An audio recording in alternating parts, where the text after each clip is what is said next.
killed Alien, yeah. Garbage. And yeah, this was just like, I feel like Alien needed it more than Predator did, you know? And yeah, I just remember it being really goofy and really unfocused and just... It was one of those matchups that was just, it sounded great on paper, but then the reality of it was like nowhere near as good. And yeah, that's kind of what we got. It just felt like such a waste. I would have loved to have seen something like the Colonial Marines from Aliens going up against Predators and Aliens simultaneously. Like, that could have been awesome. That sounds better as a premise already. I think it's I think those films just made... It feels like I think people sometimes don't appreciate how good like Aliens and Predator are. And I wonder if it's the existence of something like Alien versus Predator that kind of like waters down how great those concepts are and makes them more like generic movie monsters. I think, yeah, the longer this goes on, the more bad films get like layered on top of the good ones, the more we're going to forget them. And yeah, exactly. Forget, like, how good the concept was when it's properly executed. I can't remember which stream it was. We were talking about how like a lot of quote-unquote fans of these franchises have started to be like, oh, the originals were pretty bad too. You're like, oh, wait, what the fuck?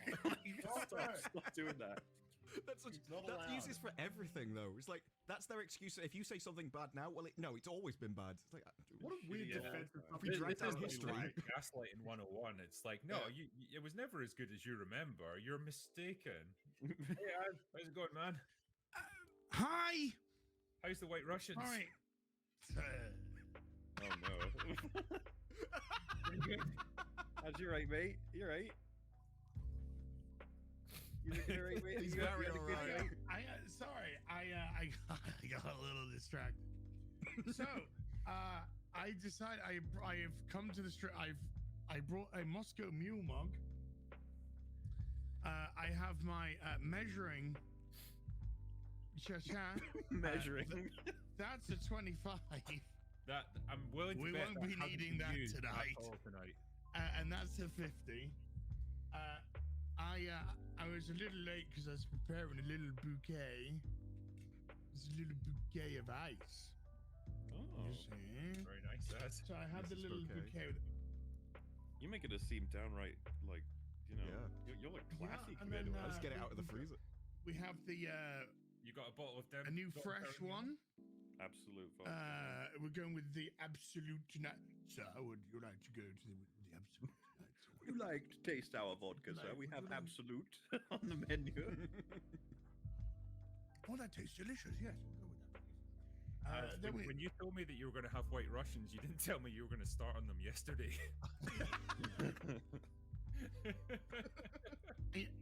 I needed to make sure they were going to be good.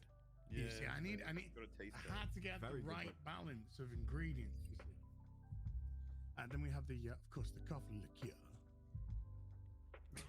And finally, because it's a White Russian, we're not going with milk, you know.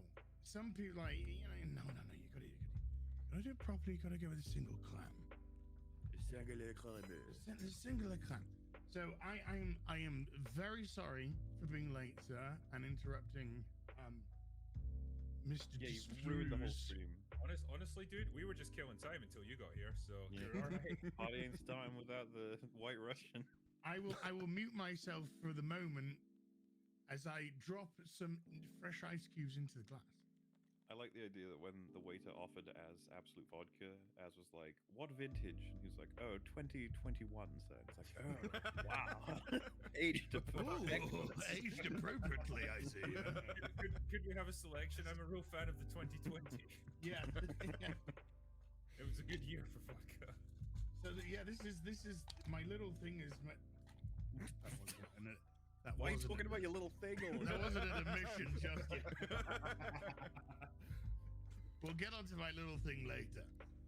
But my bouquet is meant to keep those cubes down. Look at this. It's got a slot in the top, so I can put my pincers in it. You're like doing your posh voice. You went, look at that, it's got that in it. It's got fucking hole. It's all right. I ain't fighting. Put your grippers in it. It's not a deliberate. Ladies and gentlemen in the chat, place your bets now. Will Az still be alive by the end of the stream? Oh, come. Oh, wait, that's a strange instruction. Okay, it's, maybe. Well, you're actually no. So you did arrive at a great time for this, right? Because we were just starting to talk a little bit about Prey. So I know there's been conflicting views on this movie, and it's probably good if we just start off like if each person gives their, just their initial position on the film, like maybe a couple of sentences just saying why they feel the way they do about it. Wow, How does that's that sound? surprisingly organized for open bar. I'm gonna be honest with you. I know I'm impressed. this is literally the only time I'm going to do this, right? It's gonna be chaos. So yeah, let's just go clockwise. Like we'll start with Mahler, the long man himself. We're skipping drinker, are we? Is that it? Is that what we're doing? Oh, I guess that does That's start with me man- clockwise. I can go first if you want. No, I was just thinking about a clock. I guess it would be start The with me. 12 wouldn't is it? at the Oh, top. yeah, 12 o'clock. Yeah. A little bit to the 12 Alright. o'clock does not mean slightly to your ahead and left. Well, God. when you say clockwise, that doesn't mean you start at 1 or 12. No, it no, doesn't, you- it doesn't mean anything about where you start. You can start wherever. That's you my want. point. You can't take Yeah. my point. You sound like the fucking drunk people here, not the fucking. Yeah. So anyway, Prey. Oh, what a movie. I'm praying. I think I was expecting it to be the worst thing ever, and when I got given something that's pretty fine, I was like, whoa, that's cool. I like this. Just, I was very much appealed to by all of the very baseline lizard brain stuff, like watching a predator hunt for sport. Yeah, that was crazy. It's been a while since I've seen that. So I enjoyed it a lot. I enjoyed watching him be interested in how predators work on the old Earth. I enjoyed watching him beat the fuck out of things. But at the same in the same way, I didn't like his lack of intelligence in lots of areas. I didn't like how a lot of coincidences were to happen, how a lot of armor was given to different characters. There's a lot of little writing flaws that are just peppered throughout this, as much stuff I do like. And that's why I was like curiously in the middle, just sitting here like, well, I'm up for saying good things and bad things about it. And it seems like this film, through discussion online, has been splintered into getting a bit hyperbolic on either side. Seems like a lot of people want to rush into being saying like, no, it is fucking garbage. Okay, yes, better than The Predator, but like slightly. And then another side is like, actually, it's a masterpiece. This is the best film of all of them, and you should appreciate it for blah blah blah. I'm just sitting here like, oh man, I don't know. There's some stuff in it I like, some stuff in it I don't like, and that's the world I'm gonna live in. I so want to add to this, but I'm gonna wait. So yeah. Anyway, Friggy, what do you reckon, man? So I like Prey. I think it's a cool movie, but I'd say that I like it more than I think it's great. Kind of basically for the same reasons that there's stuff in it to appreciate, but there are also some problems, like coincidences, some instances of flimsy writing. But I guess it's just like it's nice to watch a film where it is the Predator getting to be the Predator, go out on the hunt, display some level of the aspect that's cool about the Predator being that there's some sort of rules that they abide by, like a nature of the hunt that they try to engage in that's interesting. I like the characters, but I think that it's got problems that hold it back, and that if it had really, like, it's got a cool premise, it's got a decent enough base that if with minor tweaks it could have been great. I think that's basically what I think about Prey. Fair dues. What about Disparu? For me, I like some of the action sequences. I think when the French people arrived, it improved a lot because that's when the action really kicked off. I watched the first 43 minutes and then I stopped watching it for an entire week because I despised the first 43 minutes. And every time they opened their mouth, I think they made it worse.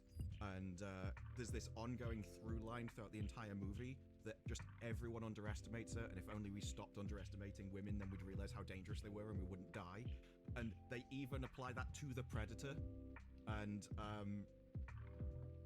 also, a lot of the animals don't even act like they should have done. Like, there's bears that don't just go after easy meat. They seem almost like they're deliberately attacking people, like they don't like people. So there's a lot of behavior at the animals I don't like. I like some of the fight scenes, but the actual plot around the movie I did not like at all.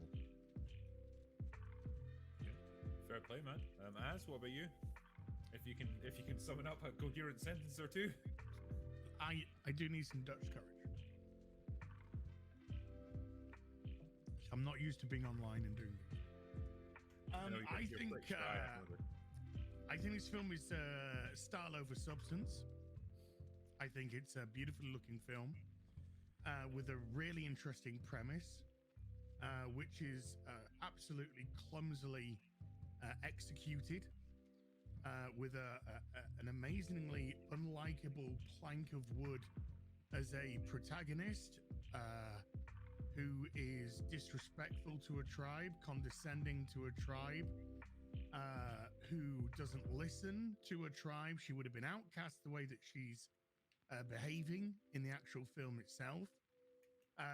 And it all culminates in that horrendous, massive, intersectional feminist ending where she just looks around the tribe and she just looks at women and the women just look back and are all smirking and smiling because all the men are gone.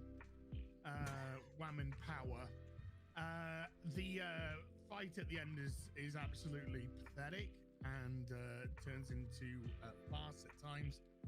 Other than that, her brother's really good, and it's a shame that he's criminally misunderused in the film. The Predator, I like the fighting that the Predator does. I like the escalation of the prey that he goes for and the way that he sort of looks at their tactics and then responds accordingly. When the trappers come along, it does make it much more interesting because the antagonist, the protagonist of this movie is not remotely interesting. Fair dues, man. Well, I guess I'll try and give my own brief summary of it. I went into it with the lowest of low expectations. I think maybe in retrospect, I was a little hard on the trailer. But seeing the movie, it was better than I expected. I think it was nice to see a Predator movie that took itself seriously again and presented the Predator as an actual horrific, threat that was actually meant to be intimidating. So it did that pretty well. I think it gave it an interesting setting that was different from what we'd had before. It wasn't just a bunch of guys with guns in a jungle again. It was something completely different. So that's commendable. I think where it starts to fall down is in the character development. I think, the main character just didn't have much to her. I didn't really get much of a motivation and a personality there. There's a little bit of too much plot armor towards the ends, particularly. And things like the French hunters that she encounters are just like the most, ridiculous, stereotypical, like awful people that you can imagine because they're meant to be that way in the film. Like they just want that negative depiction of them. The Predator itself also succumbs to being kind of dumb at times, like just walking into very obvious traps and ambushes when they've never done that before. And it seems to be able to tank an awful lot of damage, which it never used to be able to. The ending, which I'll talk about later in more detail, but like kind of like soured the experience for me when I saw her reaction to like all this stuff that she'd been through. There was a lot to like, but there was also a lot to dislike, and it felt like with a few tweaks and a few adjustments, the film could have been so much better, and I think that's what's frustrating for me about it. I agree. All right, now we'll just talk about random shit, yeah? Let's do it. Yeah. Things that jump out at you, I suppose, like it's just, whatever thing comes to mind. This would be something I'd float past everybody.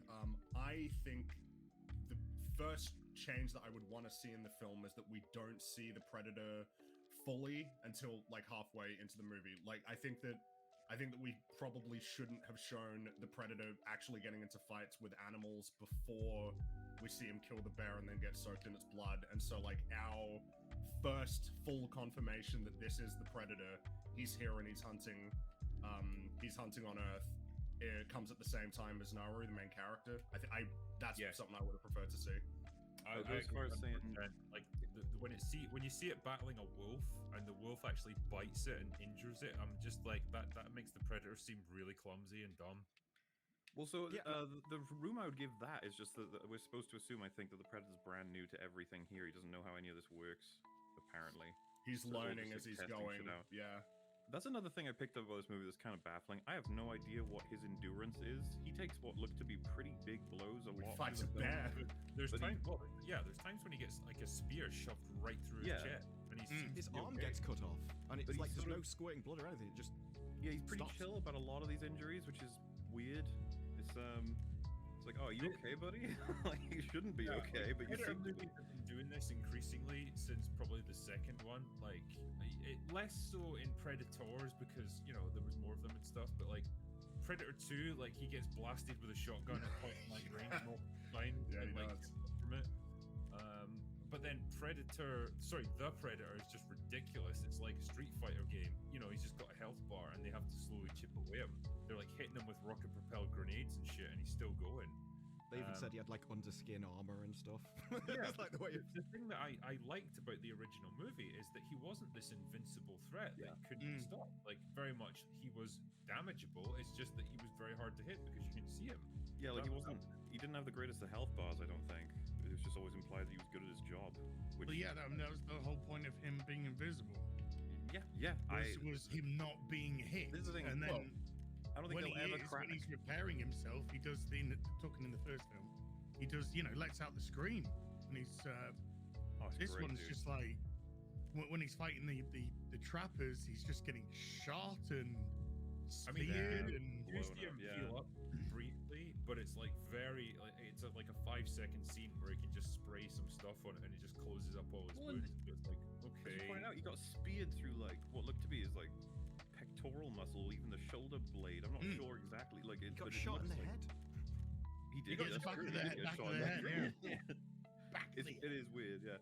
And I was just going to point out, somebody in chat said it's not good to have to assume in relation to the wolf. I was saying, I wish I could have assumed more in this film. Inference is what I'm talking about. I feel like they made too many things over it. One of the ones that Drinkers mentioned a couple of ones, but the one that I was thinking about was just stuff like, even as simply as, why do you want to hunt so much?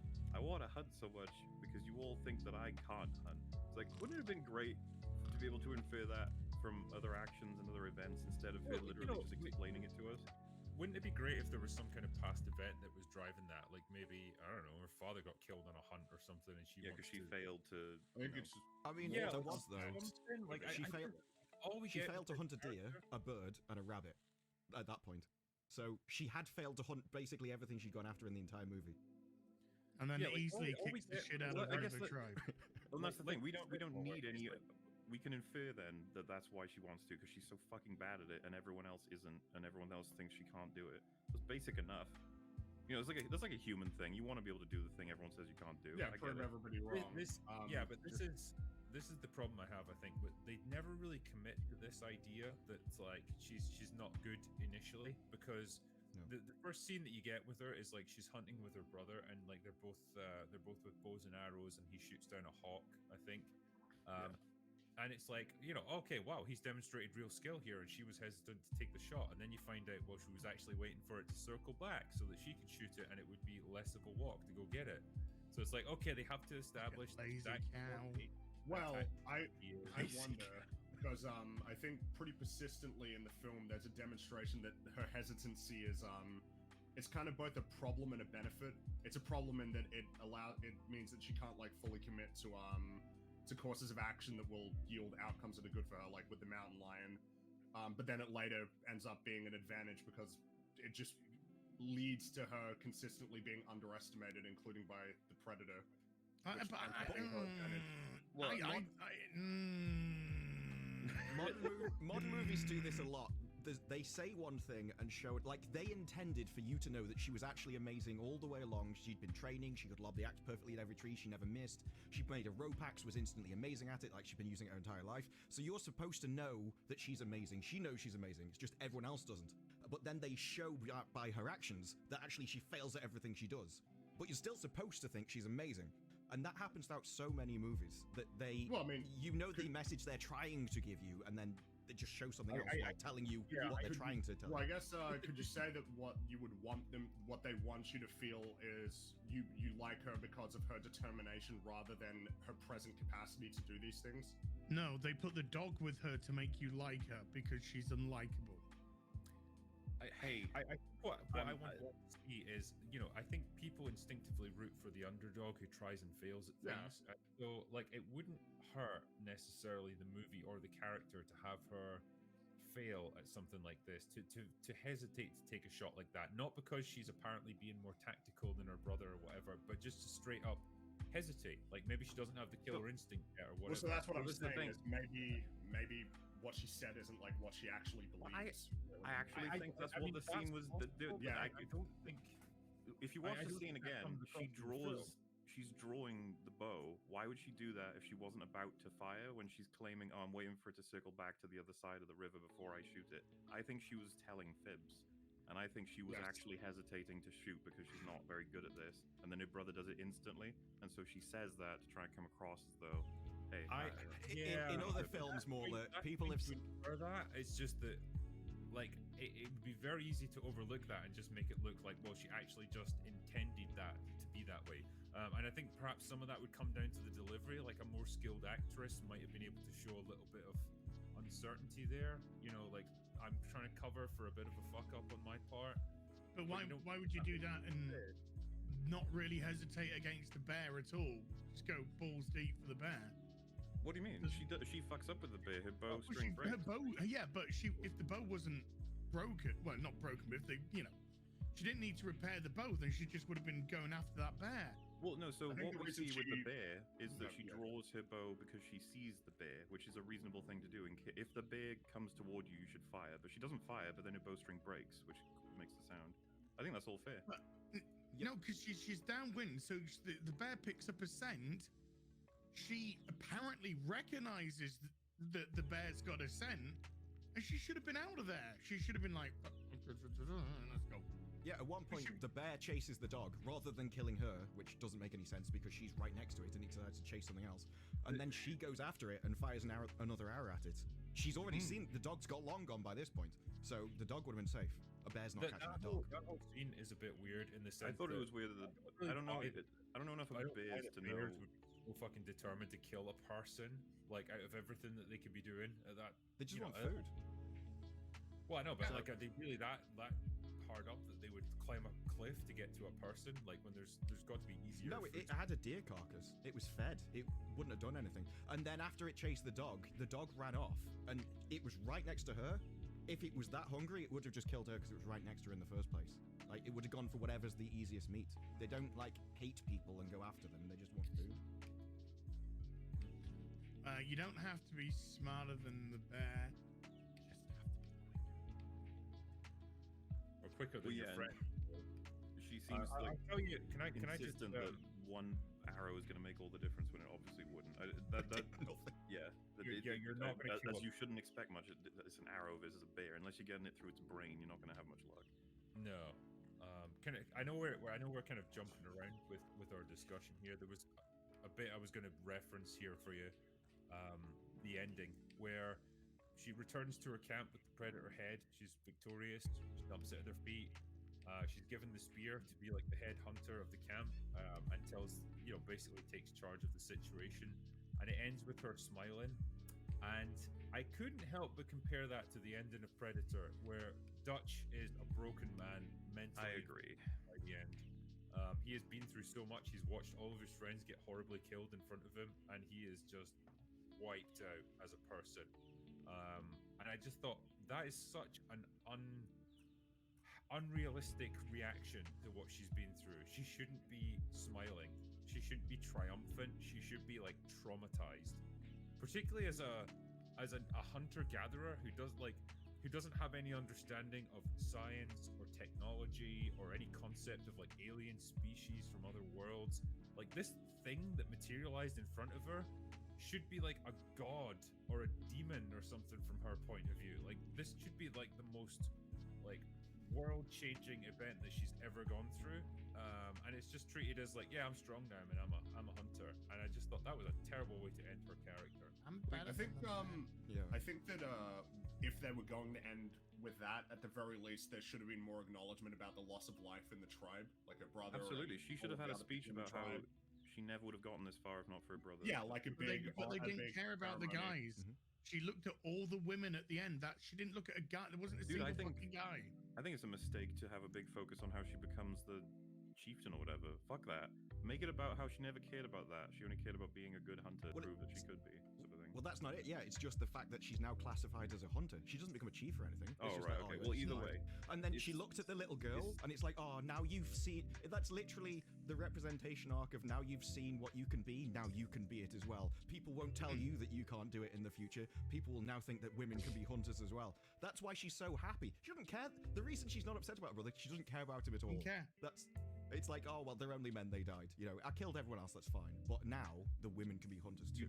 You do see that a lot in what I would call poorly written stuff, where they forget what the characters care about because they're too busy writing about something It's else. because the writers didn't care about The that. thing is- The writers wanted this to be a story That's about what I'm how she saying. became But the powerful. thing is, she fundamentally doesn't really care about anything apart from being a hunter. Like, that's her only real motivation. Like, I know she goes back for the dog, and she expresses sadness when her brother gets killed, but I wouldn't really consider those character traits. They're just what any person would do in that situation, or at least what things that people would care about. But they're momentary things. It's not as if, right. I mean, I thought the film would have been exponentially better if she wasn't allowed to hunt, period, because that's what she wouldn't be allowed to do. But she had been training with her brother in the forest. When her brother was training, he'd take her along. But she knew about herbs and she knew about medicine. And so when they all saw what was in the sky, because why did only she see this massive this massive spaceship entity coming through making tons of noise? It's not as if they would have been spread Agreed. so far that they wouldn't have been at least alerted by the sound. And the whole tribe went in, and then her brother was just like, we need to bring Naru along, or whatever she's called, because she's versed in herbs, and then they go as a whole tribe, and you got this Comanche bunch of hunters going after, and you don't have to have this stupid feminist messaging. You can have some sort of egalitarian business going on where she is, one of the tribe gets hurt, she's using a medicine to heal them. He's slowing them down a bit, then he gets picked off, but the chief, he goes in with them and he gets annihilated first. So her brother has to take over as head of the tribe and head of the hunting party, which causes a division. So some of them go with him, some of them go off on their own. They can get minced by the predator.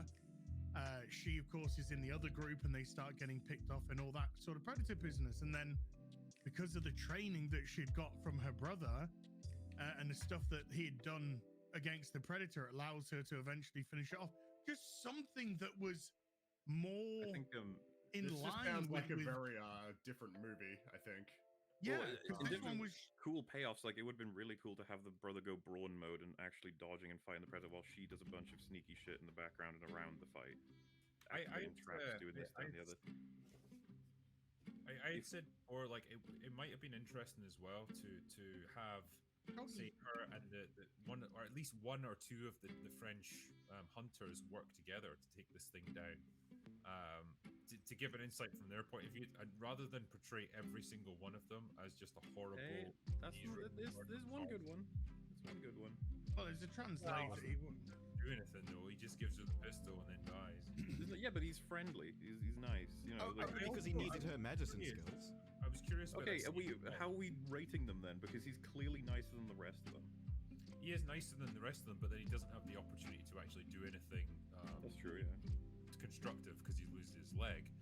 I also don't really understand his death scene because I was under the impression, and the movie straight up says this in a really clunky fashion. It's like the predator's not going to kill someone who's helpless. It's confusing. No, that's not it. The message, the thing is, the predator will kill people that it thinks can defend themselves, that it thinks is dangerous and a hunter. So all the men are by default, it will kill you Apart from immediately, her. whether it is. Yeah, well, it underestimated her. It didn't see women It as a hunter seems- or as no, I- dangerous, and because no, it underestimated her, then it didn't. I think like, it's that was its downfall. unfair because she was trapped in a bear trap when it found her. Like her leg was caught in this thing. She which was would have unarmed. snapped her ankle. Yeah, but it was assessing her up to that point. He wasn't sure which way to go on it, but all of the men were Yeah. immediately dangerous. Well, Yeah, no, absolutely. But when you're Well, walking off it's bear traps, it's nonsense. that thing would have snapped her fucking leg, Oh, yeah, her breaks your ankle, her ankle at least. shin. Also, wait, I think it makes more sense than it seems with the guy with the French dude, because first of all, he was in the fight against the Predator. The Predator took his leg out, and so technically speaking, that fight isn't over. He's just been trying to escape the Predator. The Predator's finally. But the other thing about that scene, if you remember, the Predator can't see him, and then he hears a scream below him. Yeah. So yeah, the Predator reacts. Not in the translator scene. On that one, he only comes from behind her, so he's been there all along, and she knows he's watching because she says something like, "You don't realize that I'm killing you. You don't realize I'm dangerous." No, I'm not talking about that. When he fires the gun and it clicks. We're talking about. You mean the guy when he's on the ground. He steps on his leg, the guy screams, which I think is enough for Predator to be like, "What the fuck? Kill that! Whatever it is, it's about to attack me." No, But you could he easily realized he was interpret it that way. alive. It felt The like moment he was alive, he was like dead. No, I'm saying we can't Like he know. got We literally startled. cannot know why the Predator killed him. It could easily have been because the Predator was like a I threat. mean, she at him does at me. tell you later on when she's talking to the translator in that scene. Says, "You don't realize I'm killing you. Everyone underestimates me." No, I'm just not like talking the about Predator. that. No, No, it's but like- that is telling you what the Predator is doing. That is telling you that, like, how the Predator judges things. I Like, know, you're the going back to previous films with what that Predator did. That I'll only No, kill I'm, you I'm not if- even doing that. I'm saying the guy screams at him. He stabs him straight away. There's no reason not to assume the Predator did that as a reactionary move. I think in terms of like I think in terms of screenwriting, this was just done to dispose of an inconvenient character who'd served Yes. his Oh, purpose. absolutely, yeah.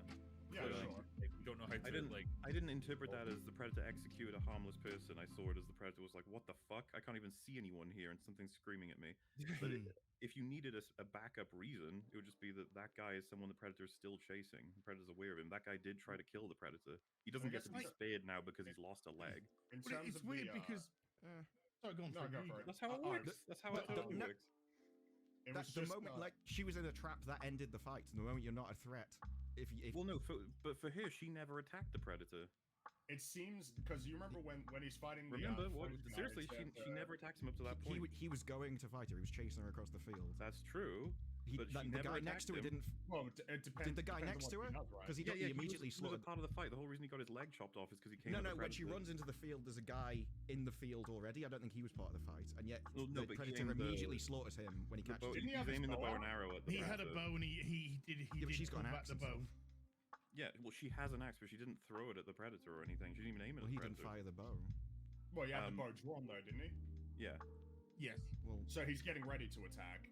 Because it seems like what we see in the film. Because I remember there's a part when he's fighting the French guys. The one guy, he stands in front of him with a gun, and then he shoots it, and then it ricochets and gets him in the head. Yeah. I think that when you combine it with a bunch of other stuff you see in the film, is he won't attack you unless you attack first, and then it's like, okay, so this is a fight, or like he's only looking to get into fights with people who want to fight, are like And I think ready there's to an fight. aspect- and there's willing to plenty of fight. times where he attacks first. Like he even Well, attacks I was the going wolf to say, first. there's plenty of Yeah, but- aspects that this Predator plays with people more so than anyone we've seen before. And a lot of people argue he's like a He does, juvenile yeah. or something. I'm not saying that myself, but he seems brutish to me compared to 'Cause normal I Predators. took that Definitely, yeah. I took that mass scene as like literally, you're so beneath me. I know this is gonna happen. Like he knew it would ricochet at him, so he wasn't like he Yeah, was maybe. already killing the guy. It was just like I'm gonna humiliate you. You're I've got probably that is right, but I think that's fucking kill. absurd that the Predator would know it would bounce into the guy's Oh, head. oh yeah, Yeah, absolutely. Because there's no saying he was When gonna you hit him in the talk, like- face or anything. Like Yeah, what if when he you're hit him in the jaw? ricochets that are gonna like ricochet off a curved surface like his Yeah, yeah. plate. Like, how the fuck can you possibly know what direction that's going? And also, the Predator has very limited understanding of projectile weaponry like muskets. Like, so it would not really understand that that's going to ricochet in the way it did. It was just, it was like they saw that scene from like Iron Man when he escapes from the cave and like the dude tries to shoot him from behind and it just like ricochets off the helmet and kills them. I It's like, think oh, that's cool. Let's just do that in this movie too. Like, it's just, I imagine that Well, we I'm can- willing to interpret it as the Predator was waiting for him to fire to then kill him, but he just lucked out and the bullet ricocheted into and killed him anyway. Yeah. But I mean, even then, I think it'd be safe to say that this Predator is arrogant, bordering on stupid.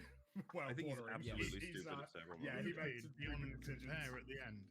Yeah. Like, No, yeah. Walks into I the bear like- trap. Yeah, I wouldn't defend the end right, fight yeah. at all. Well, like, Very okay, disappointed like, in that. wait. So remember in the first Predator movie, like they set up claymores and stuff all around their position. They're going to Yeah. defend themselves for the night, and the Predator is able to see the trip wires that they've laid and able to like make its way through them them in order to take out Blaine's body and like carry it away. And also create a distraction so that it can do that. That is some intelligent shit right there. It's like, wow, Agreed, damn, this thing is fucking smart. The one that we're dealing with here is just like mentally deficient. It's like, I don't know, man. It's like the autism predator from the Predator. It's like, Do you think doesn't that even might, use a trap. Predator in the Predator only lost because he got beaten by the giant CGI predator that's impossible to kill. Do you remember? He's like he's killed by that guy. Yeah. Fucking It's lame. the thing, right? And I know we're kind of like we're splitting hairs on some of this stuff, but like these are all like flaws, and like all these little flaws kind of gradually add up to like a flawed movie. And it's weird because like people seem to have a real fucking defensive reaction to this film. It's like, no, it's great. You know, it's like the best one since the first one, and don't you dare criticize it. It's like, well, it's fine to like acknowledge that there's problems with it, but still say, well, you know, underneath it all, there's a good thing there. And it's just like there's a lot of things that could have been done a little bit better.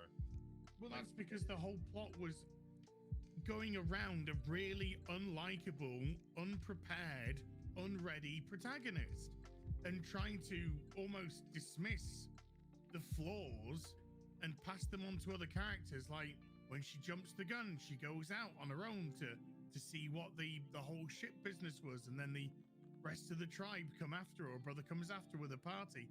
Then we get the whole business with the lion, and you just have this pathetic moment where one of the Comanches just saying, "Oh, do you know what it's like to fight a bear? Do you know what it's like to have it just like be on you and rip you apart?" It's just like, it's so obvious what's going to happen now. And then yes, but the lion, sorry, the lion, not bear. And then the lion just goes, "What?" You know, grabs that guy, and then the next minute the lion's up in the tree, and she backs down, and she falls off the tree, and wakes up inside a tent. You're making it sound better than it is. Honestly, like I did give it a rewatch, and I was surprised by what happens in that scene. The lion is literally stealthed right up until it kills the guy somehow. Yes. It makes zero It noise. does the off-screen silent, doesn't exist thing. Kills him immediately, rips him immediately. It's really hard to fucking take that seriously. And then secondly, when she falls on this like a whole field, but there's just this one rock, and her head hits the rock, and it's like, oh, fuck off. Hey, what happened? Michael Schumacher might have to have words with her about that. I was going to say, like, then on top of that, if you landed from that height on a rock of that fucking size, like, your skull is going to explode like a yeah, not only that, the lion would have fucked her up if she gets knocked out.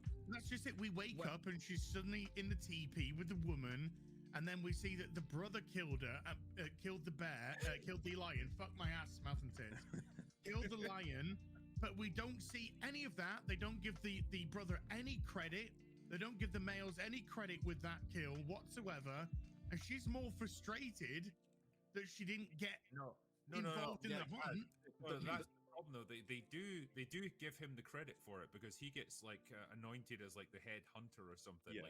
Like, We already knew that. We already knew that. I mean, but then he take on the line. We don't get to see the man do an actual fight and be like, "Oh, this is, this guy's awesome. This guy's great." No, he's just.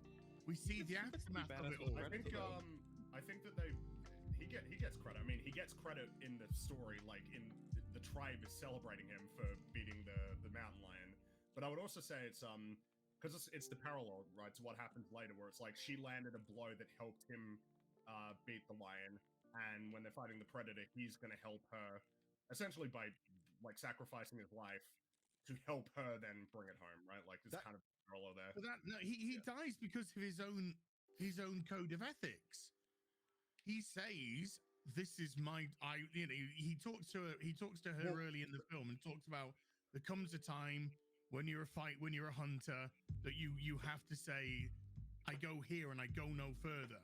I don't back down." So it's either I go or they go. And then he goes to the point with the predator. It's just like, "This is my time. This is my time to go no further. I will go no further than this." So he's obviously gonna die in that exchange. Because he knew he was dead. The predator was standing right behind him. The predator was going to kill him. That's what he realized in that moment, was that the predator was after him, not her. He has a branch. This is his opportunity. This is like. But he got credit for something which he even said later to her that I didn't deserve this. He says, "You killed it." I essentially finished up, which is why you didn't see the fight, because essentially I think Well, he sure, found but- it severely weakened and bleeding to death and probably just cut off its head off and brought it back. So I he take took it- credit with them that he shouldn't have done, essentially. But if think that all of cow you guys- oh, I sorry. think all you guys saw this like coming. You know, that moment where she gets attacked by the lion on the tree, you could just see her like sink the spear in before she falls off the Right, cliff. yeah. I take it you all knew. It's like, yeah, she delivered a deadly blow to that thing, and he just finished it off there. I wasn't sure. I have Well, no- the brother I tells her didn't know. that. Well, after all the credit scene, she walks off kind of angrily. Oh no, it's later on when they're tied to the rope. He actually says that, you know, you were the one that actually killed it, and you've always been able to do this. You've always been a great hunter. You've always been amazing. And amazing. I'm gonna Wait, I thought validate he you. literally I'm gonna tells her in the validate you on opening the that she's train. not good enough.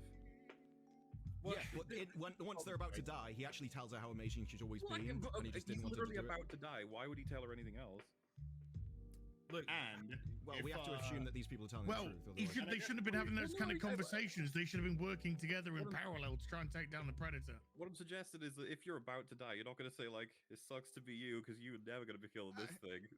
In other movies, people have come to you and said, "Oh no, this is happening," and like there was about tells the her to books and run. stuff. I can't remember the exact example, but you're like, "Wouldn't have that been great if it was in the movie?" And you're doing exactly what they do What are to you you, talking which about? you didn't No, accept from them. I You like are- the fact that you're he told her assuming she's- that actually he's lying to her before she died. You have no reason to think that. I never said he's lying. I said, why the fuck would he tell her, "You're useless. You'll never be able to kill this"? Well, he would have Bye." to lie to her because he told her that she was the one that killed the lion and she was the one that deserved the credit, and he just. Well, if it was realistic, he'd be telling her to run and get the fuck out of there. I'm telling you what he told her, which is first of all that she's not good enough as a hunter. That's explicitly Not what when- he tells her. not at at the the end. beginning. And then when you get to this part, the part where he dies, what exactly would you suggest he says there? There's three moments, like at the start, when they kill the hawk, he tells her something like, "Are you sure you want to do this?" Then Yeah. midway through, when she's like, "I want to go out and hunt whatever's more dangerous than a bear," that's when he turns around, because at first he doesn't say that, but when she's like, "No, I'm going to go off on my own," that's when he tells her you're not good enough, and that's essentially him going, "I need to protect you, so I'm telling you, like, I'm trying to put you down so you don't go out in there." He's trying to save a life. That's how I took it. And then Yeah. at the end, he's like, "Oh no, actually, you were the one that killed the bear. You've always been worth it, and what I said before wasn't really true." What I got from it was that he had injured the You're predator lying. significantly, like she had injured the lion, and so he said, "Bring it home," which Yeah, meaning you're end it. Yeah. I'm done. The I'm break out, home you've got scene's a me." bit later. When they're tied to the That's pole. what I just was before talking she No, dies. I think I think he says bring it home right before he gets killed by the predator. Yeah. Like Yeah. the way that I would take the parallel is that it's a recognition of like both of their contributions. She wouldn't have been able to defeat without him, in the same Yeah. way that he wouldn't have been able to totally like, or maybe he would have been able to deal with the lion without her. But like, nevertheless, it's like they're both ultimately helping each other in their own way, or even if it's not like them But directly working together. He literally speared the predator through the fucking chest. He did. How is the predator even alive? Well, yeah, but what does that have to do with the point being made here about like what the characters believe in this moment and like what they're Well, trying I to mean, say to each other and like in their That's relationship? just kind of like a move. Well, Well, so I would agree that we've got like a lot of these problems with like you know the amount of damage that people take or how strong they are, but I guess it's important to try and consider like the implications that they have on characters and the decisions they make. Right, so like it's sometimes they affect them and sometimes they can be taken in isolation. If you get what I mean. I think if I was to sum up the problem here I have with this main character, right? They take a lot of steps in the right direction in that they do show her training. They do show her throwing her CGI axe around, which doesn't obey the laws of physics in the slightest. Yeah, but yeah, well, She's yeah. Thor. Yeah. fine.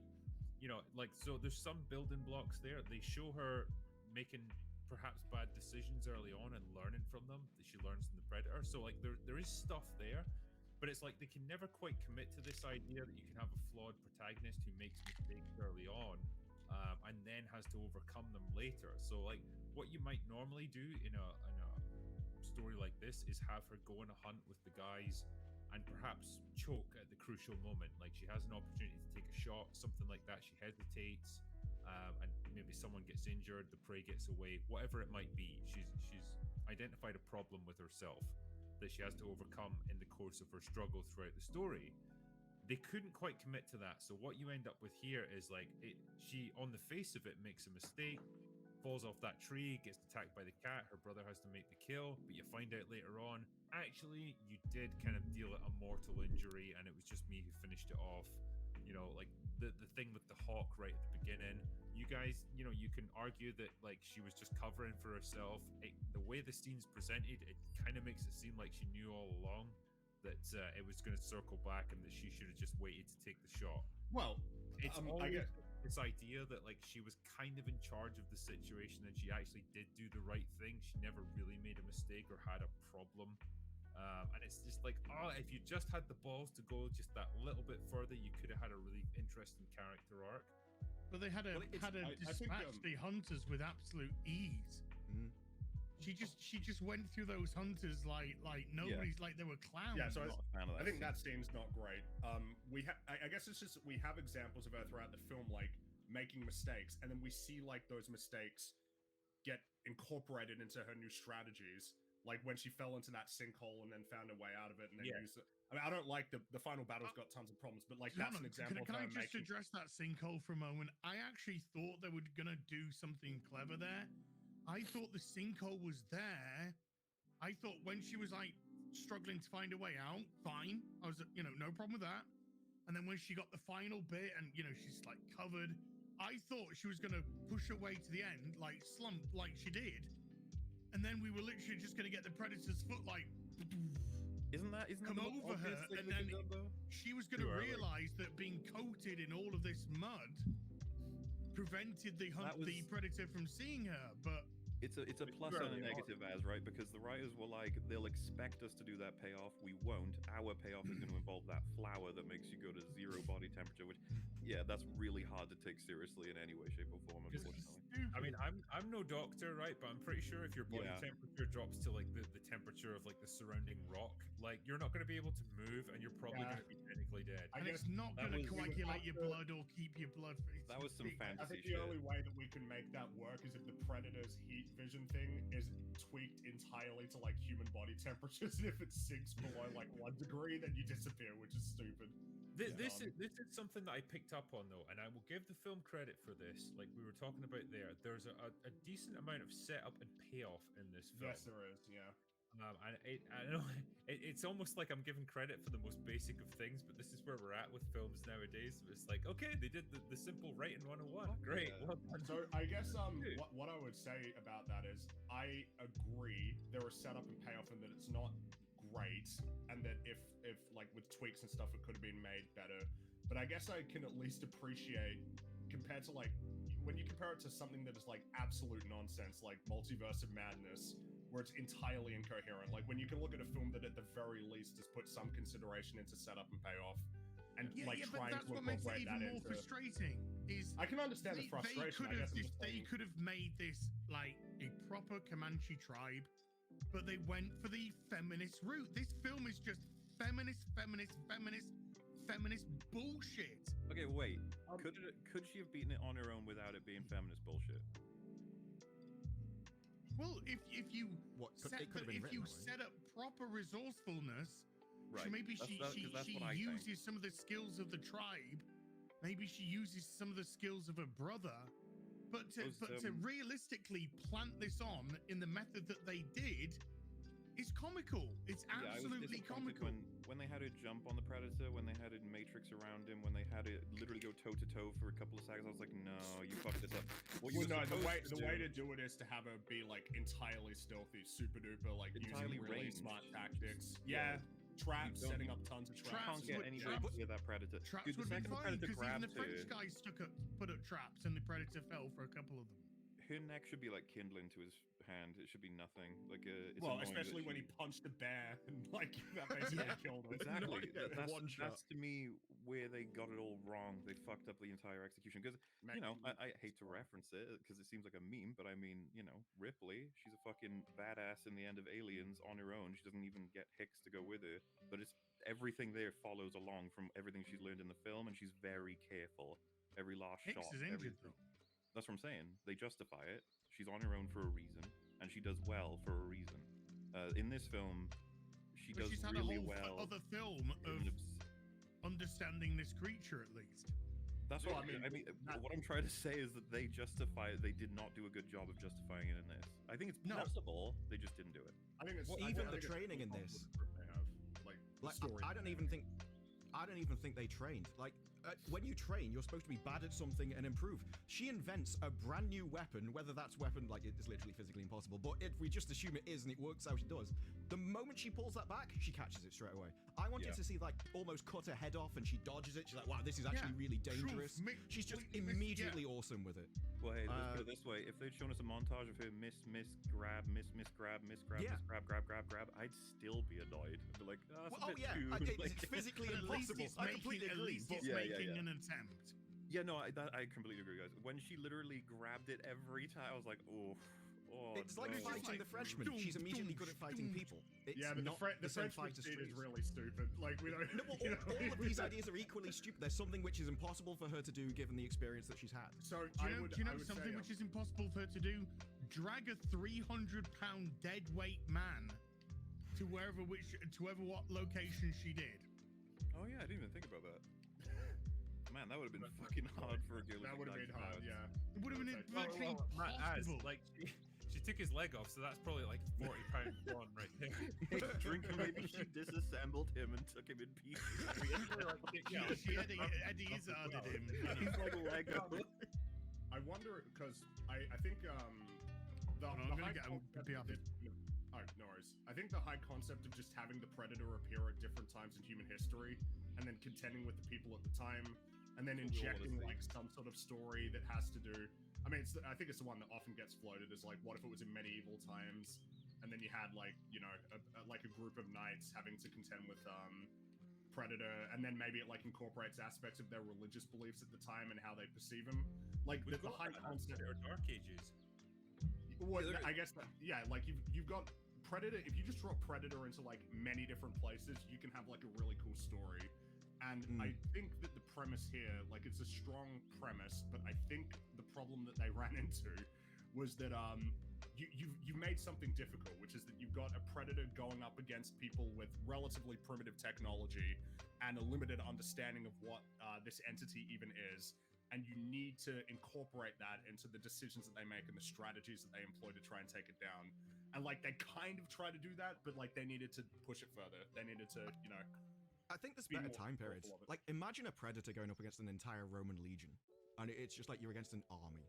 I think, yeah, this could have worked better if there was an element of, like, working together. I know, like, the movie touches on that a little bit with the brother kind of dealing the Predator an injury, and then that, you know, she's able to then finish it off. But, like, it would have been great to see, like, the two groups work together and pool their collective resources, their collective weapons technology. I'd like to have seen it, yeah.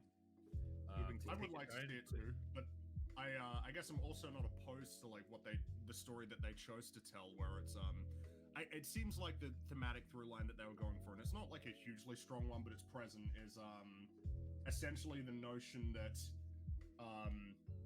you think of the Predator and you think of how like scary and intimidating, threatening that entity is, like relentlessly going out and hunting people. And then we look at the other side of the paradigm. It's like, what does it look like when somebody who is very much at a disadvantage against this entity, like what is their advantage? Like what is available to them to leverage against the Predator? Like resourcefulness, like perception, you know, like perceiving opportunities to take it down, or like leverage certain tools, or like resources that are available to them. That seems to be like the through line that we're going for. I think they could have pushed it a bit further, and it would have like done a lot of good for the film. That's why I didn't like it going against the animals. What they were able to touch on with this was the idea of an actual hunter going up against another hunter, because you know the original Predator was very much soldiers trying to fight it as if it was like a military threat, and so failing very much until, you know. In this case, it's the long hunt, right? The pursuing of the entity, and like one person getting the upper hand over the other. You had the Predator stealing the voices and recording it back, and you know, freaking them out and shit. There was no psychological element to this whatsoever. I thought that was strange they didn't want to bring that back. It's perfect. Naru's strength as a character was her ability to observe the Predator and understand its hunting techniques, like start to use that against it. So she starts to notice things. I'm going to say it, like the whole, you know, its helmet that can like fire these little like homing missiles that will track wherever it pointed at, and that's what ultimately kills it, was dumb as fuck. Like that's... Well, it contradicts earlier in the movie, where the helmet's at one point the helmet's firing. This is when she notices it, and he's still using his weapon at someone that, in theory, he should know is going to miss because his helmet just got knocked off him when he's using it. The impression I got was that the Predator was aware that it's still valid within 2 meters or something. Yeah, is that what he was trying to do? I don't know, though. I don't know. I think we have to. That's instinctually, I want to agree with the yeah. Drinker. When I watched it, I was not happy with that payoff. It's just odd that he wouldn't. It was set up, quote unquote, but it wasn't something I found very meaningful. That last fight was so fucking disappointing. It was. I unfortunate. touched on this in my review, right? And I don't know if you guys agree, but like when I think about Dutch or Harrigan going up against the Predator, those guys like were like borderline dead by the end. Like they got put through the mill. Kind of felt like Naru just like breezed What through about it. Billy? Didn't really ever get hurt or anything, and it's just like, can't you make it a bit more difficult for her? She had shit on the plot armor. Yeah. Billy did his last stand. Billy was a badass in this, and then he's just like, this thing's gonna fucking kill us all. So he decided to make a last stand, and it just went through him like a knife through butter, literally. I know that there's I guess there's a kind of stigma against showing like female characters getting injured on screen because you're going to get accused of like glamorizing violence against women. But it's like, well, if Don't you're put gonna, him in. Yeah, you can't put him in the role if you can't. Yes. You can't fucking handle it. Don't fucking do it. I think it's a big writing challenge, and a lot of people take it on and they fail. That's just the reality of it. Trying to write, weaker people. I'm not even going to say women. You can have it for a man as well, I guess, but weaker people to be hyper successful. It's tough. Well, it's You tough didn't have breaking down at the end and crying and or anything. No. This Yeah, I woman, agree. she couldn't show any emotional weakness. She didn't show any physical weakness. She runs off bloody bear traps. She fucking matrix the end fucking I guess scenes, what's, slidey, jumpy, cutty, whoosh. I guess what's paradoxical about not showing those moments of vulnerability is that those moments of vulnerability make the character more endearing and come across as stronger, right? Like that you've gone through the. I've always really. There's a scene in Have any of you guys watched 24? yeah. No. Some of it. So there's a scene in that show at the end of one of the seasons where Jack Bauer, who's like over the course of a whole day having to contend with it, and it's been a really intense day. Like he's had a lot of things he's had to deal with, a lot of things gone wrong, a lot of horrible things have happened. And at the end of it, after everything's been resolved, he like gets in his car and just starts breaking down and crying. And then he gets a phone call. It's like, oh Jack, you there? Like you gotta come into like for debriefing. And then he's just like, yeah, I'm on my way. Like he like shrugs it off and then gets back to work. It's like the those release. Really. Well, it's just Ripley cries in Alien. Look at something like Saving Private Ryan. When Captain Yeah. Miller Yeah. and like he keeps looking over his shoulder to make sure that no one can see him, and then he just absolutely breaks and crying. Well, because Mellish when when they're in Normandy and like he finds like the Hitler Youth knife and then just starts crying, like thinking about just everything that's going on. Yeah. Wade, it's these moments of vulnerability are really important in terms of endearing people to characters. I don't think it makes understand them the difference. They don't understand the difference between stoicism and emotionlessness. So they will just make people who have no emotions. It's good to see these. It's just meaningful to see somebody struggling with something emotionally and then push through anyway, right? Like that's a sign of strength. Yeah, And I think when a brother died, there should have been something there. There should have been a whole scene of just massively there. Yeah. And because he went, her brother went out like a badass. He Like really, a complete that's something fucking that badass. I'm very glad they did. They gave him a very good final scene. I mean, every other But guy. no, in the they movie- have her go back to the village with the predator's head and just look at a little girl and then look at two women and then look at the old woman and just be like, yes, women, we get things We could have. done. But the sad part is like again the movie takes it takes steps in the right direction. It's like got the elements of like good character development. It just never quite commits to it. That's the frustrating thing about it. I was just thinking about like a potentially missed opportunity there if you could have had to feel responsible for the brother's death by pursuing the predator so hard that it dragged him into it and got him killed. Could have done that. Moment of reflection. You just need that moment of reflection, and you don't even need any dialogue. Just You needed somebody to project empathy so you could fucking project it back at them. Well, There's not any point in this film that you can honestly say you have an empathetic reaction to this character. She's a fucking plank of wood the whole fucking film, barely changing her emotional disposition at all. And so how can you connect with this character when she doesn't even connect with a fucking brother? It's a brother that does all the spade work of the fucking sibling relationship that makes when he goes out like a badass at the end, you're just like, fuck, what a dude. But when she does a fucking matrixy slidey, grabbing fucking woogie, boogie, arm cut off woogie, it just comes across as daft. Yeah, I agree. But whereas Ripley at the end of Alien, you're just like, fuck yeah, you know, get him into the airlock, get the fucking alien, get him out there, going, yeah. You're right, because Ripley is written like a human being, not like a fucking intersectional fucking wet dream. She has an array of emotions throughout the course of the whole film that makes you empathize with the character. Nothing makes you empathize with this main character. Taking Ripley as a good example, like she's such a good character because she's so relatable, because her reactions to most of the things that happen are the kind of reactions that we would have. So she doesn't want to go out and be a hunter of these aliens. She doesn't want to take revenge. Her attitude is very much, fuck that shit, I ain't going back out there. Like, I'm happy to be a motor driver or whatever. And even in Alien 2, she adopts a parental role when she comes across news. Yeah, it's only like a financial incentive plus like got like recurring nightmares, and it's basically like she needs closure on this thing that she agrees to go back out. But even then, she's like cautioning the Marines to be careful, to not like put themselves in danger going into the hive and all that stuff. But it's only her desire to protect other people that motivates her, and eventually her desire to rescue Newt, like that maternal kind of instinct. Well, I appreciate the angle as well. A maternal instinct which drives her. This character is driven by that one line throughout the whole film. Why do you hunt? Because you say that I can't. She comes across as a dickhead.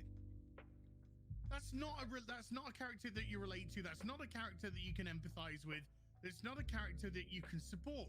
So when we get those moments with her brother, when her brother becomes relatable and starts to talk about the connection and hunting and this and that you actually like, every time that he's on the screen, you're paying attention and you're rooting for him. And even though you know that he's going to get killed, fighting the hunter, fighting the predator, you still want him to go out like a badass, and he does. Whereas she doesn't do anything for you to connect. This is something I picked up on in my review. I'm right? so drunk. The original Predator, the characters in that had such personalities. They had such a, each person, you kind of understood exactly where they were coming from, who they were, and how they'd react to things. And watching them spark off each other and like approach this problem from different points of view was interesting. And as each one of them got killed, you really felt like the loss in the team. But with this movie, I didn't really feel that, because I didn't have a good handle on who anyone was. Okay, no, I can explain that. It's because Aliens and Predator are two films that have like 11 out of 10 scripts. They are fucking phenomenal. This film is very Yeah, but every one of the tribe, apart from the brother, is portrayed as an arsehole. She even gets into a fight with one of the hunters and beats him easily. She beats him so easily that another person has to sucker punch her to stop the conflict while he's like spitting teeth out and blood, and then the predator comes along and minces it all. That to me made her even more unlikable, because they were purposely bringing down the tribe for you to try and elevate her. And that's the problem with all of this writing today, with intersectional fucking writing, is the women are written so fucking poorly that it actually has to come at the cost of the rest of the cast to drag them down in an effort for you to go, well, look, he's horrible, and so she's gonna be instantly likable. That's why they put the fucking dog with her. That's why they made the rest of the tribe completely unlikable. That's why they barely gave anyone a fucking line apart from her and her brother, and then a couple of the hunters, and it didn't pay off. And so all the things, the tricks that they tried to do to make you like her, to me, came across as just more and more unlikable. Something you mentioned earlier was I think I would get my dick cut off. Something that you mentioned earlier. Something that I think you mentioned earlier was that that when you were talking about how like Ripley's relatability was one of the things that makes her super endearing. I guess and how like in the case of Noah, it's much more, I guess, single-minded in terms of her goal. Do you think like do you think that premise isn't workable at all? Like that having the main character be this character who maybe doesn't have like super relatable goals, and her goal is like very focused. Her goal is 2022. Well, no, but what I mean is like 1759, and that's what makes it so unrelatable. Was this question for me or was it for Az? Oh, sorry, I guess it's for both of you. I guess like I guess do you see like the premise that they would have here of a character whose main motivation is she wants to prove that she can do this? Like, you think that's workable, or like that they should have ditched and go for something else?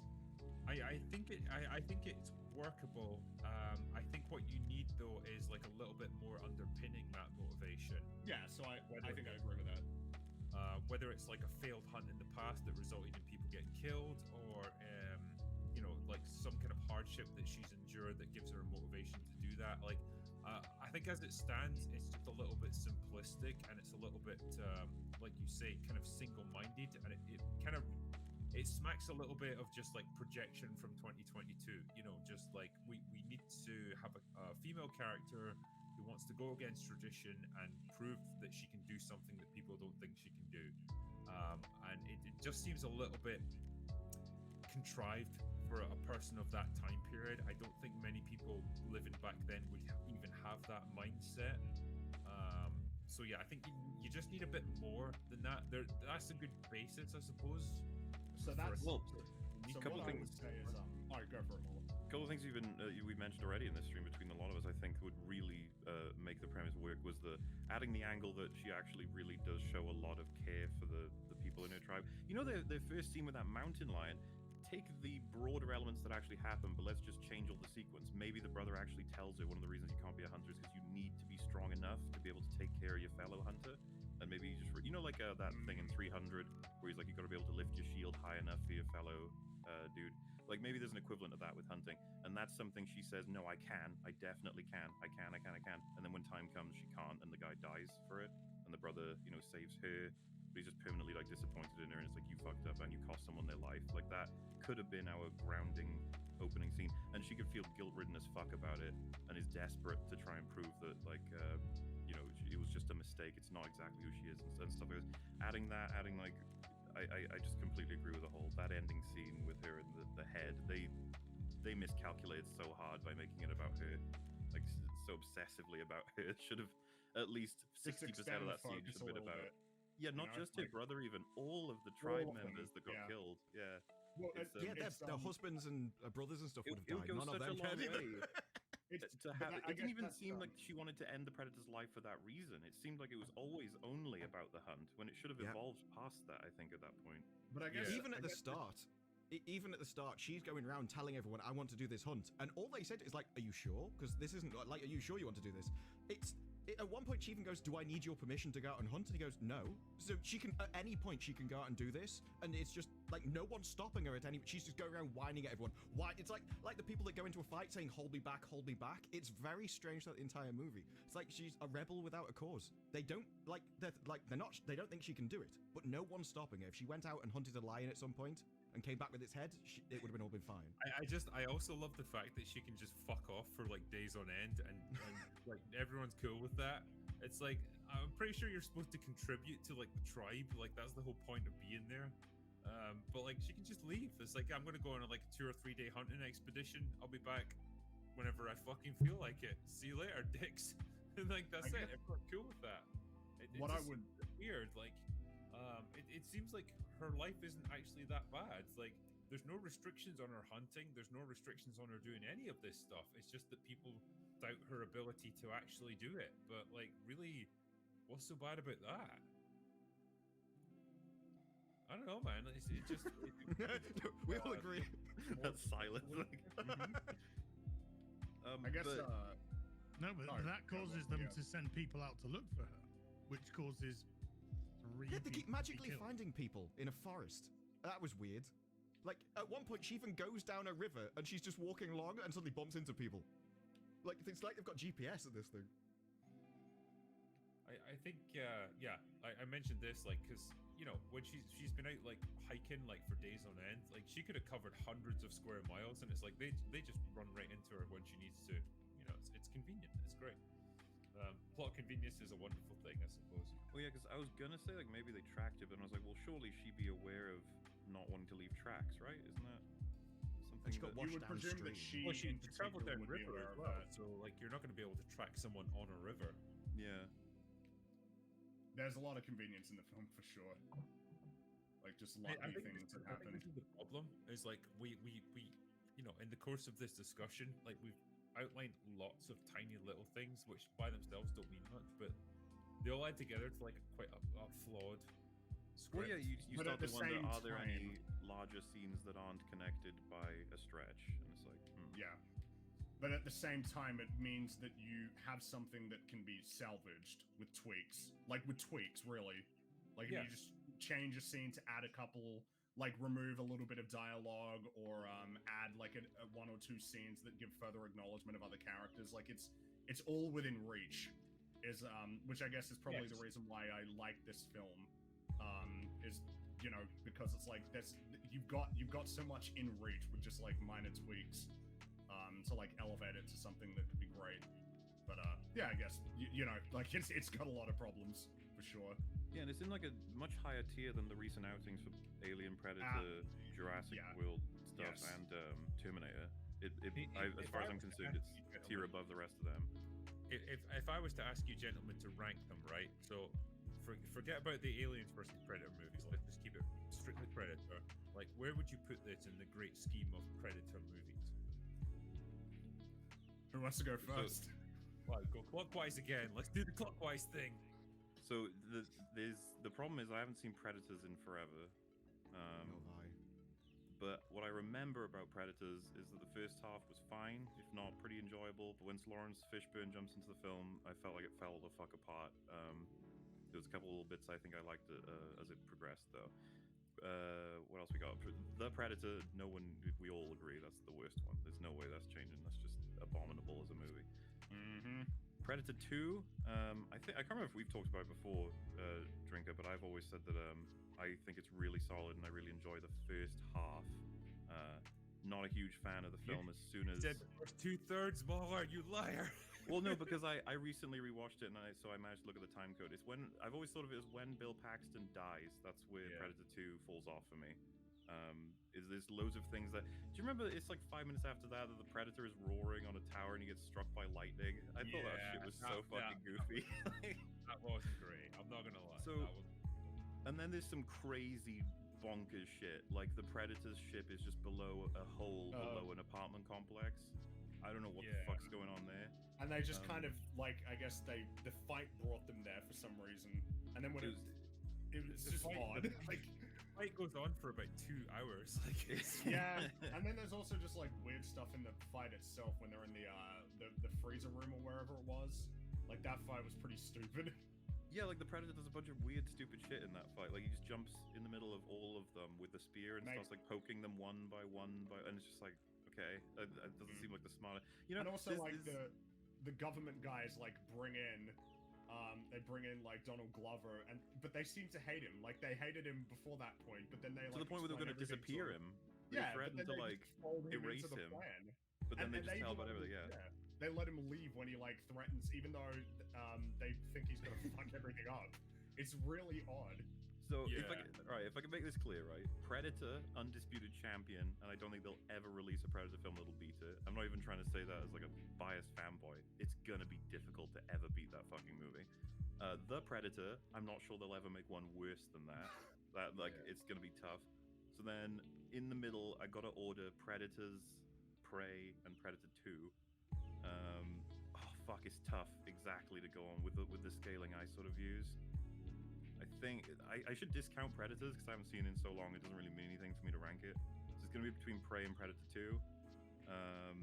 I think the first half of Predator 2 is good enough that it'll outweigh the downside of the second half for me and raise it just above what I think Prey would average out as. I think Prey's writing is pretty consistent throughout, in that it's not fantastic. It's like a we're looking at 4 territory for me at this point. Meanwhile, Predator might average out to 5. So Predator 2, sorry. So I guess I rank Predator 2 just above Prey. If I could jump in, I know this means going counterclockwise. No, so that's no good. That's fine. Counterclockwise. It's variety. I kind of wanted to jump in on that, but like if I was to say take Predator as being like a 10 out of 10, like because I can't realistically think of many ways I could improve the script or anything. I would probably put Predator 2 at maybe a 7, and then beneath that I would probably have Predators and Prey at around about 5 or 6, and then the Predator I think would be down like 2 or 3. I think my scale's similar to yours, but I'm way harsher. I've knocked all the numbers down by like 2, except for the original. I'm right. Like I don't know. Like, there's not much emotion there because I was like a kid when I saw it, but I've got such a soft spot for Predator 2, and so it's like maybe colored my perception of films that came after it. But yeah, for all its flaws, like I still consider it a good, fun movie. So I mean, that's just my thinking, I suppose. Yeah, next. Yeah, we're going counterclockwise, so it's ads. Well, the Alien vs. Predator movies made me not give a shit about Predator. So I haven't even seen Predators or The Predator. Oh my god. So I've only seen Predator 1, Predator 2, Aliens vs. Predator 1 and 2, and then Prey. You watched Requiem? Why? Why do that to yourself? You're young, you do silly things. That was a crazy man back then. There was a lot of White Russians involved. Yes, it was the best of times. It was the worst of times. So I would put this out of my 3 Predator movies alone. I would put this below 2 because 2's not great by any stretch of the imagination, but it's fun. It's kind of fun and goofy, and it has all this crazy gang shit, and all these like fucking Boosie, for fuck's sake. When you got Boosie involved, then anything can happen. You say Boosie or Busey? Well, do you want to know what I believe? Shit up. Shit happens. But yeah, so I mean, at least I can watch. I've got no intention of watching this again. There's nothing in Prey that has hooked me enough to say, oh yes, I'll watch this again. Whereas I will watch Predator 2 again. So I think that's a distinguishing fact there. And not this and Prey, by the way, can't even hold a candle to Predator. That film is like one of the best fucking sci-fi / horror. It's a mixture of genres. Oh, yeah. It's like one of the best sci-fi / horror movies there's ever been, period. Which is a lofty expectation. So I'd say Predator, Predator 2, Prey. With right. two to place if I ever watch them. I can already tell you where you place The Predator. Don't ever fucking watch that piece of shit. Yeah, you'll be. Is that the one with Olivia Munn? Though it's got Olivia Munn. It is, yeah. Do you know what like that film is about? Like what it does? It's about autism, like it's hunting autism. Yeah, right at the end. Yeah. It's Shane Black, it's isn't it? The moment they reveal that, it's a comedy from that point onwards. And I don't know what it is. Shane Black, when he's doing his own thing, it's good. Like I like the Nice Guys. That's a cool movie. But like Iron Man 3 and The Predator, Jesus. They're so proud of it as well. There's only one true one. I think Iron Man 3 is okay. If you like Iron Man 3, that's one thing. That's cool. That's okay. That's just don't claim it's good in front of 3. That's all. comparative to what we're getting now, it's fucking. Oh, genius. yeah. I'd say that the bar has thoroughly been lowered by Phase 4. Like, for what the That's what I think this is with this Prey movie. It's just I think there's a level of mediocrity which people have latched onto and been like, it wasn't Well, completely dude, I don't understand for a shit. second. People saying it's a masterpiece are crazy. I've I seen don't- this before. But I mean, latching onto something that's mediocre in a landscape where a lot of the big mainstream stuff that's coming out is like a disaster. You know, it's like, man, I'll take whatever I can get. You know. Yeah. Well, I yeah, you mean, wanna there's make literally sure from that- the Predators. There's a line which says autism is the next level of human evolution. Yes. Well, they clearly have been on Reddit. Dude, that was Olivia Munn that said that, right? Yeah. What Isbaru, like when it comes to ranking your Predator movies, where would you put Prey in the great scheme of things? Well, for me, I actually prefer 2 to 1, which could just be I am biased towards the city environments over. Well, no, city environments over jungles is. I much prefer that. I prefer that in games than everything else. Yeah. So I'm going to bias towards that. The third one I haven't seen in ages. Now I know I didn't like it at the time, but given the age it was made, I've been watching a lot of movies I thought were terrible back then. That's just compared to what we have now. They come across as masterpieces. So I can't rank that, but I have a feeling I'd rank it a lot higher. So I'm leaving that one out. Out of the 2, though, the thing is, the Predators. If you take up to the whole point with the autism thing, from which it was awful afterwards, I kind of prefer that to Prey. Like, that didn't, like, the entire story... No.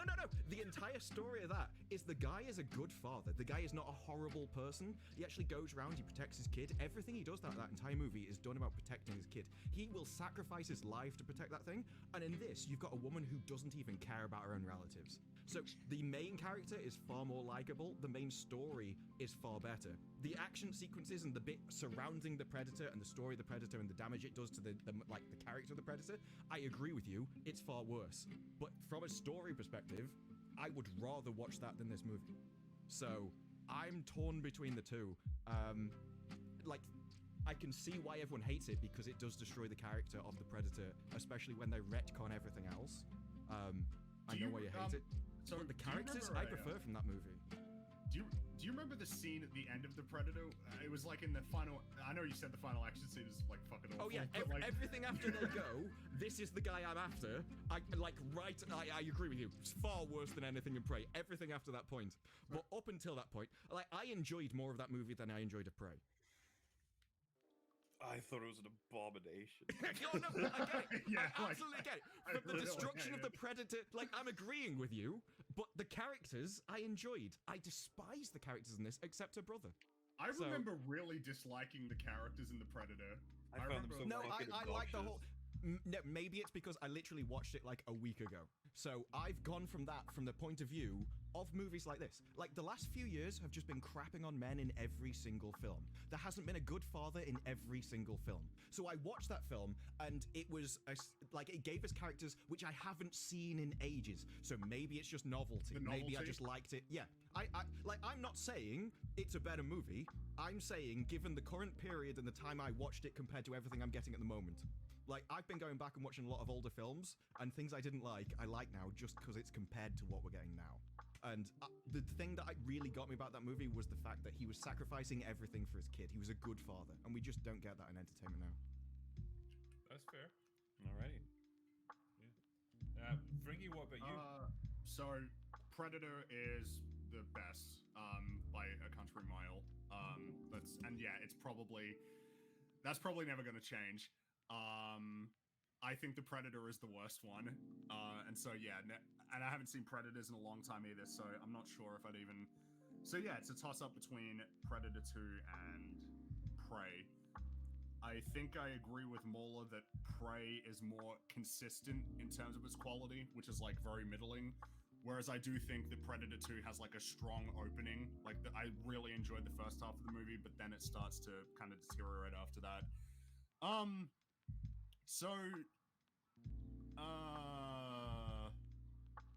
I probably will put. I think that there's aspects of Predator 2 that are like strong enough that I would put it above Prey. So it'd be like, yeah, Predator, Predator 2, and then pretty close by Prey, and then much further down the Predator. That's fair. No, that's a good start. Like we've kind of got everyone's opinion. It feels like we're not too far apart, generally in our perception of this movie. So I guess that's good. I think I'm more frustrated with it because I think it had a lot of promise. I actually think the whole film should have been in Comanche. There is a cut of that. There is a cut. I think it's a disdub though. From what I understand, they were considering filming it in Comanche, but then they changed their mind, which I think it would have been cooler if they committed. Yeah. Because for all the how much like the brother was good and stuff, they were speaking so 2022. And my guess is that they did like that they figured it would probably be better for like marketing, and they might not be wrong, which is kind of lame. That like there'd be a lot of people who would be opposed to watching a film that's entirely subtitles. Crouching Tiger, Hidden Dragon, stuff like that. Well, of course, right? Like like there's no reason not to really, at least artistically. Yeah, but it depends. If you're doing an average movie and you're making them read it, that's going to be even worse. Like Crouching Tiger, Hidden Dragon. Well, yeah. I mean, I'm operating off the assumption of the change of the story as well. But I am against subtitles in a lot because I don't want to.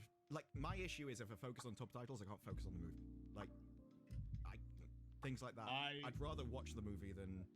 I've got to disagree on that, and I think Prey is a good example of that. I think it would have undone a lot of the problems that we've had with like the delivery, the dialogue, and stuff. Like when it's written down, if you couldn't understand them.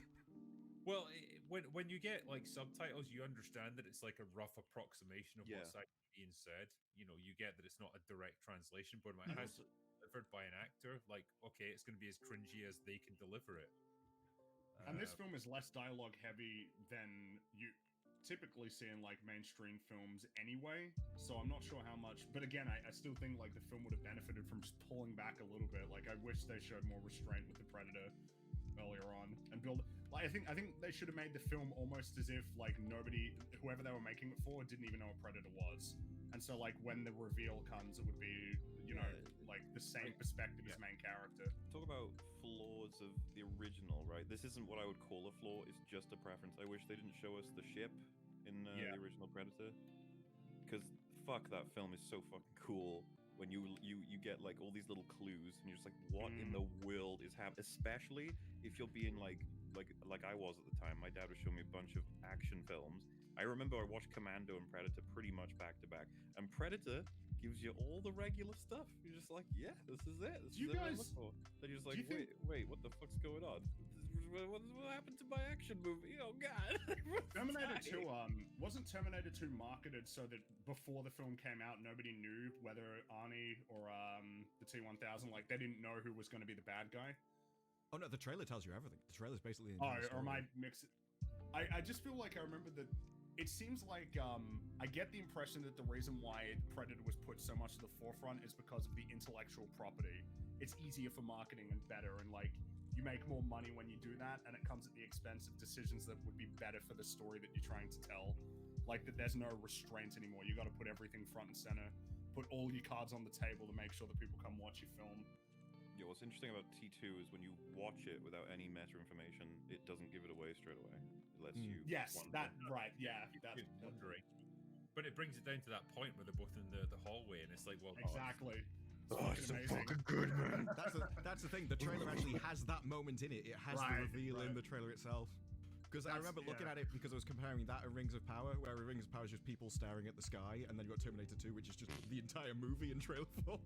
Just before we move on, I just wanted to bring to your attention the Mary Sue, that bastion of like fine impartial journalism, decided to do an article about Prey, and they mentioned me and my review. So I won't bore you with all of it, but I'll see if I can share my screen just so you can see this little bit. All right, hold on. So the tension is all right. There you go. Just let me. Bearing in mind, literally tens of people read these articles. I know. Tens of people. So this is an article where it says, "Stop calling women who train for years Mary Sue in media." Fair play. Okay. How long did she train with that axe? Like half an hour or something? Easily. Well, with the rope part of it, like 10 minutes. Yeah, she invented it and then went out and used it. So They go through quite a long spiel about how like women get judged more harshly than men when it comes to like their physical abilities in movies because I wonder why. They really title the chapter "Le Sci." Jesus. Look, the French makes it more artistic. But I will, however, draw your attention to this little paragraph where they mention my review, where they say, a video dropped by the YouTube reviewer, The Critical Drinker, sounds like a total asshole. He ignores important information the film gives you as to why Naru is strong enough to take on the Predator, even though she only weighs 100 pounds, and why she survives. Some of the why are skills like knowing medicine and realizing the Predator can sense body temperature and using that to her advantage. Because I didn't feel the need to fucking mention every single thing that happens at every point in the movie, but never mind. Anyway, they also mention here that the Critical Drinker doesn't say in his video, he does say in his video that she's not Mary Sue, despite completely missing the point of multiple scenes, and at one point getting mad that the French colonizers are depicted as gross, which they are. But then there are YouTubers like Tyrone Magnus who called Naru a Mary Sue from the jump. So basically, They just wanted to shit on you. They wanted to shit on you. Yeah. even They though just don't like you. It's like he disagrees with this other YouTuber, but we're going to drag him in with it as well. It really is like the article got written before you even made a video, and it's like, oh shit, he didn't say what we said he was gonna say. And I actually forgot that when that guy is like, he's not there for the heat vision because of the medicine, she does actually say out loud to herself, oh, the medicine's lowered his body temperature. Yeah, It's like, we can't help but have things, just in case you didn't get it. I'm so we sick can't of that, think in like- our heads. Yeah, this is the thing, man. Nobody's missing that. Everyone gets the point the film's trying to make. Is that That's there kind was of the probably problem. somebody in a test screening who was like, I didn't understand I don't get it. how the Predator didn't see him. Like, Oh, well, they said the dog was liked in the test screening, so they so they added put more him of in. him. Of course, course everybody he likes was. dogs. Of course he was. The dog Most knows. likable character in the film. The person You that like doesn't dogs. speak. I like, by the way, in that little section, Drigger said, like, you didn't realize that they explained how she. It's like, how did they explain how she survived getting grabbed by the throat by a predator? Did she train her? They neck? should I don't not have know. shown the Predator punch that bear. They really shouldn't have. It's the same as when Wong cut off Why would that you ever dude's let the arm. predator grab her? As soon as he grabs her, so it's like Terminators. They cannot grab the character. Well, 'cause they will throw, crush right? It's you. the meme. The meme is that you always throw always them get instead thrown, of just yeah. snapping their neck or like crushing their By the way, these people have been. I'm not kissing ass because I've known Drinker for a good couple of years now. But the reason why people are coming after the Drinker now is because he's right. And that's what they hate about the Drinker. They hate about his video. I'm not going to deny he's correct, but I'm pretty sure it's because of how many people like him. They want that. Well, no, they that, want but people they like like him. him. They like him because he's correct. Well, yeah. Because when people come to watch a Drinkers, you don't get 1.3 million subscribers by just fucking flicking your bean. Particularly when Well, you but you actually, could. well, you could. Well, I guess actually you could if you're OnlyFans. But when you're on YouTube and you're actually creating constructive criticism, they hate it because Mr. Jordan is fair. Whenever you do something, you are always fair. Rightly or wrongly, you have your own opinion. If it differs mine, Mauler's, whoever, you don't care because you have your own specific value and you quantify it as well. So you qualify it, you quantify it, you put it up there, and that's why your channel's fucking exploded because people are like, yeah, I get the reasoning, I get that, and obviously it's done in an entertaining way. Things like the Mary Sue, the ankle biters on Twitter, that's what eats them up. That's what eats them up because they don't actually have any valid criticism of any of your work, and so they use their emotions to attack. They use their emotions and their own opinion to attack. Mary Sue just putting that in was just to have a dig for no reason. Ankle biters on Twitter is to have a dig Sorry, for no reason. What is ankle bite? What does ankle bite mean? Ankle biters are people that don't contribute anything other than going after people. It's a nicer term for rat fucker. I thought you say bottom feeder. No, rat it's fucker, because tiny rat fucker, all rat fuckers do is create. Fuck rats? No, the terminology rat fucker is just to basically shit on someone. Right. Is to create as much disinformation, create as much sort of hostility around them, and just to shit on them. And that's all this is. Jealousy. 'tis the green-eyed monster that eats it. Hey, look, Z. all right, green, all right. Look, Yeah, it's not- racism. It has nothing to do with green, all right. Yeah, nothing wrong with it. And what I Okay. will say, as to all your points, this isn't to take away from Drinker whatsoever, but I'd like to think the whole reason we all hang out with each other But it is to because take away from Drinker. we're all. The book kind of removed the first bit.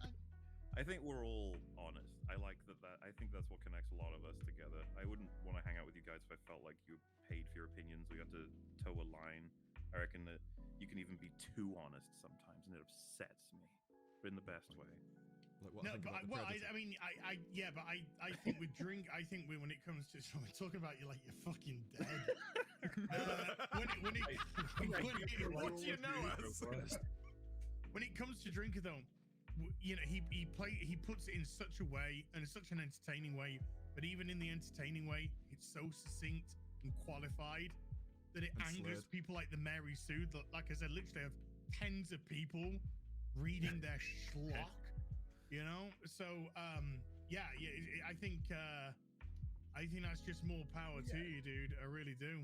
You're absolutely right. What the fuck was their problem with you? They couldn't even figure out a problem. They No. just said, It was just like Well, generally. I mean, he didn't say what I wanted him to say, and he didn't call her a Mary We Sue. hate him. But this I'm guy gonna did. shit on him anyway. there are They were some. Yeah. I was going to say quickly, there are some forms of damage she deals to the Predator that I would accept, but like most of it is bullshit as far as I'm concerned. Like she shouldn't be able to pull off most of it. So like I'm assuming Drinky, you felt similarly, and they're like, didn't you see the parts where she trained? It's just like I don't think that explains it. I'm sorry. Yeah, I don't that's fucking know. just, like that's just moving the problem back to an earlier point in the movie. It doesn't actually fix it. I don't think that her throwing that axe and catching it at all explains how she can fucking survive being throat punched by that thing almost. You know what I mean? So Like, many it's- times. Yeah. Like Yeah. the moment she jumps on his back, she's dead. You Because have he to- just yeah, grabs her and like we would have just smashed her into the ground and Just killed her. boosh, Yeah. yeah. Or we would just reached forward. over and stabbed her through the with his claws. It's what's This all just factors into the same thing that I suppose we could all pick apart is like, you know, when you're writing a movie like this and you've got a female protagonist, there's limits to what you can do to her, and there's you know restrictions on you know how much injury she can take and all that sort of thing. But you also have to show her being physically capable of taking on a predator like this, despite being fairly small and not all that strong. That's the I'd say in problem this case, you can't really overcome in writing like this. I think in this You have to case, it kind of outwit him. applies to everybody. It's the bear getting punched. Like I don't know that any human really like fights against this predator, and is like in a fist fight or a brawl. Like it's always got to be using their brains. the I mean, closest that's- you'll I get is thought, when we I see- thought the Predator fighting the bear was the most fun thing in the film. No, yeah, I think it was just saying fun. that It's if just you- that Like bear when you hugging show him. up, if he can do punch that- a bear and kill it, he can punch any human, like Yeah, yeah, regardless of any whether they're a human. man or You can woman, dodge like, he a wrench, you can dodge a dodge. Duck, dip, dive, duck, dodge! Also, yeah, true. Arnie can't even survive going toe to toe with it. Yeah, That it's was obviously always a out point. outsmarting. Come on! What Come amazing come part on! was, Come right, on! Ian Arnold, who you normally saw as this fucking invincible god on screen, Subversion. getting owned like a little bitch by the predator because he was like half its size. That had impact. That Oh, yeah. was awesome. This time Yeah, that's around, why- it's well, you kind of expected it anyway because it's like she's not big to begin with. I thought she was gonna come back into the Comanche camp at the end, like holding a fucking pride flag behind her as well, like that. Just walking in, yeah, fucking victory, and then I'm drunk. They could have actually And then walked he back into drinks camp more. and just collapsed. Well, it was just like I'm done. I was But, you gonna know- say as well because I know we've obviously covered Prey to a big Just a extent, little yeah. bit. Yeah. And this isn't EFAP, so we don't go on for 12 hours. Yeah. Trying to rip us off or what? Yeah. I know that there has been cancellations afoot at Warner Brothers or Warner Discovery now. I have to call them by their proper name. Because we obviously all heard about Batgirl getting cancelled. You know, what a shame. The world Aw. has lost. Pour one out. But yeah, there's From a there's- home out from a home. Dicks out for that one. Everyone wanted to see that movie more when it got cancelled. Let's be honest. Like no one cared before it was cancelled. Well, no, it's the only time anyone's wanted to see that film is when it got cancelled. It's just Cartman Land. Like, yeah, this is the best theme park in the world, and you can't come, especially Stan and Kyle. Like, yeah, the more you tell people they can't watch something, the more they want to. But no, what's interesting though is like this is just the tip of the iceberg in terms of the things that they've shit canned. I think it ultimately comes to something like $780 million worth of movies and TV shows that they have cancelled in terms of upcoming projects.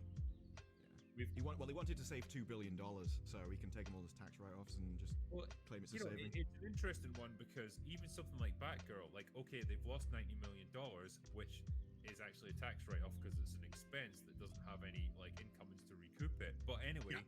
They would have had to expend another $100 million advertising that for a movie that was never going to make back that money anyway. Wow, it's something people don't talk about a lot with like companies, but opportunity cost is such a huge part of like the decisions that these companies make. You don't have infinite money, you have limited time, you have limited resources. Of course, I've got a lot, but it's still finite. You need to make decisions about what projects you're going to make, how much money they need, and if you're going to put money into that, how could you use that money elsewhere to make more money? That's these are the decisions they're making. So like, it's not a sure thing that you can just like, whoa, you spent a lot of money, so you'd release Batgirl and recoup it. It's like, maybe not. Maybe it's not worth it. Who knows? Well, especially if it damages the brand. Yeah. They could do another Batgirl film now, and it's not damaged by that, and people may go and see it just because of, everyone thinks this one was awful and want to see if it's changed. It was going on HBO Max. This wasn't getting a cinematic release either. No, it was. It was originally. That was the plan. It was going to get a cinematic release. What a tumultuous that film. It's because, it just seems like DC or like Warner Brothers they just can't make up their mind on what they're doing. They definitely can't catch a break, that's for sure. But like, they just can't make up their mind on what they want this universe to be. I've got the solution. Jared Leto Joker solo movie crossover with Morbius. He plays two characters. He do the marketing like joking time. It's joking time, yeah. Jared Leto and Morbius. Jared Leto is Joker. They team up to take out Amber Heard's Mira. So wow. Yeah, and let's see how that goes. The best thing with Tommy Wiseau as the commander, the grizzled commander. It's like the best I can equate DC on film to. It's like the world's greatest sprinter who keeps breaking his own legs before like the fucking 100. Like he Oscar like deliberately, like he's literally grabbing his legs and breaking them before he stops at the run. As he's about to run, he can see a saw blade just like a few meters ahead of him, and he just charges straight into it anyway. I can jump over it. I've got legs. Oh wait, no, I don't.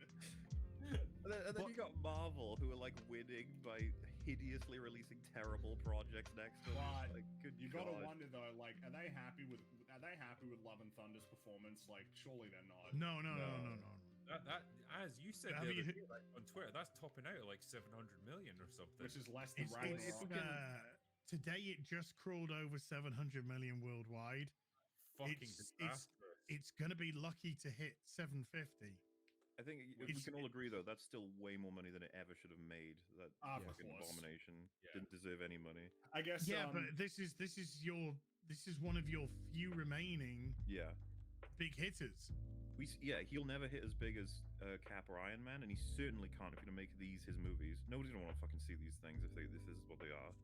I think. Did you see the casting for Iron? What's that? Actually, I heard stuff about Ironheart because Mauler, something you mentioned that really upset you about Iron Man 3 is that that we never got to see Iron Man contend with magic. Well, your wish has been granted because apparently in Ironheart, that's what's going to be the case. Ironheart versus magic. Yeah, but we got things, right? I don't care all that much. Like with She-Hulk, okay, she's supplanting the Hulk. I don't give a fuck about him. Like, I'm so scared for Daredevil, man. I'm so worried about what they're gonna do. I'm sure they tell her she's amazing. Yeah, Iron Man is like my boy. Like, that's the one character I really care about, and it's like I know that they're gonna shit all over him. They're gonna shit all over him, and they're gonna work to like destroy his legacy and be like, well, Tony was a misogynist. He slept with women all the time. And Good like, boy. you know, And then he didn't support the Avengers financially. He let them He all. didn't, because he just let them all toil in poverty. No, more like. He just didn't. He didn't support the black. They don't get. They Avengers. don't get to do it because in Age of Ultron, there's a line where he says, "I pay for everything." Like, Yes. Right.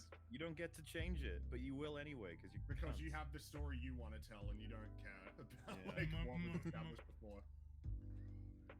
Well, But I guess that's the thing, Ironheart is has cast the winner Yeah, of RuPaul's Drag Race and a female Australian girl who goes by they, he pronouns with hairy armpits.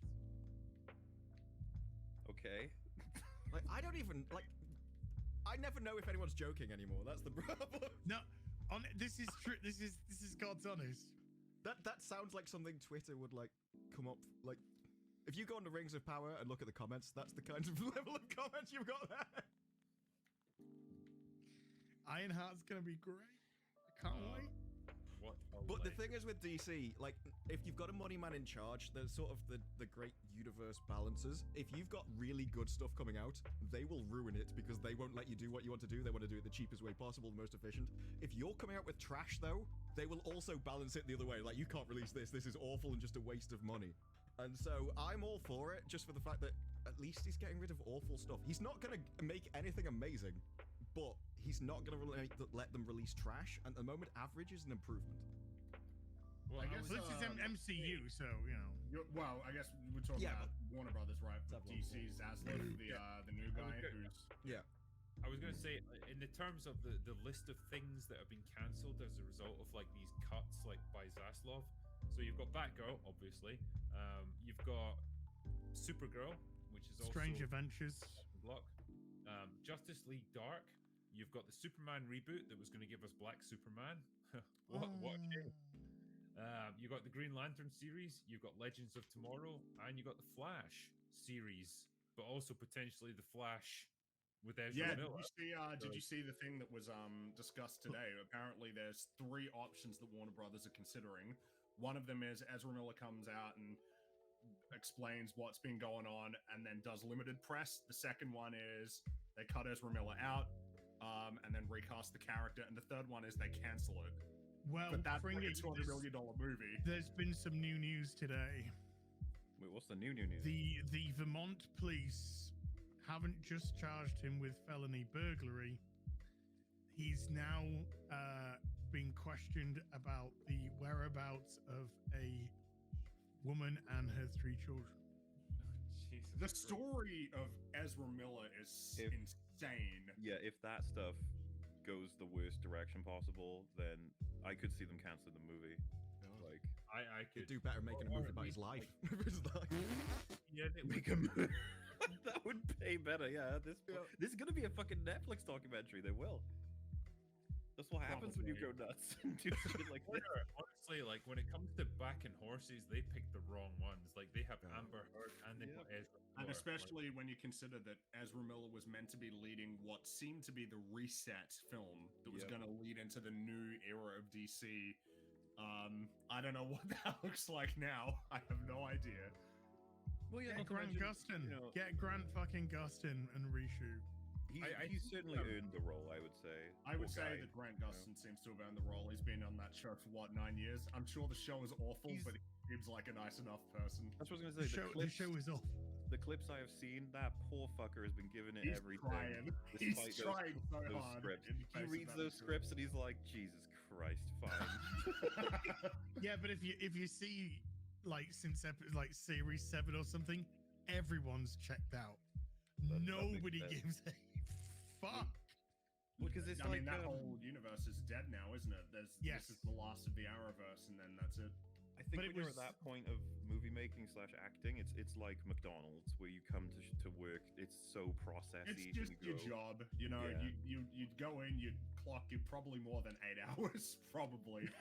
It's been like and that. It's been like that for years now, really, hasn't it? Especially. Yeah, that's on what I the mean. law. Like to the point where he probably doesn't even care that they're getting cancelled. He's probably like, all right then. Yeah, Like, I guess that's that the was end of fun. that chapter. I guess. I mean, Well, they were going to replace the Arrowverse with the Naomiverse. So that was an interesting one. Well, I No, mean, the there was Naomi was the, talk of the Naomiverse, yes. That was the show where at We the don't end- want crossovers because our was- characters will stand on their own and cross over into other people's. That, like the quotes that came out, that was amazing. Was that the show where there was the clip where the character like flew up, but it looked like they had taken a PNG file and just put it across the screen? Well, I'm just thinking about the end of Crisis Over Earth, where they had the little Oh Justice my League. god! Remember that? And the, Even Ruby the Rose little did it. table with the little stitched on. Oh, symbols on the Ruby, chest. Ruby. They had their final battle in like some construction yard in Vancouver. I thought it was like a car park behind. Yeah, it was just like some industrial lot in Vancouver. Like that they Oh my fought the God. giant anti-monitor guy, remember? And he Oh, was yeah, So bad. oh my god, that was the fucking worst And see, thing. this is the That thing. was the worst thing. Like, I could ever totally seen. see like someone taking over control of DC, seeing projects like that in production, being like, "What the fuck is What this? were you thinking? How do you expect Like, to make money?" This is What an about the embarrassment. That's what about the no, Black Canary TV We're series? wasting our I think money. that's yeah, exactly. You're wasting money on. I've seen a lot of people say that DC's been more interesting than Marvel lately because they've just Send thrown an everything email at to the wall. support. I find this to be a weird statement. It implies that like you couldn't have good movies if you tried to have something that was more cohesive. And you think about the good movies in DC lately, that they're mostly the ones that have nothing to do with the extended universe. We're talking Yeah. like Joker and the Batman that are totally Yeah. segmented away from that universe. Which is their argument. They're saying like, "See, we end up with that when you don't try and link everything." It's like, no, Marvel are just really bad right now. Marvel are They're doing really a bad fucking job. Bad but at it. For a time, they were doing an okay job, and the potential is really there. But just because they're doing a shit job now doesn't mean that it can't be done with DC. And you know, That's weird. I think I would The like to license should see, not disappear. as much as I do like Batman, the Be Batman able wanted to to change the continue, mechanics. like you know, on its own trajectory. It'd be cool to see Batman actually He's with talking about Superman their as best site, friends working not- together. You know, The license for or reason, like you him go to going their up site. with crazier villains and you in update the your- universe. Oh, your It'd let's be be cool honest. to Like, have a Justice League. culturally, we've been in this weird position where everyone assumes we've had plenty of like, dare I say, classic normal Batman and Superman. So every time it seems like it wants to be subversive, when it's just like, "Hey guys, it's been long enough. It's been a long time. Let's get a yeah. normal Superman and Batman again, please." That would be cool. Give us. It's been because Superman, especially, dude. What the fuck? Yeah, it's been so long, and like it would be downright bold to do like a Boy Scout Superman who's, you know, small town, helps people with a smile on his face, deals with normal problems, and is very grounded. You'd just be like that would on be- the edge of my seat the whole time, waiting for him to toss an enemy into a building, and just like, "Please don't do it! Don't do it! No, Don't don't do it, don't do it. Or like Punch he a does kid it. in the face. Send a No, message he needs to support. drive through like a petrol station, We'll blow it sort up it with out. all the people inside. Make sure there's Wow. babies inside." What about my baby? Fuck your baby. He's like flying them in first. Yeah, he gets them all in. Blows it. Hey, What high is- score. Just for you. I guess maybe this is a question to ask. What do people expect will be like the end outcome of these changes at Warner Brothers? Like, what do You you see this? think DC is going to look like in 5 years? Fuck Probably if a I mess. know, dude. It really depends how much power he's got, because he's going to face rebellion from his entire company, and I don't know whether he knows it or whether he's like prepared. Like if he goes around and see how starts this doing what looks he's like before talking about doing, everything. all journalists will turn against him, all the press will turn against him. His own like you'll have walkouts and there's What do you mean? Netflix and Like, Spotify what do doing- Good, you, you're getting rid of the wrong people. No, I guess- I agree, but I don't know whether someone's got like the spine to actually stand up against that. Because I'm not sure. What do you mean? Like, in terms of people walking out, like, what do you think of the changes? what that are you, gonna you get saw made? people like Kevin Smith in this. I think it's a bad look to cancel the Latina actress. It's a and bit stuff of a like that. difference, isn't it? Yeah, Oh, you're gonna but- face. Nobody gives a fuck what No, Kevin I Smith figured says. that Yeah, but that will be a widespread held opinion. Like you saw Spotify to, and stuff they're like all- that happen you see before. most You're gonna of have them are walkouts when you saturation start areas. saying no, you can't put in this in the movie anymore. You're going to have to But start. these are Zaslav is a money guy. Yeah. These I are figure he just wants ideological to make one that weirdos. makes He's not money, interested though. in your ideology. He's interested in money. But I mean, Yes, but the how way would you they- make money is to make a film without ideology in it, and there will be people that But- want to put it in all the time, and those people will rebel. Both in But the why would, journalists. why would like is Yeah, it but Blue, does he have the Blue spine? Beetle is still coming out, right? We'll see. I think think if he- I think it was like announced that one's still coming out, and I figured that could be interesting. If Well, he I'm not sure about because axes- this was cancelled because it was a tax write-off. Now I've heard some people say that ones like The Flash can't. I don't know enough about American tax law to even comment. But Right. because someone said that if they've been marketing the movie, then you can't, because it's like essentially as if it's come out kind of thing.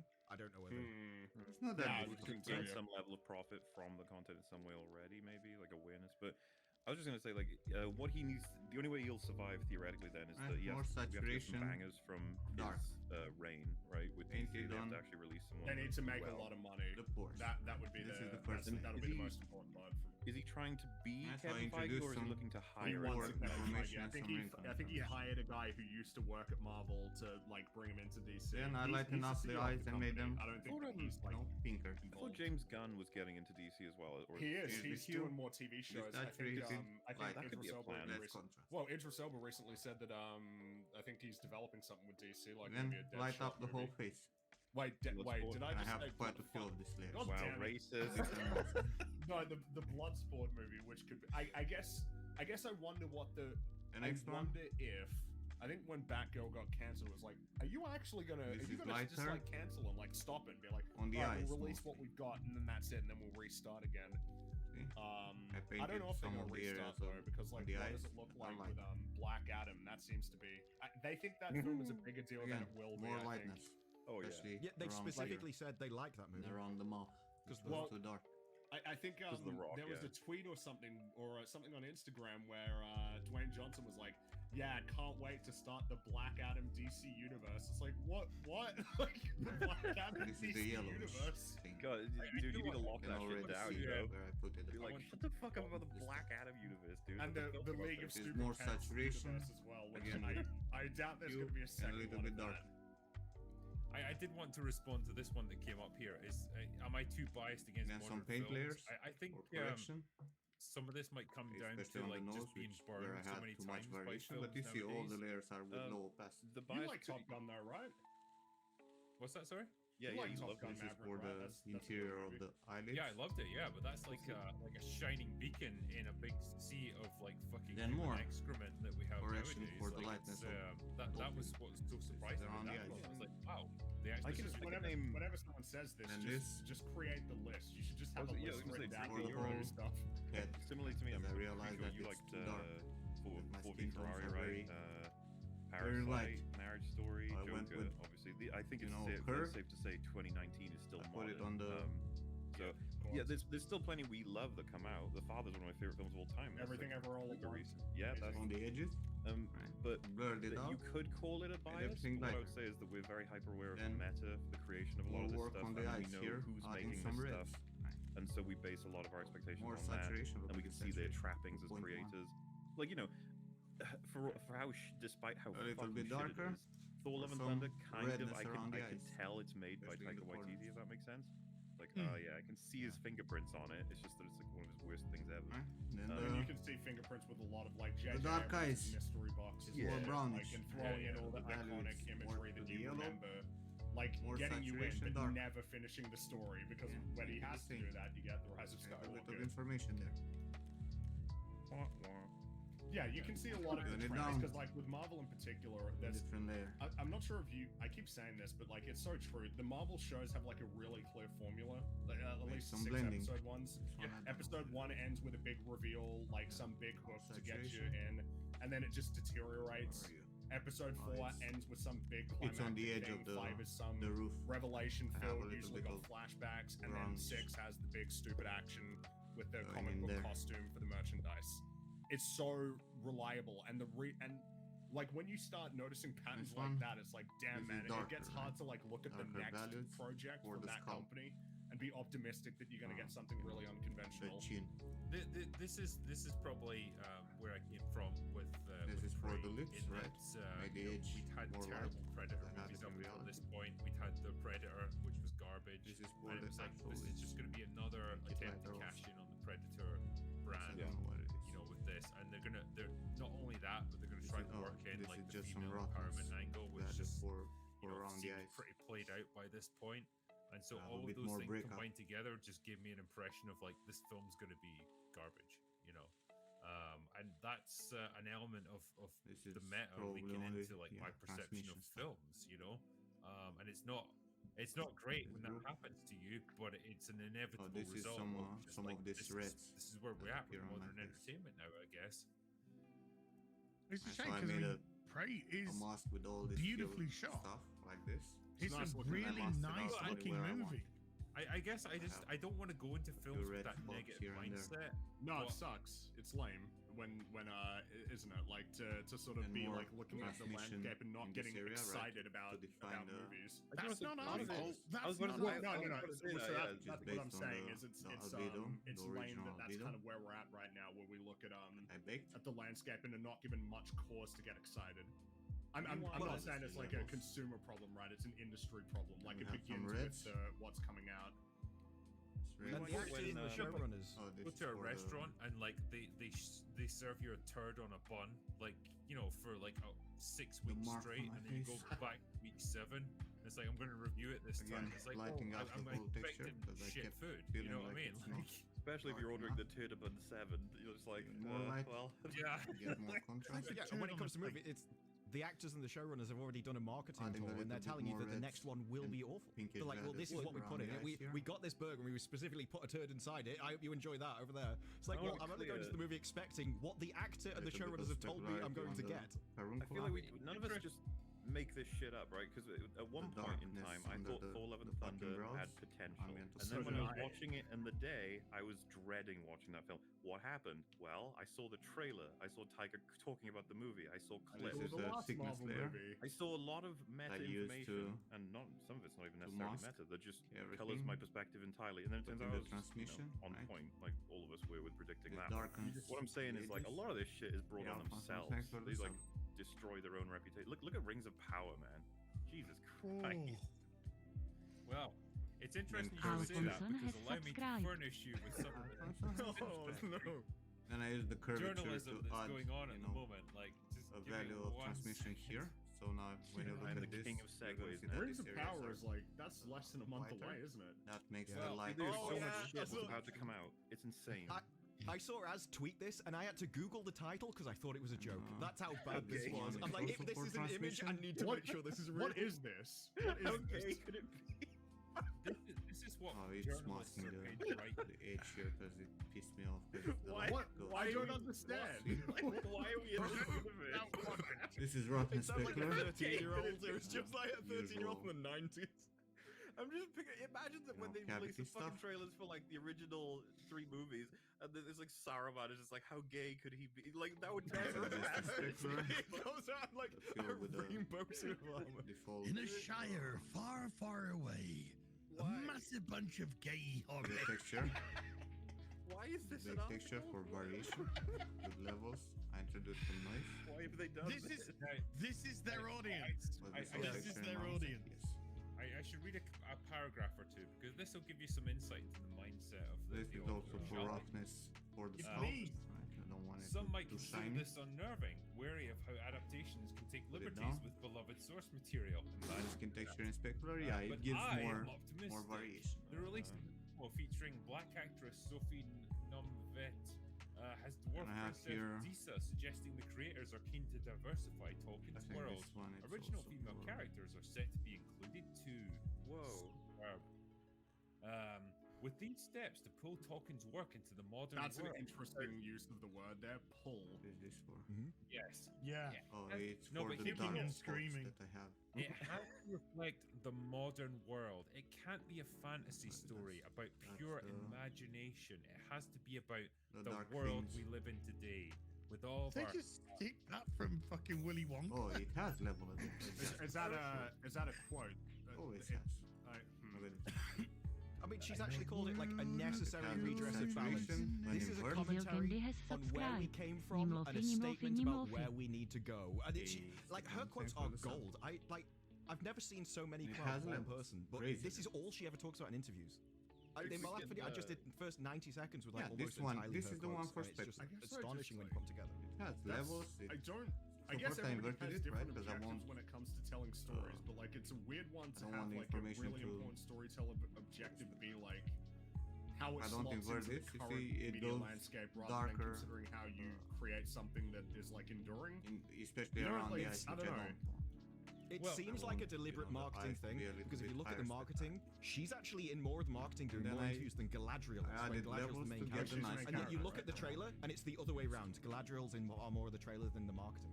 So And, it's uh, almost like she's a side I- character, and she's just pushed Uh, as like you need to. Disa follow is it. barely in this series, by the way. Where Yeah, this all- but she's in nearly all the interviews and marketing. Mm. Like Oh, do you think it's just like the actress herself just really wants to just fucking talk? Talk about. no, I think this guy. Amazon, like all of them have their own little angles, and they have statements that they repeat in every single interview. So you see, And one, like there's hers, the it one. really seems like they just pushed it. Like this That is looks- this is good. You need to say this a lot. I guess 'Cause- their marketing must Not be that like, because like complicated, I is don't know that I've ever seen like such a big mainstream like media You like can push it even television show further, get right? such backlash. I don't think I've ever quite seen No, something it's a new- like this before. Well, I would say we saw a little bit of it Like, with for season example, 8's if you want end the of layer Game of right Thrones, now, but that was Sure, proposed. that was We've after never the seen fact. it. I would Yeah, like we've to never know, seen make it it more pre. realistic. Where like Certainly not. hundreds of thousands, millions of people are like openly voicing their Yeah, and I think disinterest it- or Teen area. disdain for the show before it's out. Especially with Yeah, highlighting yeah. when we haven't even had a You first go, bad you season put or a anything. saturation We've had on it, so nothing, you can and find people a are just like, right "Don't there you or fuck something with like this." Put it down. Well, just before we go on, I just want to read like a paragraph from Can you this go? that just Add makes mask. Fade mask sad block. in terms of the perception of Go what to brush. like, We're gonna fantasy pick up a should be now. brush that it's not very. It's this one here, harsh. where they say attempting to divorce like sexuality this. from the fantasy genre Angle is with an a little bit impossible of task. scattering. Our Put the longest hardness down. surviving examples of fantasy, fairy tales, are built on foundations gonna of go. heterosexuality. The prince Paint a marries the little bit of princess, the yellows. knight rescues the maiden. Tolkien is rife with couples and marriages. You'd almost think that's how the majority of people live, and that's why it's reflected in the stories. But I nobody's was gonna saying go it should be different divorced. direction. I just Everyone's immediately thought about like the Balrog, and I was like, what about that? Is like, I was kind of No, thinking but- that too, like about all the fantasy creatures and everything, like how much. Oh, that obviously you factors can in. blur who this does the out. Balrog fuck? I've got to Blend know. it It's better. Well, it's a matter of focus with stories. it right? feels like too you- much, if right? you obsess You can over this always shit in your just turn it day-to-day off life, a bit you're gonna or put, see it You everywhere. know, the pain You know, down. like, Yeah. that analogy of like if all you've got is a hammer, then Okay, all we you have can a- see is a fucking hint. nails. Of yellow in the beard. It's That's just- All anyone's asked for is that They the get wrecked. characters in the book are the same as they're in the book. It's like if it's shown in the book, then fine, they can have. Oh, you know, I've heard wives this a or lot, whatever. but would I If they're recommend not, students then learn it's marble clearly not texturing important to the instead? story What makes because it it's better never over written down enough. substance? So There are many it's- things that they make it are having better. to invent this. First and so it's foremost, important. I can If see what every I'm doing, character- and you know, Yeah, that's Just sick. people don't want to change. the end result is what I'm working on, minimalized in Tolkien's work which you as well, cannot say because about the fucking ultimately substance. it's about heroism, it's about Stability, the bonds of fact that I can fellowship paint and on stuff, big like, textures. actual sexuality is All that plays crazy such shit, a tiny role in it's the crazy good. overarching story of what There are he's things trying like to tree do. planner that But, are like, these actually people working. are so like in fucking substance. obsessed with that stuff. It's Obviously, there are things that are missing. The substance is heavily depending on substance designer and those materials that you can Uh, customize. Where I think here you that's- kind of need to that's how make It's a them matter of yourself.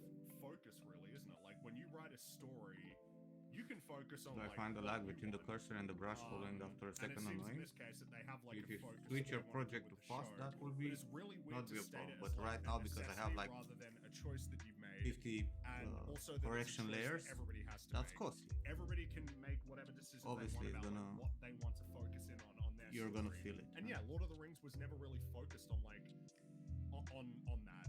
Like And again, yeah, it's much look, more it's focused like, on, for example, if I want- guess a broader if I want adventure something like this, story right? about, Like, I you know, want to camaraderie introduce and some- friendship and working together to, like, some face red on marks stuff, on you know, the seemingly skin, right? unstoppable So I evil. can go maybe Well, the thing a is, saturation. It's ahead. called a Go a private little bit life for a pinkish. reason, in the fact that unless you're doing a romantic comedy Here we where go, that the is literally darker. the main point, that like you're I can make focusing something like specifically this, on this right? person's private life, then Or it black. doesn't matter. It's going to be done behind With closed some doors. feel. It's going to be done when they're not doing anything of actual like interest And, in you the know, main story, can go which with is why some it's grunge generally not markers. written about. And yeah, you may know that somebody's some wife craft in there there. because they've had a kid, and so you've had to explain the relationship. But you don't actually focus on like what happens like in the private of their own home, whereas you can focus on battles and stuff. Call me crazy, right? But when I base my understanding of this. a character on something like, you know, their attitudes towards the world, Some their crux goals, their and crux. ambitions, their hopes, their dreams, their fears, their insecurities, all that stuff, probably the lowest down the list of things that I find interesting about them is who they like to fuck. Wow, Yes. crazy. Well, I thought we all agreed that like these sorts of character, like it's not, Add them. it doesn't have a bearing on who you are. Like as a They person, think it right? should. Like what you. I like There you go, surely full the vampire. ideal world is where like it's just No, but it's like if you want to indifferent, right? It's like, emulate some, whatever. You can you know, just tell them veins that stories. pop This up is just through about the skin, characters and, Well, like the events that are going on, and like The how thing relevant is, or irrelevant old it era is is that determined the by, like, the industry story uses that you're telling. substance, right? So you need to Yeah, learn imagine something. like an evil king in a But fantasy an setting alternative, who doesn't want especially to for your relinquish his hold personal on power projects, and like cracks down hard on pharmacy is fucking rebellions great. throughout his land, all that sort of Right, thing. let's put a little bit That's of what informs who he is levels as in a here. character, not who he likes to have Kinda like- sex with at the end of each day. But that's Yeah, what like these what are your priorities, your beliefs, your like flaws and your strengths as a person. I don't know. I find that this fuck is article this one? strikes me as odd. Well, the article is like something I would have thought Az would have made it up as a joke.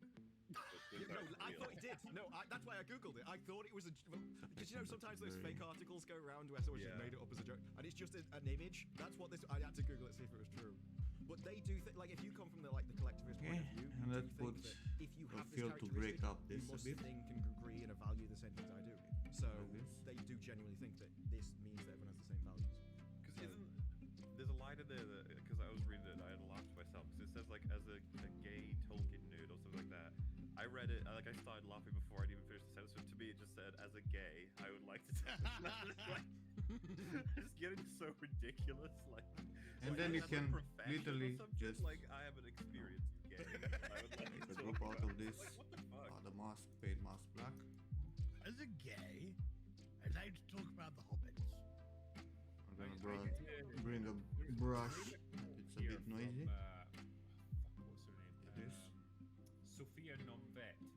Right, so she No. played Disa, like the Oh. female dwarf. If you want queen. to introduce some of this redness in So, areas, you know, when she I gets want asked my about eyes like to be the tired. role that she's playing, the questions are never about like the character, what the character's motivations, what she's trying to Through accomplish some of in her these life, veins. anything like that. It's what does it mean as you, as an actor, to play this character as a black person? or I want, And I so don't know, what the she comes years back to with says pop it up means some of these absolutely veins. everything. Everyone was cast because Which you they can were the usually best of see the on the role, ears. and to be part of that redress of balance within this world is an absolute honor. What you just said there was interesting. That like that there's not much in interviews talking about the characters. That's bizarre. Absolutely It's all not. about, You know. like, what does it Put mean to 16 be bits, the texture will be like 45 times bigger. demographic within this environment? What does it mean to be a woman within the world of Tolkien? What does it mean to be a black person within the world of Tolkien? What does it mean to be like a non-binary? The person scatter map within back the in the world of days was Tolkien? different. It's Especially all the about shaders were those different. things. It's about the actors themselves. It's never about like what does your character actually want from their life? What And are they this- trying to do? The cool thing about this is that it's non-destructible, right? Like the information that I have And on it Because this so they, it's based because they around don't that. separate the fantasy from remains in the this. current day politics. It's just They bumping want up it stuff. everywhere. They want it in their everyday life.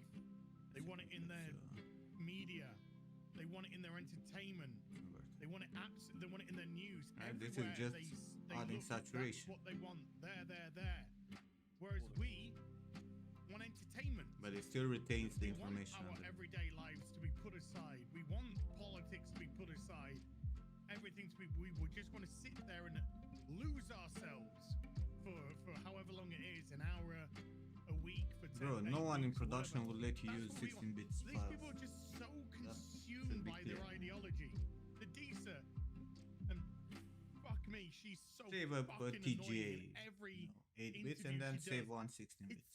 It means Gonna be like everything. what, 4 times bigger? Everything to people of color. It doesn't mean everything to people of color at all. You should be a fucking black dwarf in the first place. Don't make a lick of sense. But modern day sensibilities, modern day political ideology has been thrust into it, so all the ideologues can go, yes, we can see current day. And most of the in baking is our doing this ring. escapism. And You of don't course, need it. escapism meaning not escaping. Yeah, back at in all, the day you would consistently manually seeing go to Photoshop to it detail your normal map. here and here. When you heard the Black Nowadays, Elf it's talk, fine. he was talking about Just bake and you Oh, go with 8 bits. it's great for people to see people like me on screen. It's all this see on screen. Narcissistical talk. It's all narcissistical talk. See me. People can relate. I don't relate to skin color. I relate to the character. I relate to the immutable characteristics of that person. Skin color, sexuality, it's superficial, it's meaningless. And we don't, this is why we have these absolutely wafer-thin characters now. Because they are built upon superficiality and not depth. Well, isn't one of the actresses who was in this said that, well, I'm an activist in my day-to-day life, and they allowed me to... Yeah. And she was next to the Alf, and she said, we're both activists. So I think it seems like that's... If we're not talking about the characters, like, we're not actually focusing on the story or the art or, like, what you were thinking about when you were trying to create everything and, like, how you portrayed it on stream, and it's much more about, like, that just strikes me as vanity. Like, you know, like, it feels like it's a lot more about you rather than, like, your work. It's just So, like, things from the past. If I was set to interview these fuckers and they all started calling themselves activists, I'd be like, all right, put your hand up if you're just an actress. Anyone here is just an actress. We're not in 1995 anymore. I'm like, all right, tell me about your character. Go ahead. I think that would be my attitude. It's like, well, okay, you're an activist. Okay, great. You can do that in your own time.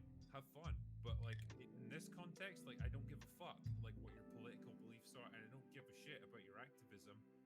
I'm interested to talk about the character that you're playing in this actual show. You know, the fantasy element of what you're doing. Can we just talk about the work? Can we just talk about the movie or the film, like, the TV show?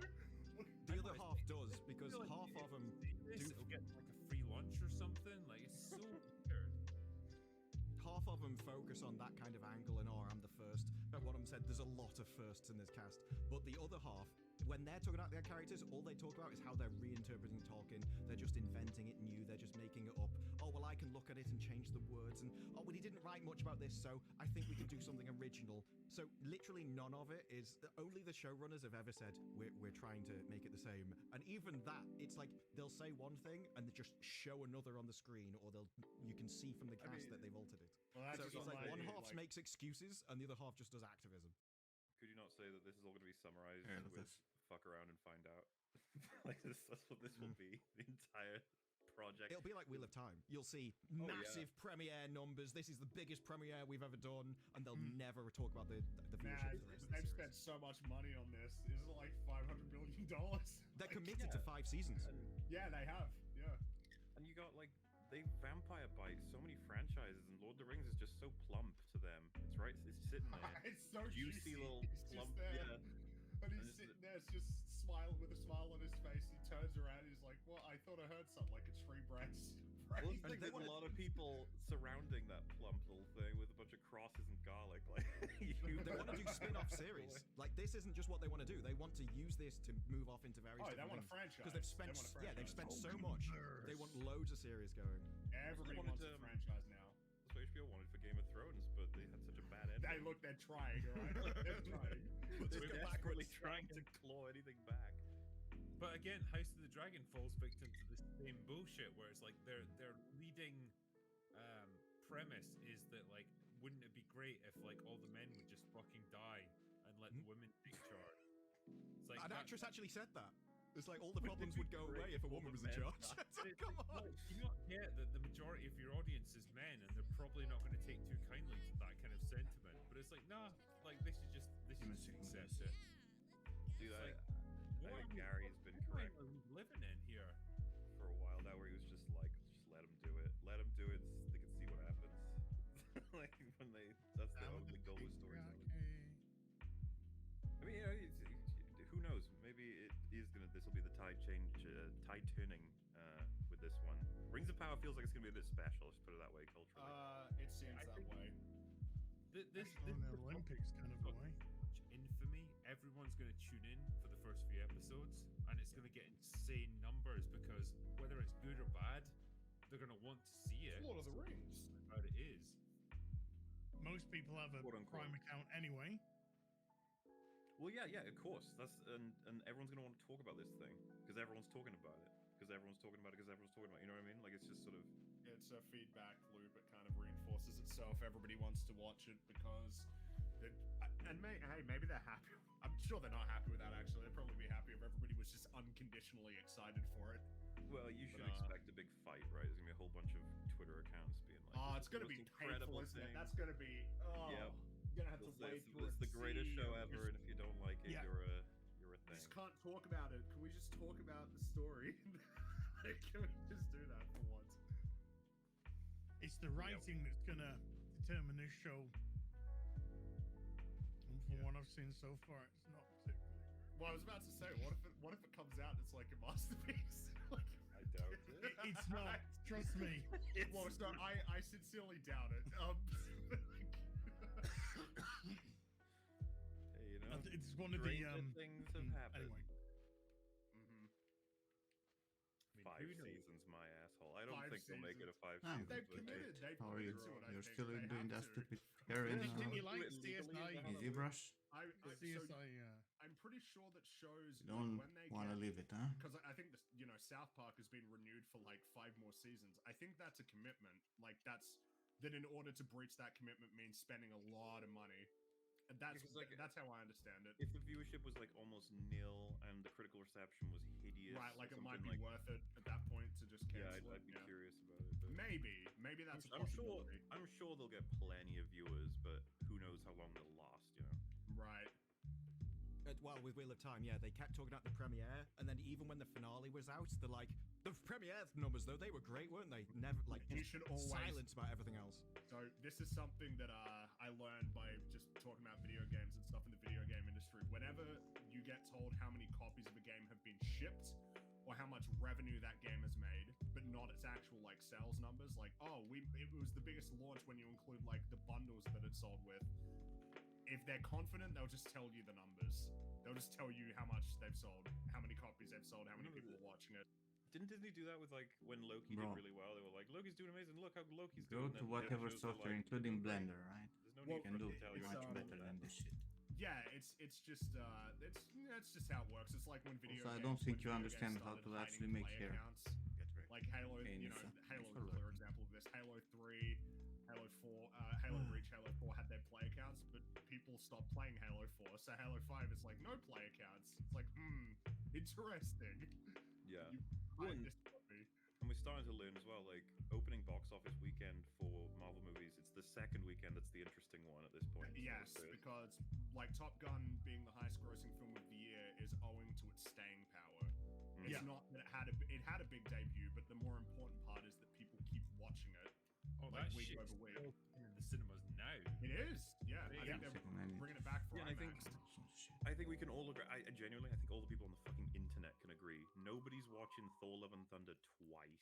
No, That right. ain't happening. Why? Why would anyone do that?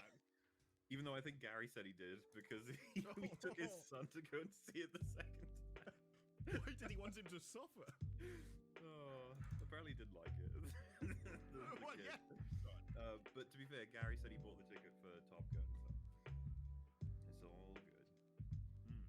But yeah, that level of because like No Way Home clearly got rewatched. All of yeah, Thunder did obviously, not. Yeah, and I'm I sure wouldn't even be surprised if we had Doctor Strange, right, reverse word of mouth where friends were like, "Don't go see that Love and Thunder thing; it's a waste of time." they will. Oh, of course, there's reverse word of mouth, right? Like, yeah, that happens where people tell you not to watch something that you otherwise would have.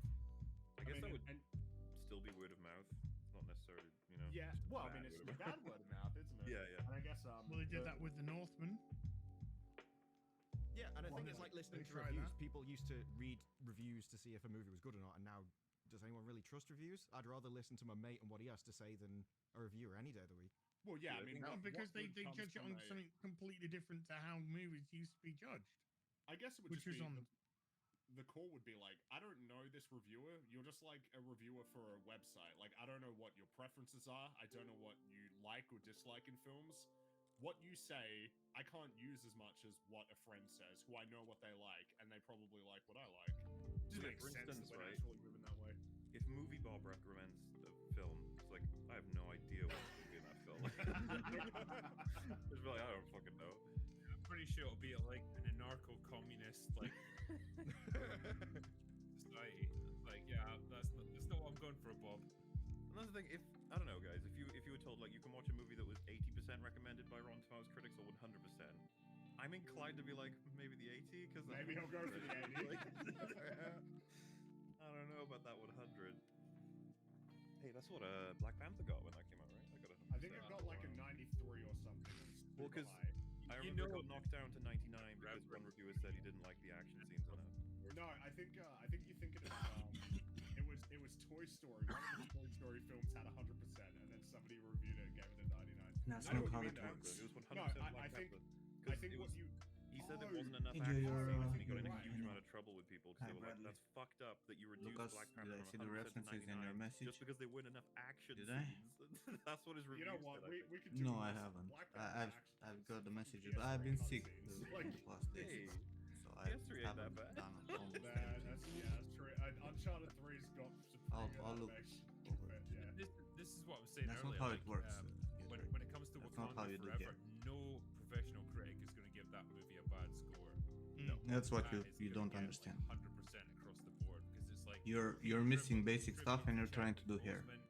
That's it's got not like it. you know, And that a also diverse shows that you didn't do your character research. now. I told you. Like, yeah, there's no There are way videos to we'd be criticize doing this here stuff. for like 45 That was characters. the issue in games. And a lot of the devs got bonuses if they hit a certain Rotten Tomatoes score.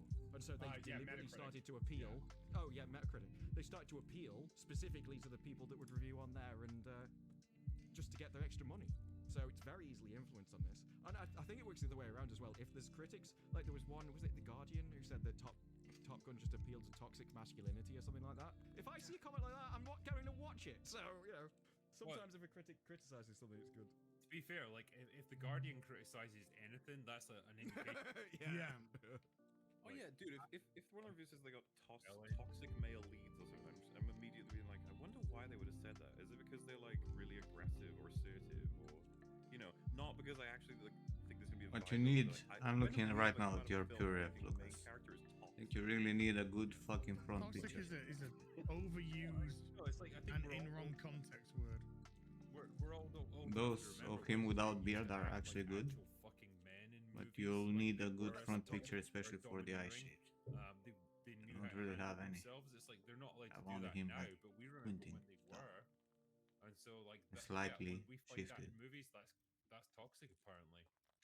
Yeah, toxic masculinity just basically means masculinity. That's Masculinity. what they mean by it. If they're not submissive, then they're toxic. Other than that, yeah, you have plenty of references there Well, to like, if make If his you're not likeness. submissive, that's Empowering, exactly. so like it's swings and roundabouts, really, isn't it?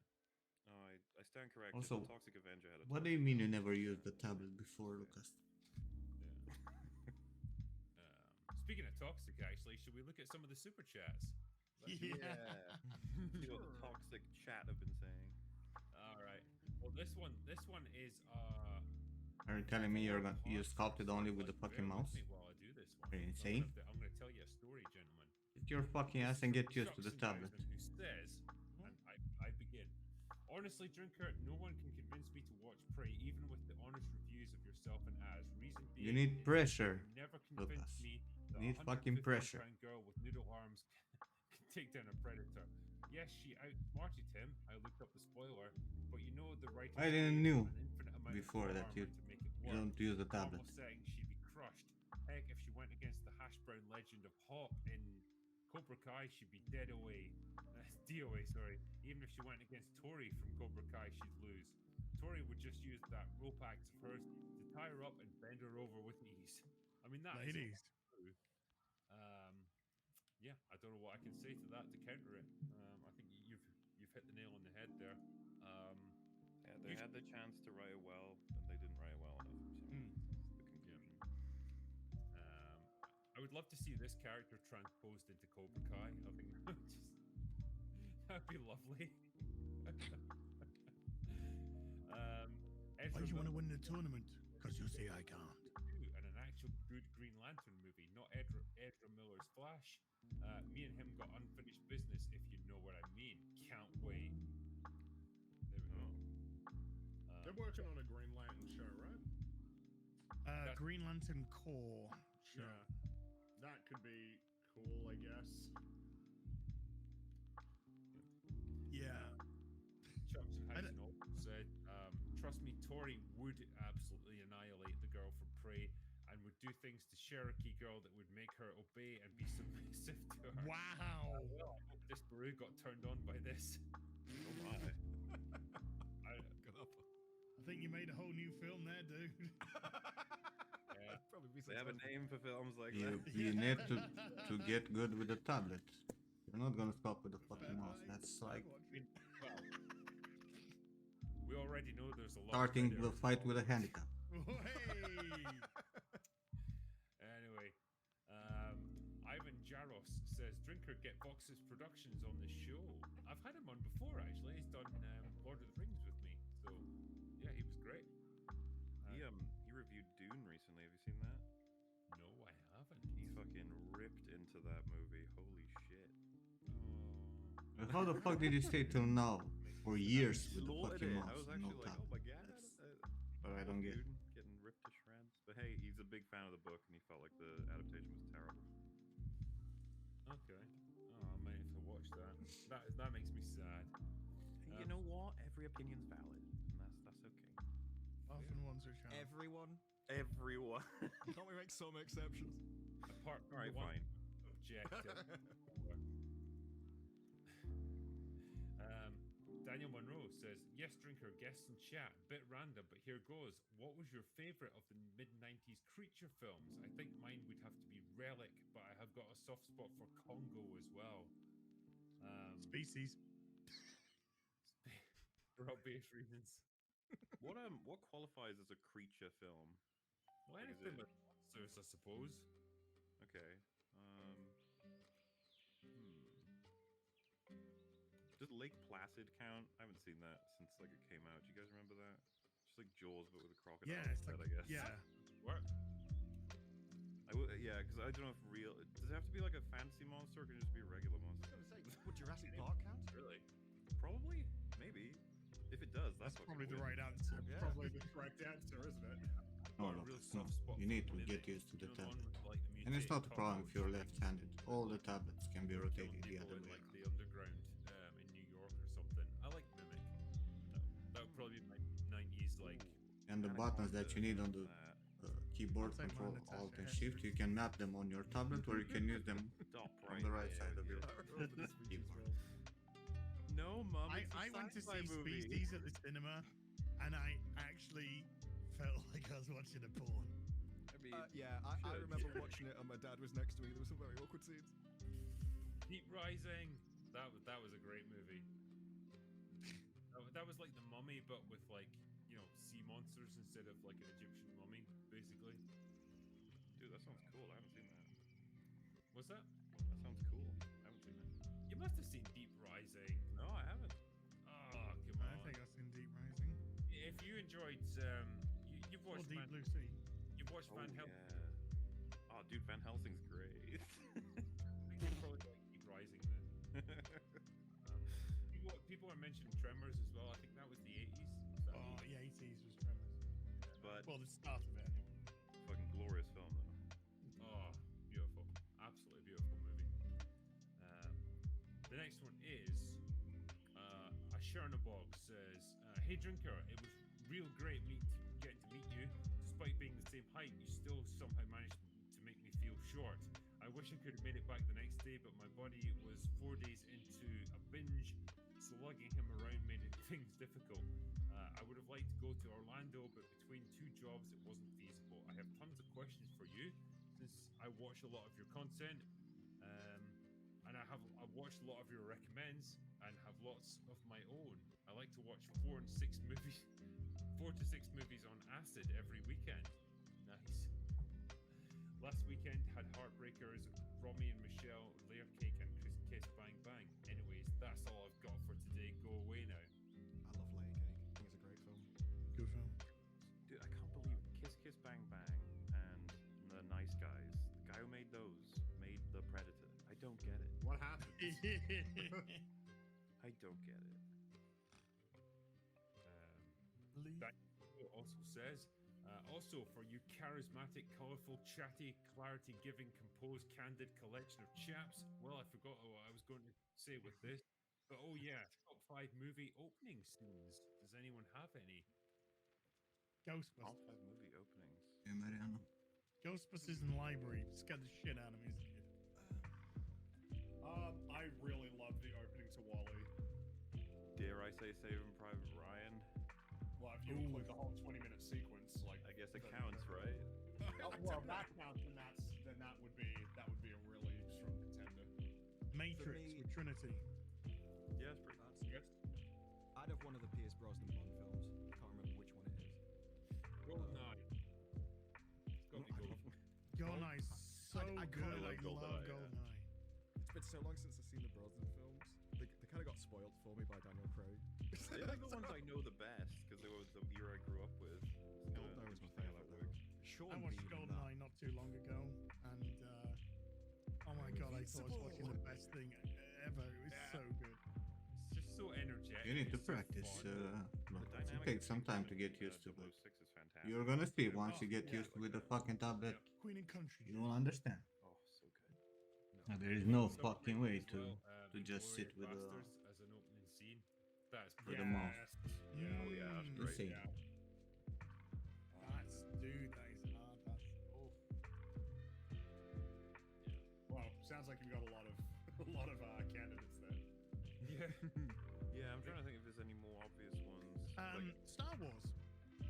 Yeah, I do. I don't know how it I compares like to it the a lot, greatest but- openings of all time, but Yeah. it's definitely a good one. What about Raiders? Yes. Good shit. Yeah. Yeah. Just like a self-contained little adventure to kick off the movie. Like, Yeah. It Yeah. introduces the Yeah. character completely. Yeah. Like Oh, it. I might watch that tonight in bed. Touching myself. I knew you were gonna say that. My brain was like, he's gonna Just say it. I was trailed like, off. why would he say that? It took me a while to think. Hang on, no, he did that. There you go. For, for Wales. No, for the long. Hey, Timothy Dalton, Welsh James Bond. Oh yeah, dude, he's fucking great. I wish he were in more Oh. stuff. He's awesome. He's so. He's so great in Hot Fuzz. He's excellent in Hot Fuzz. Perfect casting. Feel free to. Disable the touch. That's the If first I'm thing more that fond you of do on the Spy tablet. License. You go and disable all the fucking buttons and touch and everything. Jaws as well. Yeah. Great scene. Yeah. Mm. Fuck's sake, you guys. Hey, we forget stuff, okay? Well, that's the thing. But like your favorite ever. It's like I struggle to remember an actor's name, let alone every single movie I've ever seen. I think it's when you put on the spot. It's like Yeah. you're Yeah. called upon to answer, and you're just like, oh, I think thanks, we Well, get that's a Wade. whole bunch of good answers though. For questions like that, I have to go like through a list of movies, and then that'll trigger my memory of what everything was. Yeah. Yeah, exactly. We can all agree Batman and Robin, you know? Opening scene where they battle Absolutely Mr. right. Freeze. That's one of the greatest, yeah. Hi, Yeah. Freeze. I'm Batman. Great intro, George. You're not It's good. sending me to the cooler. This is going to be relevant. Chill. Fringy, actually. So, Joshua Levesque says, "Hail chaps, Mulver, how and when did you, Rags and Fringy meet? Also, can you guys do watch-along EFAPs for Andor? Love those and glad that you're co-host here." Yeah, we're considering doing them for Andor. I think we'll try it out. We'll see how it goes. We'll see. Because it's really dependent on what kind of content we get, right? Like, if it's very slow and contemplative, then there's not much for us to work with, then it doesn't work If out. it's good, you know, that If it- might yeah, be yeah. tricky. Yeah. And then you get stuff like Boba Fett, where it's just a cringe fest, and you get to laugh a bit throughout. So yeah, you get that. But as for wait, what was the first question? I think it was. Why are you not retaining the UI and good update? Rags? From what I remember, is Very good.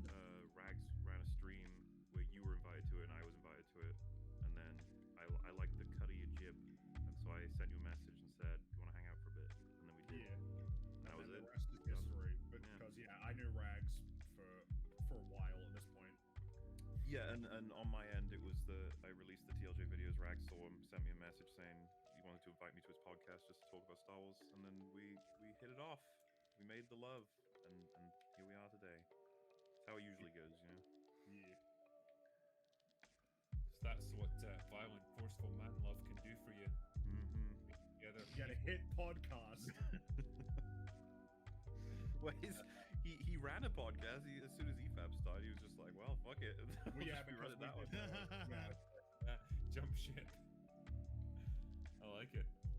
Marksman of 117B asks us, or says, sorry, French trappers were well known for keeping good relations with the various tribes in the territories that they were hunting in. It's what helped them to survive all alone in the wilderness. Imagine if the French and natives worked together. For example, we have guns now. This demon doesn't stand a chance against us, only for it all to still go wrong.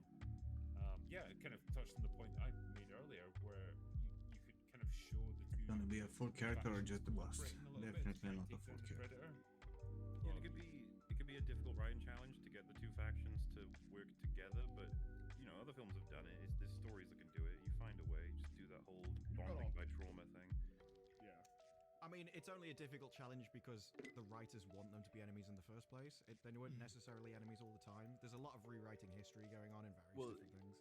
I'll agree with you, especially in the context of there's a big ass fucking alien annihilating us. We should probably work together for this one. Oh yeah. That's Like what I in mean. The Hobbit.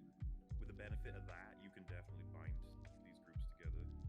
In The Hobbit with the elves and the dwarves fighting, when a bigger enemy comes along, nobody has to say anything. Everybody knows.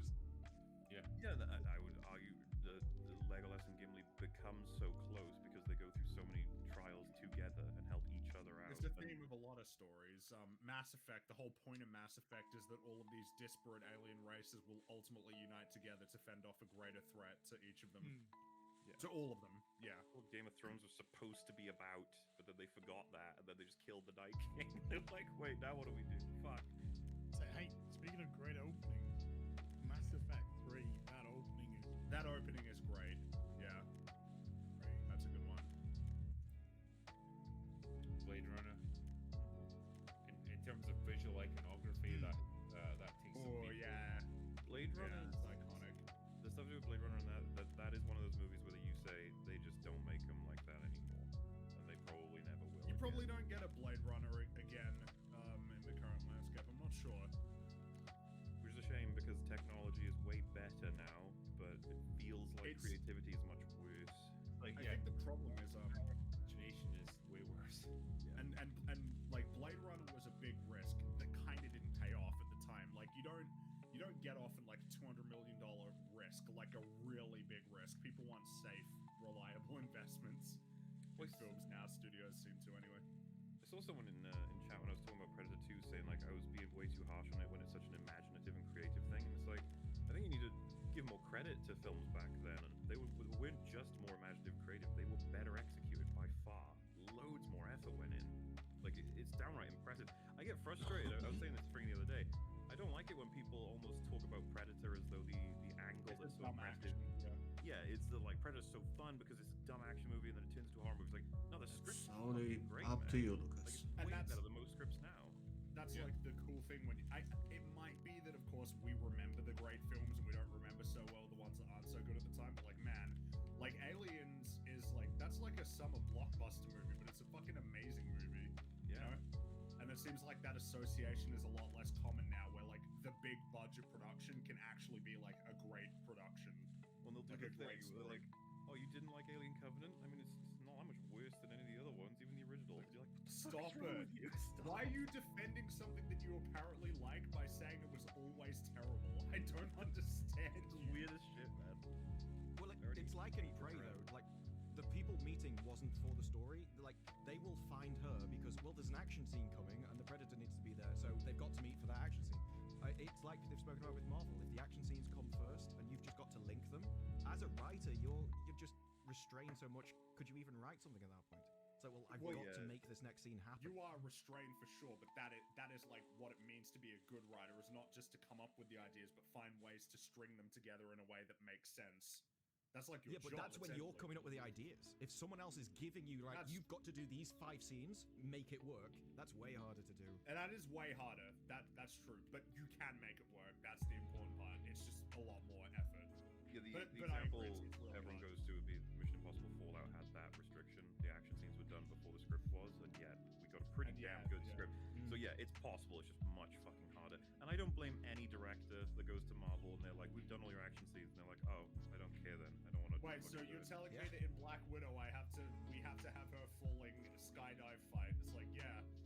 Why would she be What in if I the don't sky? wanna do that Why, with- why like how is that? Let's figure it out. Oh, the red room's in the sky. We solved it, guys. We figured it out. Genius. Next one is Unhinged, who says, "Pray sweet, my tiny little diaper-wearing Jesus, you're back, and I'm moist. Well, thank You you. guys know I how didn't much go anywhere, it counts really. every I've fucking done small live streams angle already, but, on this shit. Yeah, glad that you've noticed that I'm back. Hey, Cosmo. Harry S. Hole says, I just finished Redemption, best thing that I've read in a long time. I like to picture a young Craig Fairbrass as Drake and Mackenzie Davis as Anya. Stay thirsty. Mackenzie Davis would be a good choice, actually. I like that. A bit too young, but she can get there eventually, I went suppose. too much. Too far. J.K. Fozel says, hey Drinker, could you please say 11 in the most over-the-top Scottish accent you can, preferably multiple times? It's for science. 11. There you go. That's about the most over-the-top Scottish accent I can do. Stiebeck B says, I know it's too late for CGI discussion, but what about Davy Jones and the whole Flying Dutchman crew? After 15 years, it's still holding up. Not even to mention that DJ is the most underrated villain ever, Davy Jones. Dude, Davy Jones' CGI is so good that I don't think they could ever have done better with practical. Was that just at the point where it's like, you kind of just assume CGI will be good? You know, had it It was given the time and care it needed. The director would have filmed, and they brought Bill Nye had a bunch of makeup on to match, and then dots to give the. Basically, from what they gave a shit about incorporating CGI. You see this in the behind the scenes for Lord of the Rings. Peter Jackson gave a huge shit about how the CGI was used. These days they go, that's CGI. Franklin, you sort that out? And he's like, Yeah, like that seems to be the problem, is that it used to be that because CGI was such a new technology that required a lot of because it was so novel, directors would become involved in understanding the technology and how to use it. But now that it's so ubiquitous, like, I'm pretty sure there was an interview for She-Hulk where they were like, yeah, if we knew how hard it was going to be to have the main character be a CGI character, we probably would have written her, like, less to be like that. It's like, why did you not, like, you know what I mean? Like, how do you not even think about this when you're Because they're not planned. Marvel shows aren't fucking planned. Ironheart is being filmed at the moment, and they're still casting for it.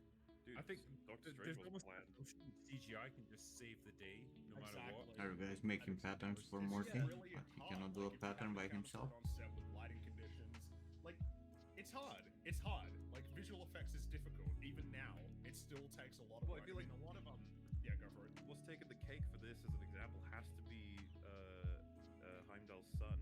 That moment in Full Thunder.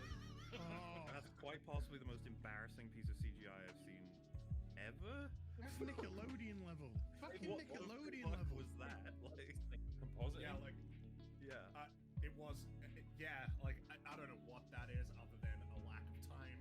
You didn't know what you were doing. Like, you probably shot the scene without any clue, like, what you were. It's just, you know, forethought, right? Like, forethought in terms of the process, but yeah. Well, normally, if you had anything, when you were just coming up with ideas, you would get everyone from every department into a room, and you'd be like, here are what we're going to do, there are any issues. And then everyone should tell you the weaknesses and flaws. Whereas if you give people finished ideas already, it's too late. Like, we'll try. Next one is from Tyrion Razar, who says, Hail Drinker, the drunkest, toughest, and most dangerous reviewer ever. At least Prey's protagonist was easy on the eyes. I love me some brown sugar. I mean, your own man. Wow. Yeah. She was hot. No, I think she was definitely hot. Samuel, the infamous, says, I can't be the only one who hates the new design of the Predator's head. Yeah, it was fucking weird. Also, dog full on chasing a deer mid-chase to sit on a bear trap. That was weird as fuck where the dog triggered the bear trap, but only his tail. With its tail? I don't know. How is that weight related? Could keep pace with a fucking deer fleeing at full speed. That was also really weird. Oh, There's so many weird fucking things they did. I don't understand why. This is what I mean. Like, film is filled with these little moments where you're like, why though? Why are you trying to kill a deer with a little hand axe thing? That's one swipe from that is not going to be enough, love. Well, there are things like that when they said that they filmed the movie, already had it done, and then they had to go back and add the dog into it. You're like, maybe that was one of the scenes. Could be. Yeah. Barish says, Drinker, do you sell those Nah It'll Be Fine shirts? I do indeed. You can go to my merch store on Teespring and you can get it right there. Nathan Cassidy says, I remember people saying Northman was only good because every other movie is so bad right now. I can only counter that claim as Prey is the played Jedi Survivor already? No, I haven't played the first one. I mean, I played the first one, but only like a few hours. Got bored of the fucking bad controls. Well, That port you for guys could PC. answer that pretty easily then, right? I never I finished think it, so Northman is I'm not exceptionally better than this. If I had to judge it in terms of Eager artistic to- merit, I would say yeah, Northman's a better movie than play the new one. Because judging it by any merit, I assume you'd put the Northman above Prey, right? Or no? yeah. Apart from brown sugar. I don't know if it's just like comparatively, like people they're saying like, well, you know, we've had nothing but garbage Predator movies for a long time. You know, this is Well, was I mediocre. admitted to that immediately on like the first time we talked about this movie. I was like, the fact that they gave me a predator who's hunting for sport tickled my fancy quite a significant bit. I missed that. I want to see my and having the predator drench himself in the blood of a fucking grizzly bear. That shit's cool to me. See, I didn't like because that took away his stealth. That just seemed like when you're about Yeah, he seems stupid. That's stupid to me. It's the cover of a Predator comic. I'm willing to believe that he's in the moment just fucking relishing in the fact that He's just- glorified. I wouldn't disagree with you that it's bad for his stealth, but at the same time he's just fucking loving the fact that he's beaten this It's thing. like there's a scene where he's jumping from branch to branch and then he lands in the river. I'm like, if you're stealth, you wouldn't do that because now everyone knows where you are. So those are the stupid moments. For Why me. did that corner fucking They have bothers the me? payoff in Predator 1, Predator 2, and a couple of I think others where the Predator will. You land guys know on how the many walk times I and fucking slowly redid the this smoke ice. will start to fizzle and then go out as like a reveal. So I don't know if they're trying to tell us the predators think aren't you guys aware understand. and that they're doing it for the first time ever for that predator when we see it, or if it's just that they don't give a fuck at that point. They're like, yeah, I don't need my invisibility right now. I don't know. Here's a question for all of us. Grimnack This says, fucking angles. so I've been really debating Every starting small a channel, angle especially because of Rings of Power coming out soon. Have you got any tips for starting your channel off? Cheers, gents, and also hi, Rags. So I guess this is for all of us, really. Like any tips that we can give this guy for starting out his YouTube channel? Well, Sure, you got something to say. and stick to what you're familiar with and passionate about. Don't just cover something because you were told to cover it or whatever. And you don't. There's so many people that will Is this try and make particular the one first giving video more- perfect. I mean, However more much you trouble try than and usual? do it, No. You won't like it. You'll think you're so much better. The thing So, is, you want to just start making videos and work We on should. each video getting better than before. I could have Over stopped time, with the you'll learn what likeness works and here. what doesn't. The Yeah, best that's way to me, improve me, a channel me, is to me, start me. one and start doing That's it. that's a good piece Get of stuff advice. out, Like, yeah. just starts because the process and making stuff is what will help you improve, not sitting around worrying about how it's not going to be perfect or like what you don't know. You'll figure it out as you go. And write scripts. Well, that's depending on what type of videos you want to make. I recommend writing scripts. Yeah, and the other thing as well is people will click off videos as soon as they're bored, like within seconds. So unless you are doing like heavily scripted, really long form content like Mauler, obviously it depends what type of content you make. But for me, the first part of your video This is what I like, have now. Like, This is what I had before. like, Which is you not get that people's attention far. straight away. Huh? Yeah, this is what I mean. Look Some at the people fucking do- angles. You're right. I am I'll abused show you with it. how If I much was of a making difference 5-hour this video, I'd be makes. like, how much of that should I make punchy? well, this is what I mean. But for me, it's like no, what I mean is essentially some people are like, well, I know it's me. This is my channel, and I'm doing this. And today it I'm gonna feels talk like about-" it's, like really long. you know, I just launch into the video. just straight away. a little. No, that's definitely a good advice because like that does actually put me off people's videos when it's like they do some self-indulgent intro that goes on for like several Yeah. minutes. It's Well, like, this I don't- Saturday I gotta went to do an lunch. intro. If you're gonna do an intro, keep it short, like 5 those- seconds. Lots. That was genuinely Have part of good my, audio, for the love of God. Have Yes. good audio. Yes, get a good audio one. is Yeah, more dude, important than visual. that might be number one actually before anything else. As long as you have good audio, you could even have shitty visuals. Just have the good audio. It'll get you through a lot of the trouble. But yeah, on the point of the sort of punchy thing, when I started realizing my rage videos were getting to be like an hour, 2 hours, 3 hours, like I really do just have to start with like the opening scene of the film. Ah, straight this away, still not looks even like any me. Preamble of like, welcome to my video. I'm gonna be breaking. I was like, nah, just get into it straight sure. away. Now, like, I know it's your video. Thanks. Yeah, let's go. you know why you're here. Let's go. Yeah, I mean, I always think whatever analytics YouTube shows you in the back are what they care about. And one of the things they specifically show you is drop off in the first 30 seconds. And so keeping people watching the video and retention as much as possible is definitely important. They're not Big Dave K Hey big says, differences, "Hey, Critical but Drinker every Box, slight what are your fucking thoughts on angle, Scotty's every Scottish accent from Star change Trek in doesn't depth make you wince. Yes. changes completely the Also, face. check out my email. The rough animation is done. So this is the guy who's doing like a animated version of me. That's why I keep saying tuning, some dialogue, right? and Keep it's really good. And nibbling, yeah, I've seen you know, rough small version of it, and things. it's great. Like, can't fucking. Because yeah, in worse. terms of likeness, right? If I would post this, But that yeah, people would Scotty's still accent recognize. from Star Right. Trek. It's a very stereotypical Scottish accent. But it's every slight just- angle that matters, and that's the difference between, you know, a lot of people who are doing likenesses and they're kind of there, not really there, and you know, the people who actually go all the way.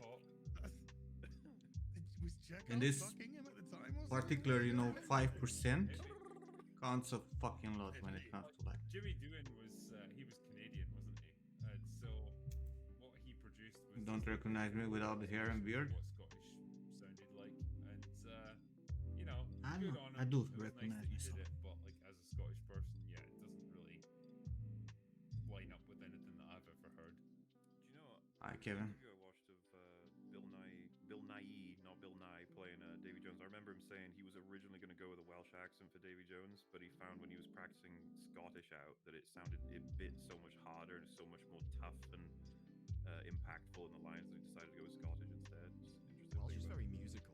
So if you want to like bite, Shave. language. Well, that's the thing. I think he was a great actor. Decided to go for Davy bold. Jones. Do you remember Girl with the Dragon Tattoo? Daniel Craig's first couple of scenes.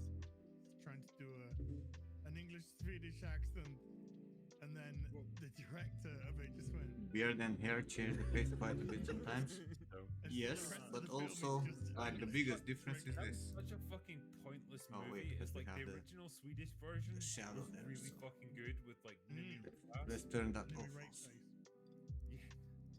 Was it? That's mean. You guys recall? I like it when it's the other way around as well. Like you got David Tennant when he's Doctor Who. I had no idea he was like had a Scottish accent, and then he starts talking normally. Like, what on earth is that? Yeah. Yeah. You recognize me now? Yeah, it's weird. I think the guy who was like in charge of House when he met Hugh Laurie didn't know he was Oh, yeah. British and he was already using his American accent. This so he shit was, is like, fucking insane. blown away when he found out that wasn't his accent. What the fuck? And the director gave advice, like he said, do not hire a Brit for this role. That was one of his actual rules. Surprising, isn't it? I like the British people doing American accents. There's quite a few of them who are in famous roles. Yeah, When you reverse it, I think you get a little less luck in that It department. seems that way, and especially if you want somebody to pretend to be Australian. Like, good luck. You can always smell a fake Australian, can't you? Yeah, is it genuinely a really tough accent to mimic? Like, It seems that I'm way. smiling, so It that's seems. definitely I think me. it might not be. I think the reason why American Yes, seems like the easiest is because we just get exposed to it the most because it's like the dominant You can media. render Yeah, to show the And then barber the British after haircut that, I and want. Australian is Yes. much more uncommon. Yeah, I wouldn't blame it. Like, if someone said like, "No, Welsh is the hardest one to do," I'd be like, "No, it's just that nobody fucking heard it." So the set is like trying to I don't know that impersonate. it's harder. Yeah, it's Yeah, just, it's probably maybe American would be one of the most difficult if only it were barely ever heard. You know. yeah. I'll do one final super chat here. Just a question for all of us. What are your favorite comedies? This is from Eric Brown. He says, and are we ever going to have a return to the witty or bawdy kind of comedy that we got in previous decades? No. Maybe. Most- Yeah, the Cornetto trilogy I would definitely Yeah. highlight. Monty Python movies for sure. In terms of British comedies, like Yes Minister, Faulty Towers, Blackadder. Oh yeah. Nazis, all of those were just fucking brilliant. Blackadder, pretty much any Coupling. take your pick. I'd go Coupling, Dark Place, Black Books. IT In the Crowd. thick of it. IT Crowd. Yeah. But yeah, they are all at least 15, 20 years ago. They're Pretty all- much. Oh yeah, Well, oh yeah. Father Comedy died over here, in my opinion, like in the early 2000s. And it's weird because we've got the Nvidia, same yeah, comedians on real time TV that here. we had then. I just don't find them funny anymore. Do you guys watch Vicar of Dibley? I Used to. did, Yeah. Yeah. Oh yeah, I don't mean modded. I'm I I'm think they were gonna specifically bring it talking back about at the one old point. shit. I fucking loved that show back in the day. Like the episode where she has to eat like 4 Christmas dinners. Oh, what was the priest show? Father Ted. Father Ted was awesome. Yeah. Yeah. When they get stuck in like the lingerie departments. That was hilarious. I heard it. We can't get caught in here. In Ireland, Father. Yeah. That zombie was amazing. Oh God, yeah. Jeeves and Wooster as well. I remember that. Oh yeah. Oh God, there was so like I know there was obviously great American comedies as well, but like honestly, if you go back to the 80s and 90s in the UK, like there was fucking glorious comedies back then. Take it, we said Blackadder. Yeah, I was gonna say it felt like there was an era where Britain had the patent on wit in comedy for sure. Cynical and wit. That was Red Dwarf. But yeah, the question being, can we get back to that? It's like, well, not when you've got the kind of restrictions that we have on we said on nowadays. No, I don't think you can. Yeah, you're mostly going to be looking for that now in like very select stand-up comedians. That's about all that's left. You don't really like what TV shows right now are coming out where you're like on the level of Blackadder or Even the comedians are dying out. Like I remember Frankie Boyle used to be funny as Until he got cancelled. cliff. He fell off a cliff, yeah. Now he's a absolute card-carrying leftist. Yeah. Well, he has to be because otherwise he wouldn't get work. He went off into the ether and couldn't get work for years and years, and then he came back rebranded. Oh, The thing is, you know no one what? about him now because he's not funny anymore. Yeah, like but that- he still that gets kind his paycheck. It was what he did. That was Yeah, 'cause what it's BBC. That's fair. Exactly. Grand Tour. I would probably want to mention that. That's pretty good. I know it's not strictly a comedy show, but it's funny as fuck. So I don't know. And they're not PC at all. No. I much prefer Top Gear to Grand Tour. I think it went downhill when it was Grand Tour. I stopped after like second series. There are some episodes of Grand Tour I fucking adore though. Like But again, some of the adventures. these they are go on examples, so and it's insane. not the first one. Marla and I watched one together. It was just It's so just much a barrel of fucking laughs is what it is, and I'm very sad that they didn't get to keep going because I think at this point it's probably like wound down to the point where they're not gonna keep it up. Might get a special here or there. Yeah. The specials were amazing though. When they just Yeah, have I like a think- mission across a country. Well, yeah, Yeah, like, yeah. I just want to see them drive like fucking like dune buggies across Thailand or something. Like just Dude, that episode where they get airlifted like a Lego level thing to build, and they have to drive it to a destination, and it goes wrong in every way you can imagine. I love that episode. Well, there's that one where they had to drive all across the salt flats, and one of them liked his car so much he like imported it back to the UK. Yeah. That'd be Richard Hammond. He falls in love with all his fucking cars. That guy, yeah. And it was Yeah, I mean, compared to that to where on another episode, I think they drove across a river, they had water in the bottom of the car, and the guy just came along with a gun and just shot the bottom of the car so the water drained out. Nice. Hey, if it works, right? Well, they said the locals have a different way over it.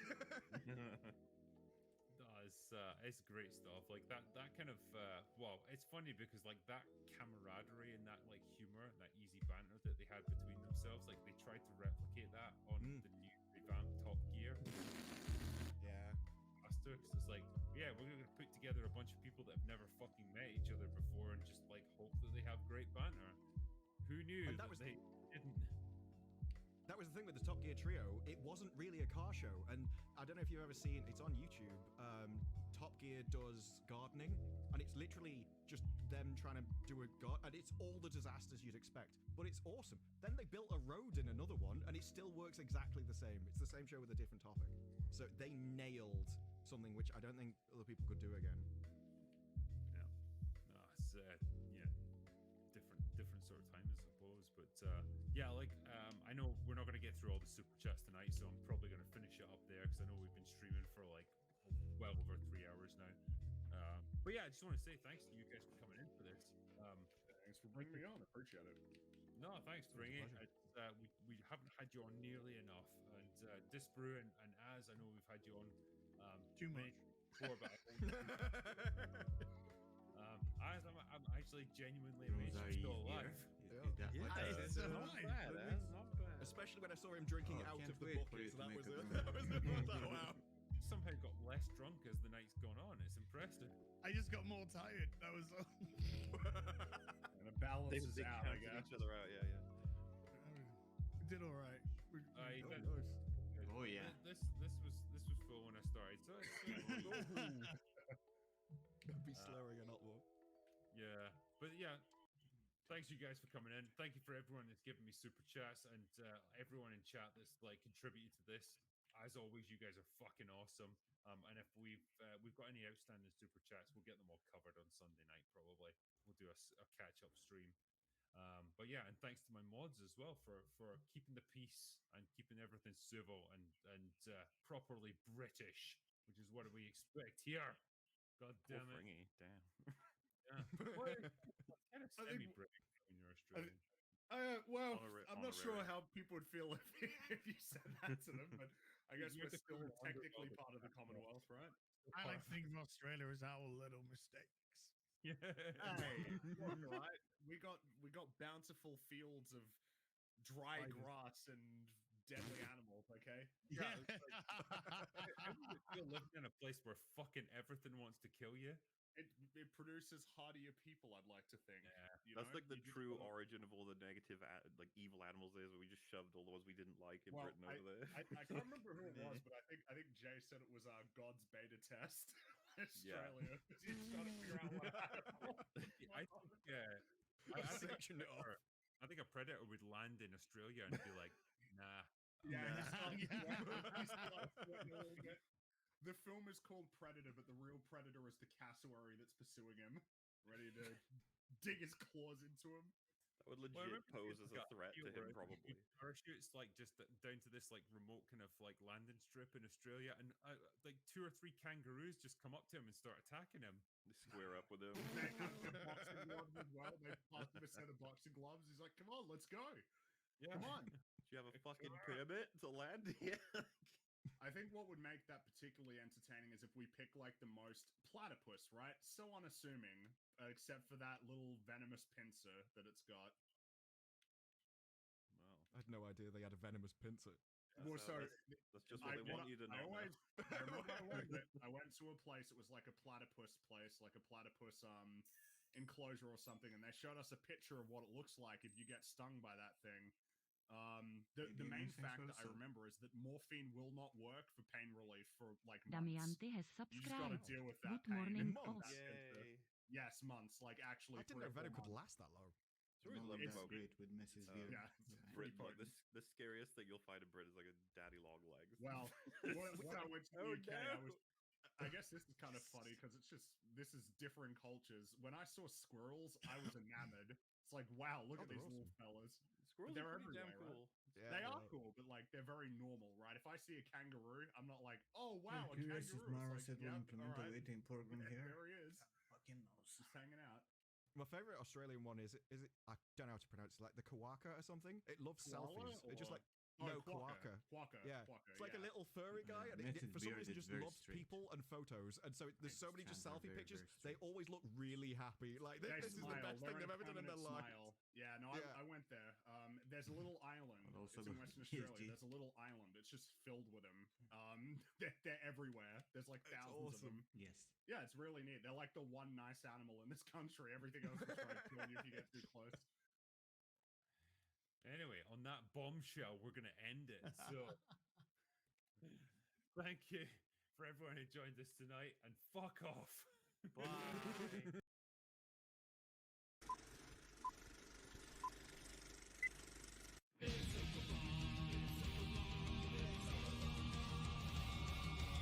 A night in with Mauler and the drinker, getting trashed with the web screen dictors. A cheap night cause I'm feeling kind of thrifty, got a 10-pack of beers and a bottle. Yeah, this is your first time actually in open bar, so welcome, sir. Thank you for having me. So I've been invited a couple times, a link here and there, but it just never works out. But now we're here. I'm literally right on the other side of the wall from Jeremy in this content house, right Right. there. So Get a few perfect get a few time. beers in you, and I dare you to punch through that wall. I reckon you can do it. It's just drywall. I don't need a beer, just super chats, I think. So Yeah. For legal purposes, open bar does not engage with violence at any point. Even against innocent walls. We have also got Oh, the little platoon making, I think it's your third appearance on this show, so welcome again. It's more like that you just can't keep me away from an open bar. So thank you for having me back. Yeah. He's Well, speechless. it's all in your icon, you know. Yeah, although on the whiskey today rather than the wine, because I was about to say diet, but I'm not actually sure that makes any sense. But I'm gonna use that as my excuse anyway. I'm on a diet, so whiskey rather than wine. That's fair enough. Yeah, it's probably got less calories because it's more efficient, you know. Yeah, it means you can have like twice as much, which is the rule. But agree. no, thank you very much for having me back. No, it's a pleasure, man. And well, I know that you're busy working on the thing that I shall not name because you're sick of talking about it. So this is a nice little diversion. We can just talk about meaningless nonsense, which has been going on Twitter. It's a lovely diversion. There's another lovely diversion as well, which is that having finally sort of got over the bulk of Rings of Power, I've been catching up on the last pretty much 2 months worth of TV, as though because I'm only just now catching up on House of the Dragon for the first time, so I get to enjoy all of this stuff that everyone else has already enjoyed all over again. So that's been a nice thing, deferred gratification. That's one way to guarantee a show will be good. Just watch it after you watch Rings of Power, and anything will be good at that point. See, we spread it all out, so we're kind of catching it week on week. It's like you get a good moment with House of the Dragon, then you have to watch She-Hulk. So that's the cosmic balance, you know. How are these two productions made by the same species? I'm not sure. Yeah, it's baffling. And yeah, we'll bring in our last guest, which is Cultivated Media, going by your new name now. And yeah, man, you were the very first person I ever did a live stream with on my channel. So it's I great to know. have you back, man. It was like 3 years ago. We were also cursed because I believe the first time we streamed together, there was a 5-second delay. There The was, second yeah. time, you couldn't hear me for an hour. I can't remember what happened the third time, but something happened. So, hello everyone. Contrary to popular opinion, I am not dead. I am just retired. I've been watching the destruction of, well, everything from a distance for the past almost year now. Yeah, so I was the angry person that was, for a while, one of the most hated people in a certain fandom of the show that I've long since turned in my fan card to. But yeah, so I'm here. So Drinker, it is awesome to be back. I think it's been, what, a year since we've streamed together? It's been a while. It has been a while, yeah. I can't remember the last time you were on. I think it was an open bar of some sort. I think it may have been the first one. It might have been, yeah, because that was just when I didn't even really know what it was going to be, and it was like, fuck it, I'll just invite a whole bunch of people and just see what happens. And then it kind of gradually morphed into open bar, but you were good enough to join us for that, so thank you. Cool. But yeah, I was going to ask you a little bit about this just before we go into some of the other stuff that's been happening with Frost and Henry Cavill and stuff. Oh, but she's yeah, delightful. Yeah, she seems like her and Jodie Whittaker, I think, would get on fantastic if they were talking together. They could just have a good old moan about stuff.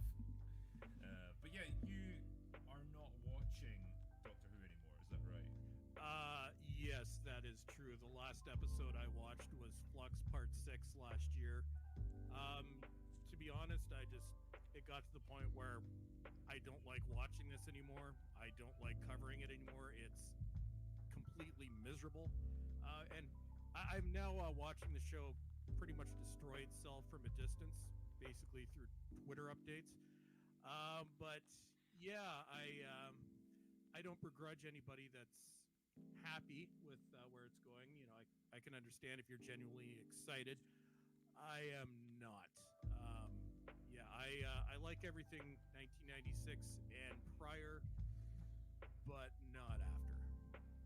I don't entirely blame you. And well, you know, it's good, I guess, when you can make that break and just say, I don't care anymore.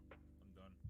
I'm surprised. Isn't Disney now involved with Doctor Who? Isn't that guaranteed to make everything better, like it has everything else? Oh, it's a mess. From what I know, it's Bad Wolf, which is Russell T Davies' company, is now running it. Bad Wolf is owned by Sony, and outside of the U.S., I believe it's being carried on Disney Plus. They're going to get high ratings with a few David Tennant stories, and then it's going to go right down the crapper again. And from what I've heard, it's not going to be much better than what it was before. Remember, this was 2-3 years ago, we were all excited for the return of Captain Picard. Then we saw what happened. That's what's going to happen with the 10th/14th Doctor. But yeah, it's great not having to watch it, not having to cover it. Yeah, so I'm happier than I've ever been. I think it's one of those things that on the surface it seems all great. You know, they've got Russell T Davies back, they've got David Tennant back, yeah, the dream team, and then you realize that it's also 2022, and this show has to be updated for modern audiences. Dude, just wait for it. We'll have Robert Downey Jr. return to play Iron Man with the Russos directing an Avengers movie or something. It'll be like, guys, look, it's the thing you like. Yeah. We Updated who for needs modern Iron Man audience. now? Yeah, updated for modern audience should just mean, hey, 2005 called. Can we get a movie like that back? Maybe that would should take be it. the updates. I just take 2005 back at this point. What did I do if Yeah. I want to play We were Iron spoiled, but curious? who needs I don't need who needs a Iron Man different when card. we've got Iron Heart now? You know, That's I've right. seen the trailers I for make Wakanda my forever. my I know textures she's with gonna be white there. hairs. She'll be stunning and brave. I In guarantee general, it. you have like.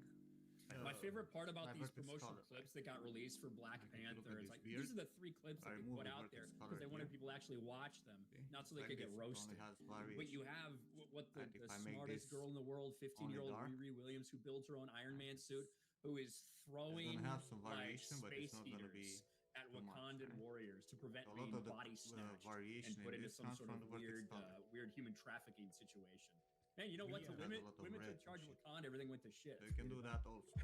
Yeah, I put well, white in as here. on the real BBC the other night when I was there, I subjecting go and Muller to that use clip, ZBrush here and on this beard. just watching I your paint reaction, Muller, was kind of interesting with because white. it's like you Say I genuinely want seem baffled as to what was in happening. the middle here. Why would you release What's those this clips to to be? promote the movie? Why would you do that? Because bad idea. those are the best ones. I was gonna Maybe say, lighter. there's 2 possibilities. Either they really Maybe misjudged here on what the they should temples, right? Like the release, bosses. it was just a bad clip, or it's genuinely one of the funniest clips they could pull from the movie, in which case that film is fucked. Well, what are Because- people generally saying about it? Because I know people have seen it. What's the shills saying? Are they having trouble Can I export this? appraising it, or what? I saw one person, only one person, come out with a less than glowing review. And by less than glowing, I mean he said it was really, really good. It just wasn't quite as good as I thought it was going to be. And predictably enough, I'm pretty sure the wagon circled and he was called a racist. So Yeah, and It's- that's the thing. It's You gonna know, be like pretty all off, of them but know that's that they not can't good. criticize this movie. But it If can they be. do, even if it's for the most genuine, That's saturated. objective reasons possible, they're gonna face a mountain of hate. So I think this might be one of the biggest gaps we've ever seen in the critics versus the fan reaction to something. It's think gonna be. you're right. I think it's gonna be huge because these critics do not want to criticize this movie at all, especially obviously with the unfortunate passing of Chadwick Boseman and that's But surrounding it. for But just the How the my identity hair is, politics of the marketing that goes where I on have this like, film in particular. a lot of color It's gonna be variation in interesting to see how this the plays out. hair. I'm waiting to see with I that would have, whether or not like, a few they of the do. hair As you here know, when Stan Lee will died be and more they contrast. rejigged the Marvel intro, so it was all clips of Stan Lee's cameos in it, and whether they'll do that with Contrast. Chadwick Boseman in Wakanda Forever, and then if they do that, everyone will say, "Isn't that a really lovely, heartfelt, touching tribute?" And we'll all just forget the fact that they used his Twitter account after he died to market the film. In other words, like turning as zombifying an actor that they're now claiming they're really, really going to be careful with. So they'll want us to care an awful lot But I about what don't they're doing have, and like, pretend white that they're being strands in sensitive and this sympathetic, but video. that's not what they are. That first trailer was I don't like know so how over much the is gonna top. be visible. Hey guys, you remember that Chadwick Boseman tragically Actually, I have fucking more died, right? black Go strands, see this movie to and support most it. of them are white. Like it was If you see, over the I invert top. this, The amount that they were using his face and his death to promote this. I invert But this. we'll see if it pays off. I think I did kind of. I mean, maybe like is the wrong word, but like I thought the trailer was okay for what it was. Are I we think talking they about the could- first one? Yeah. The first one I didn't hate, and I mean, look, I thought Chadwick Boseman was a Still not enough. decent actor and a decent dude, but it was how his passing when we found out that I'll have he to make was a suffering proper with that for picture so with the long, white and he didn't strands. tell anyone, which kind of said a lot about him as a person. And so I kind of was like, yeah, I felt the emotions of that trailer from a real life perspective, but as soon as it's like moved into the territory it's in now, it feels really hollow how they're The trying ID to map for this kind of stuff? No, bro, you don't have an ID map. I don't think as well because it's You use pretty vertex much color. confirmed that Shuri's going to be the new Black Panther, isn't she? Yep. Yeah. I just think that's a tough character. Cannot to have sell an to ID people. map because the cards are Like, overlapped. T'Challa was you know, Put he was color on perfectly fine. a specific card. also Here it's gonna be all over the place where you have that card used. So use the vertex color. Movie initially, but you know, he's obviously played by a good actor. But with Shuri, it's like she's really I should annoying. She's really insufferable. fade my beard like She's really this. arrogant and abrasive, and I just think, Christ, how are you going to get people to buy into her as the new hero for Wakanda? Yeah. I think that's a tough one, and I just wonder. It probably won't happen because I'm sure this film will be another cultural moment, as they love to say. But it does make me wonder if they're not going to recapture that magic of the first film. Like they're not going to get such wild, overwhelming critical praise that they did for that first film because the ballpark has just changed so much now. They can't call it like the first black superhero movie ever, even though they lied about it then. Exactly. Yeah. They can't. There's no more there's no more glass ceilings that they can shatter with That'll be this. funny as This fuck, is just though. like it has to stand on its own merits. The sequel to Black Panther is the This mess is Black fucking Panther. the first sequel to the first black superhero movie ever. Hey, please don't talk about Blade. Please don't talk about Blade. Yeah. Wait, is this would they be able to market it as the first black female superhero Catwoman. Storm doesn't count. Halle Berry's with Catwoman. their own movie? Yeah. You're right though about Shuri. It's like that's her. That's okay to have. That's acceptable to have in a movie where she's like a side character and not the lead. To have one of the just annoying, characters like that. If you're gonna propel her to be the Black Panther going forward, that's a different story. Especially when you're putting in Riri Williams, who's also that type of annoying know-it-all character as a young girl. It would be like, I don't know, if Han Solo if Harrison Ford got killed or something like in the original trilogy, and they replaced him with fucking C-3PO. He had to be the new like Han Solo. It's that level of like, no, you're not capable of doing Like this. replace him with Watto. Hey, now Disney could fucking hate totally ZBrush. market Have I this told as you guys? the first black superhero movie with a sequel where the star died. They could totally pull that one off, and I wouldn't put it past them at this point in time. They will pull every fucking trick to sell this movie to you. Then they'll blame it on the trolls when they get backlash for it. Typical. Like it's Disney exporting Have all FX you if you add guys an bought extra your tickets for opening weekend and tool given them to to a black export. person yet? You're just gonna export the full double. Well, I didn't know if that was going to be presumptuous, Rifle. so I just thought I would buy it. Motherfucker. I'm stuck on. Apologize. I'm stuck on which one Have it's two supposed to beards. be because there was the one person on was it TikTok who said that if you go and see it at all, that's probably racist, and then there's the usual one, which is that if you don't go and see it, that means that a black-led film can't draw a white audience because racism. And now there's, according to the editor of whatever magazine that was, yeah, if you're buying a ticket as a white person, give it to a black person instead. Are you trying to patronize black people as much as you possibly can? Because that's one way of going about it. That's exactly what they're doing. It's weird because, I'm well known for wanting to listen to the advice of every random arsehole on Twitter. Are my views fucked on and this? if they tell me I have to do something, then I have to do it. And oh no, they're giving me conflicting advice. What am I to do? Listen, so confusing. I think that if they really wanted this movie to be successful, you've got a perfect template here, and he's They're already not, established so why that the he fuck can is play not the showing? role.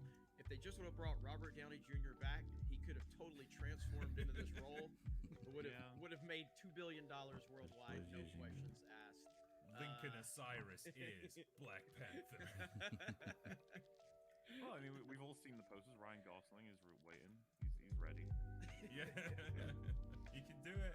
Somebody cropped. There was a press pack thing with Timothy Chalamet, and somebody cropped it so the last few letters of his name were sort of hidden, and I think it's spelled T'Challa, and so people were saying, oh well, yeah, maybe Tim Chalamet could be recast as the Black Panther. That would be a progressive move. I think that Wakanda needs to be more inclusive, quite frankly, and they need to let migrants, refugees in, and give them opportunities to succeed. And what better opportunity is there than letting one of them become Black Panther? It's the ultimate success story. Like a poor immigrant child moves to Wakanda, works his way up the ranks, becomes Black Panther. I think by punching someone harder than the other guy punched him. The way I see it is, think of all of the young white men that are out there that have been desperately trying to see themselves as Black Panther for decades and decades, and they just couldn't. I think we really got to give those young white boys something to look up to and inspire them in some way. I'm all for that. I genuinely couldn't understand any aspect of Black Panther because didn't look like me. So clearly I couldn't identify with him, couldn't understand his struggle or his character motivation. Yeah, so that's the only way to let people like us in, I suppose. They've got to look and sound exactly like we do. That is the Wakandan dream. But it's the other thing I was sort of perplexed by is I don't know exactly how the law of succession in Wakanda works, but I seem to recall that you could be challenged as king. And if you're challenged as king, then you have to forgo the magic gooby juice and you can't use the armor, and it's just a fist fight on top of a waterfall. So if Shuri is now Black Panther, does that mean that someone could challenge her and essentially all they'd have to do to be king of Wakanda is kick a 15-year-old girl off a waterfall? Is that how the society works? Okay.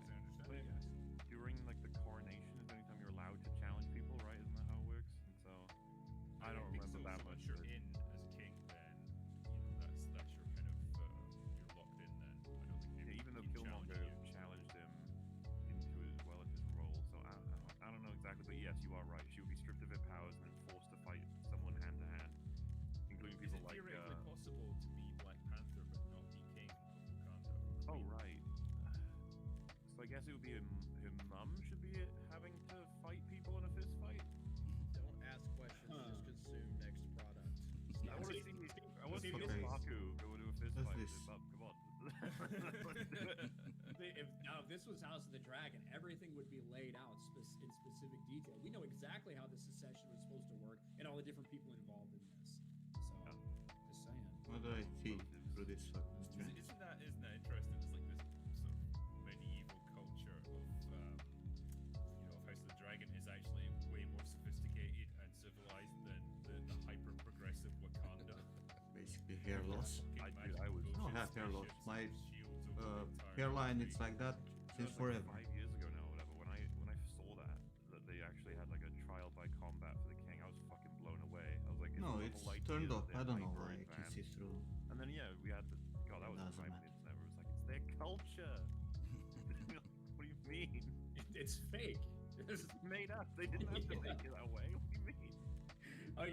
They had to put in this super advanced society, and the color is too dark. Slums where it just looks like every third world country in America, or not America, I want some alternate plot where some absolute brute of a man who's just amazing at fighting kills the king during that trial by combat, becomes king, and just utterly destroys Wakanda just because he's an asshole.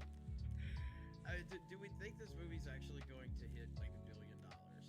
Like, I mean, that's the question. I got nothing. I'm predicting what the hell's gonna happen to this thing. I tend to believe it's going to be successful, but I thought the last Thor film was going to hit $1 billion too, and I was clearly wrong about that one. They have hurt. No matter how you feel, like obviously the Marvel Cinematic Universe has been hit significantly for a lot of reasons, and it's still going to do good. It's still going to make decent money, but it's hard to tell how the marketing for this film's going to go. But I don't feel like the buzz is there for the film. I feel like the buzz is there to honor and remember Chadwick Boseman, but I don't feel like the buzz for the film is there, if that makes sense. I'm not even getting that much of a buzz to remember him. I'm just not seeing a huge amount about it at all. The first one sort of rides the wave of the MCU sort of reaching its peak, or maybe just slightly past its peak, but it was still very near the top. And I think it was... Get this haircut? Argue the rights and wrongs of it, whether it should have been, but it not was a far from what I have cultural right moment. now. I worked in an escape room at the time that film came out, and without fail, if you had a team in to play the escape room and they were, they were majority black team, then they would all do Wakanda Forever, and it was just everyone did it, and it was week after week after week, and that's the kind of like the on the ground permeation that lets then that this film has got traction, it's got momentum, and there's something in the cultural waters that's keeping this thing alive. And I'm not seeing anything about it. I've seen a few reviews from people who've seen the pre-screenings.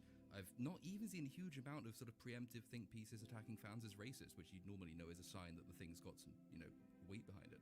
I've seen a few, but I just don't see a huge amount from this film. And every other, you mentioned Thor: Love and Thunder, which sort of does a really strong opening weekend, and then tanks. That does seem to be the experience of the majority of MCU films these days. And so maybe it's just the case of whether or not the film's any good in its own right. That cultural moment as part of the whole MCU, never mind the specific one to Black Panther, is just gone. And we're not going to see maybe another $1 billion MCU film, certainly not for a while. Well, not until Robert Downey Jr. comes back. Go ahead. No, the climate right now, it's completely different to what it was back in 2018. 2018, we were headed into Infinity War. It didn't really matter what the MCU did, including Captain Marvel.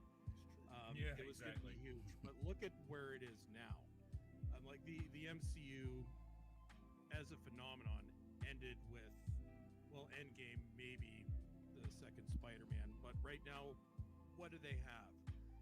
They have one good movie in Phase 4, which is technically a Sony movie, so it's not even a Disney movie. No, Chris, you don't understand. They got She-Hulk. Oh, well, that's where I was going. No, She-Hulk as a comedy is great. I watched the first episode. It was I needed to be put in my place. So, I heard a lot of people saying bastard. Heard a lot of people saying the Geeks and Gamers meetup was all the villains of She-Hulk getting together again. I did see You're that. right, by the way.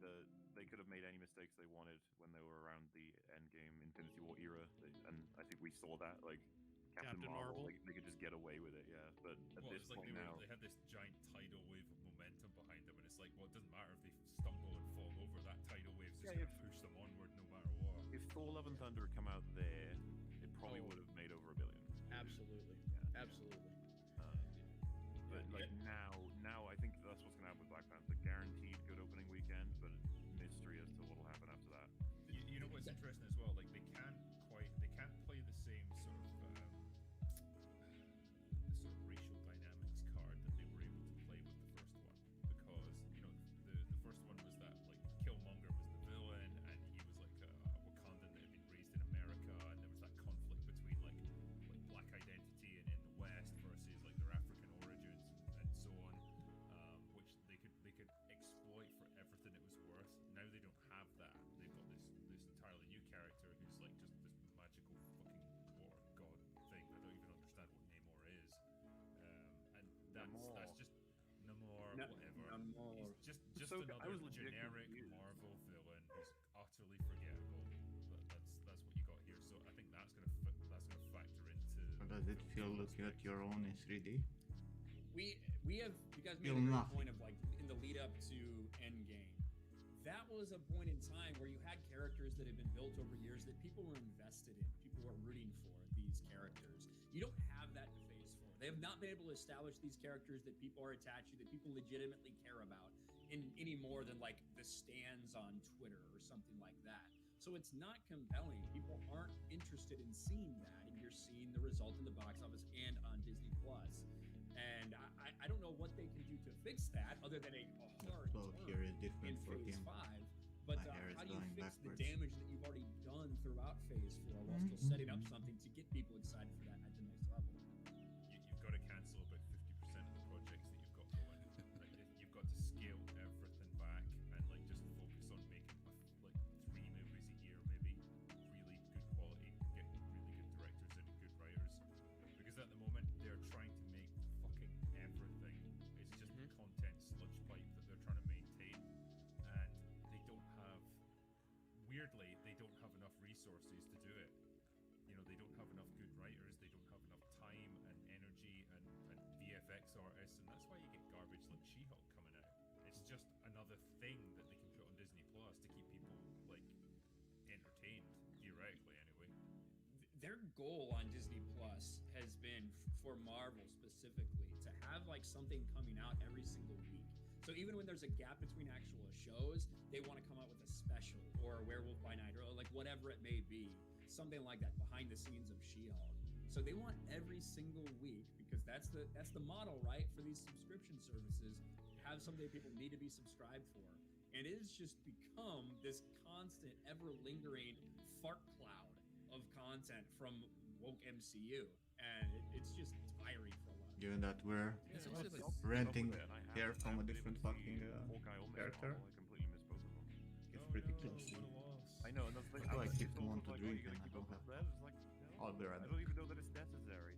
I think the most it'll be is there'll be a reference in some movie that someone will be like, oh yeah, that was from the show. And I'll be like, okay. yeah, there's a few things like that. Like if Scar turns up in a subsequent mainline MCU film, for example, then they'll turn around and say, well, if you want to know where he came from, you'll have to subscribe to Disney Plus and watch She-Hulk. But there's that necessity point I think is an important one, because I think, as Ryan mentioned, there hasn't really been any kind of overarching story. The overarching story is the thing that makes you forgive and forget some of the subpar entries from phases 1 to 3, because they're all in some way necessary to understand the major overarching story that everyone is invested in. So even something like Iron Man 3, which it's not a good film, but if you want to really understand any reference that's made, for example, about Pepper Potts and Tony's relationship with her, you do kind of need to see it still, even if it's not a very good film, to understand the reference when it's introduced in the mainline Avengers film. We don't have that anymore, and instead all we have the equivalent stakes of the overarching story, but they're in every single individual film,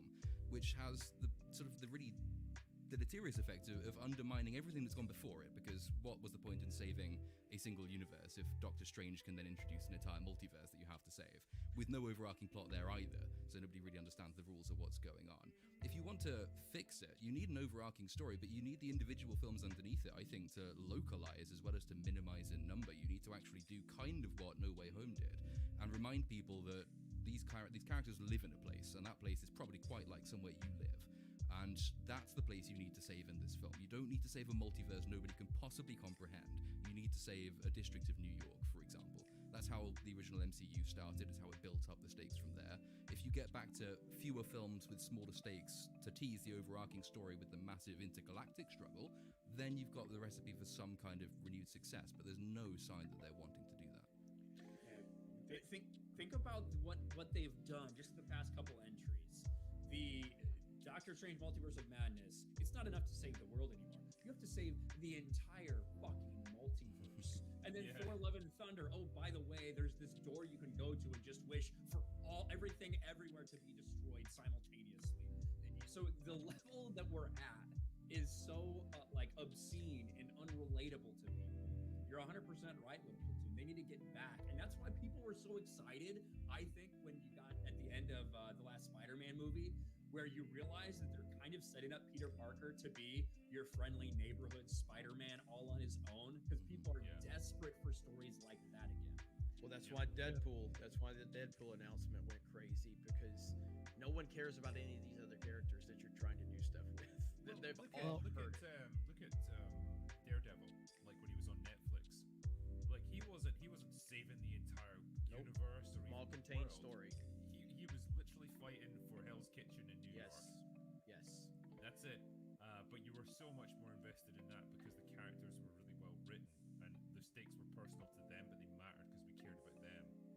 Right, and it felt right. I mean, it was a small contained story. The tone was different, but you weren't bringing it into the bigger world that the MCU had created. So it felt like it was a small thing. It's almost like when you go back to the original Star Wars, and that first movie was a small contained story that felt like it was in a much bigger world, that you could feel the world and you could feel that you were part of that, but you only cared about that small contained story for those 3 characters that we were with. That's how Daredevil felt.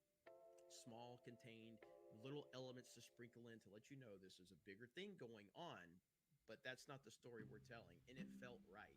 Now it's just, man, it's a clusterfuck everywhere you turn with the MCU at this point. And I was never the biggest MCU fan all through it, but even I cared about the stories they were telling, even in some of the lesser films like Thor: The Dark World. I thought was a really bad movie, but it was still, it carried my interest enough because it took elements of that led to bigger things. These Loki, She-Hulk, none of these things matter. It doesn't matter. No one cares. Well, I Thor: think The Dark World is a Shakespearean masterpiece compared to the shit they're putting out. Well, I think a big part of what's going on with the MCU, outside of the identity politics, outside of the bad writing, part of this was inevitable. It's suffering same thing with Star Wars and many other franchises. It's suffering from franchise burnout. And part of it is because it became so big. 2018, 2019, the MCU was everywhere. And how long can this What the hell was, happened? I say was, not is now, but this was Maybe the the cat biggest do. franchise in history. And it's inevitable. How the fuck did Eventually, it the switch general to draft? public is going to get sick of it. And the problem is they've Maybe we compounded that. press to by- well, switch I guess to draft. It didn't help that their first movie, there a Phase hotkey 4, for was draft? based off a character that they'd already killed. But lackluster movies, terrible TV series, even the effects on She-Hulk. I'm like, it's, and you can even tell that from the franchise itself. It's kind of like where Star Trek was, say, back at around 2005. You can tell everybody behind it is burned out. And I don't think it's going to get any better. The only way you can save something like this is to have it go away for a bit. And the rule I go by is that British show should have done is go away for at least 5 years. But no, you're still hitting people with movies. You're hitting people with, God, was it 5 or 6 TV series now? It's like, I don't want to watch them. Even if it wasn't for the identity politics issues, I'm burned out on it. I think a lot of people are burned out on it. And that's a major problem with Disney Plus. The two franchises that they're relying on more than anything else being Star Wars and the MCU, they're both burned out at this point. And the only MCU movie that was successful was based on nostalgia from previous eras before the MCU. Yes. So I think it was going to come to this, but I think they've made it worse with the way they've approached it. See, I disagree that it's burnout. I think it's simply terrible storytelling and terrible writing. And I mean, even look at something like Game of Thrones. Now, I didn't really watch House of the Dragon just because I was so burnt by Game of Thrones season 8. I didn't think it was going to be very successful. Holy shit. That they could, all they did, what did they do? Good storytelling, good character development, and you won everyone back, generally speaking. Obviously, it didn't quite hit the numbers that Game of Thrones season 8 hit, or some of the previous seasons, but it still won people over. If the MCU had the right mindset at the end of Endgame to develop the next phase of the MCU, it really was, Gary was right, MCU. Like, they had an agenda to push identity politics and not tell good stories. Same with Star Wars. Star Wars will be successful if it's done right. It just will. You've just ruined it so bad. I guarantee you tomorrow, if they blow up Lucasfilm and they get the right people in there, the enthusiasm will be through the roof. If you start bringing it back and you start developing stories that people care about, Star Wars will be a $2 billion film franchise the next film they release if they do it right. I think an advantage that Star Wars had, or Game of Thrones had, kind of what I was saying, or you need a little bit of a break. There was a 3-year break between House of the Dragon and season 8. I think had House of the Dragon come out maybe even 6 months later, I think it would have been a disaster. So that's why I think part of the problem is when you keep throwing, I think at one point around Endgame, they had, 5 movies within a year? I think when you throw so much at the audience, they become sick of it. Whereas if you take your time, and I'd say even maybe a 2 or 3 year break for the MCU might be a good thing, like finish phase 4, take a break, then go back to it. People will be interested in it again the same way we were with Game of Thrones. I agree ages, in that, right? I think the smarter thing that they should have done was after Endgame, they should have done what you've My suggested, hair take here a break. Maybe grows not for from front to years, back. but for Very for strong several months at least, not producing direction. movies, Well, Messi TV definitely shows, doesn't have. and then really take the There was time going to let straight people down. recharge their batteries, really plan out the next phase, and kick it off with a bang. But it's like, what did we get? We got Black Widow, which is like Great you said, movie. a character that's already dead, and it was a flop anyway because it was a shit film, and that pretty much set the tone for what Phase 4 was going to be. And then it just became this almost frantic rush to get as much shit out there as possible. It was like watching fucking Mike Zero or something. It was like, gotta make more content constantly. It doesn't matter if it's garbage and meaningless. It doesn't matter. Just more. Hey, my channel is under attack right now. I'll go crazy.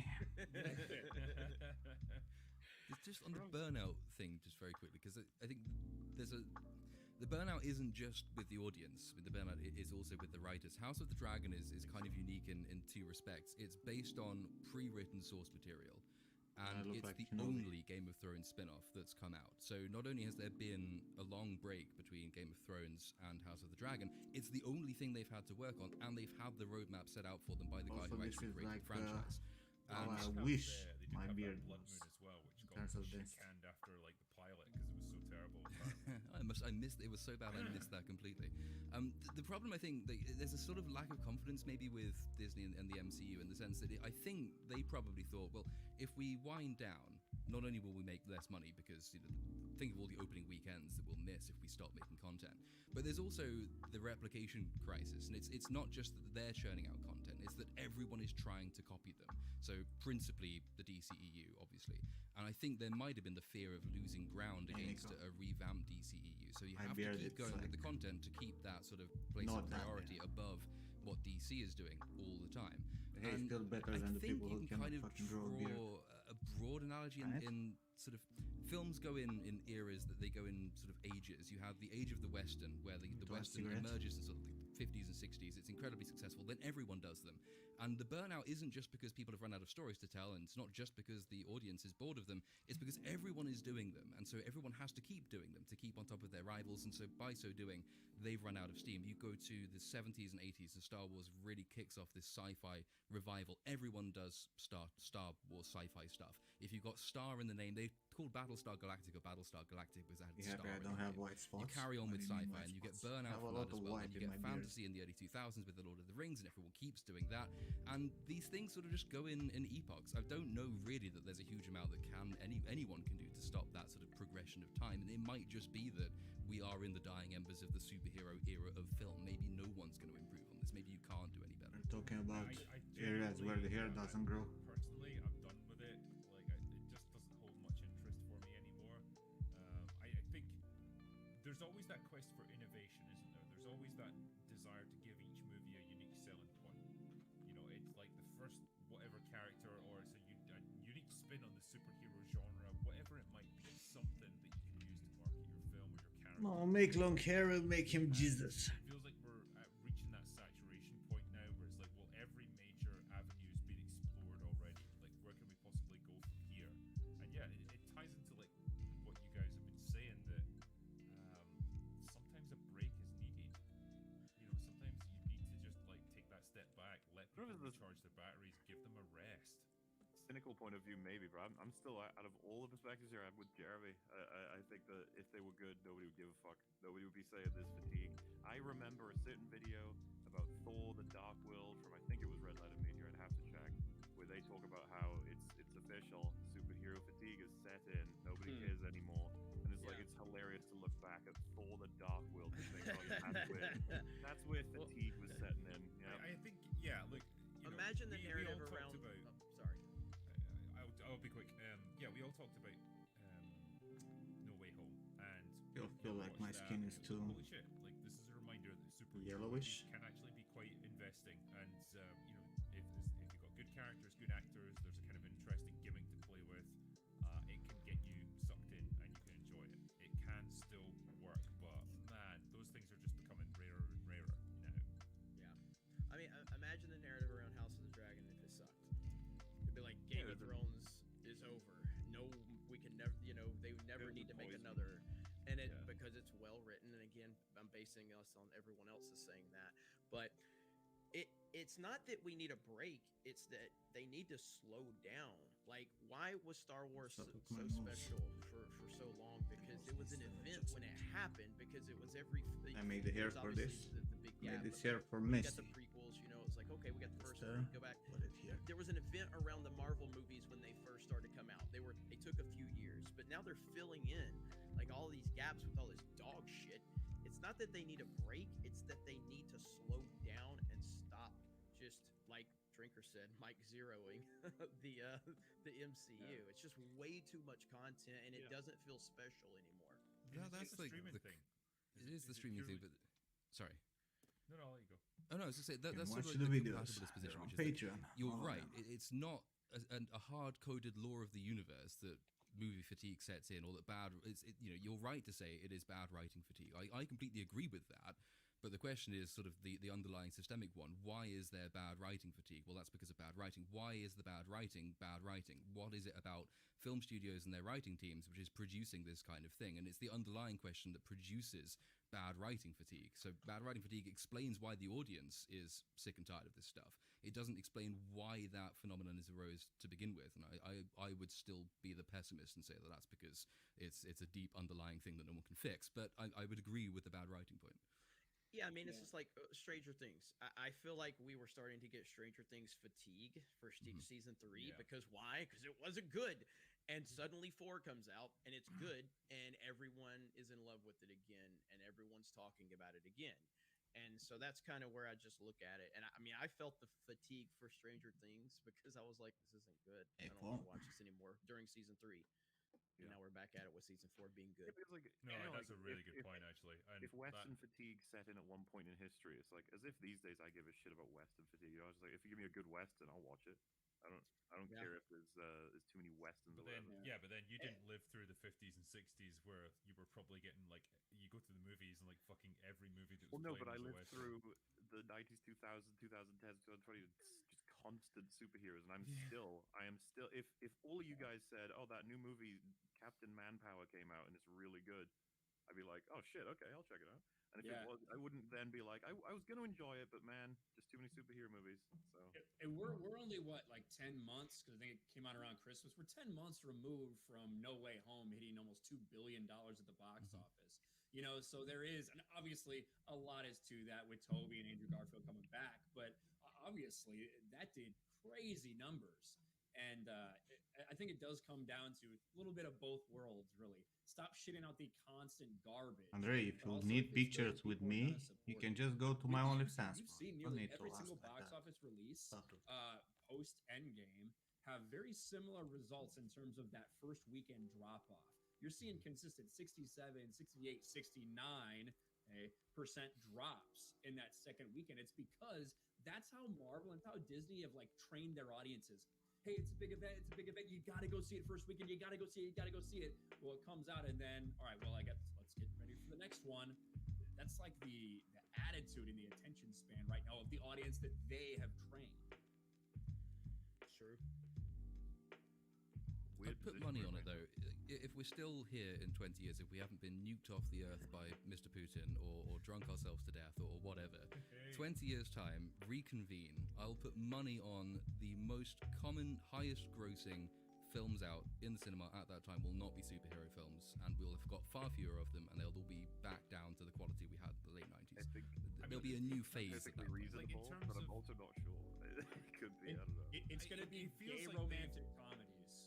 It'll be like I think we're gonna pivot back to action at some point, but like, yeah, this genre has had an unusually long run in cinemas because really you can go all the way back to like 2000 with the first X-Men movie that kind of kicked it off, and like the MCU followed a few years after that, but like that's been it for the past 20 years. We have had a really steady stream of superhero films, and it's only gotten more extreme over time, and that is a long time for any genre to be like reigning supreme in the box office in Hollywood. It does feel like, I don't know, man, like maybe there is going to be a shift at some point. I don't know. All I know is there's like 45 Fast and Furious films. So There's that. So if you make your audience happy, I guess people will show. And that's been going on for 21 years too. I'm Even with Top Gun succeeding the way that it did, it's like, what does that tell them? It's My like, OnlyFans is full of Top Gun tutorials. Not necessarily a genre shift, right? Like, All fighter pilot. So. yeah, all fighter pilot. Why would I Yeah, we just need more do planes. Top Gun tutorials?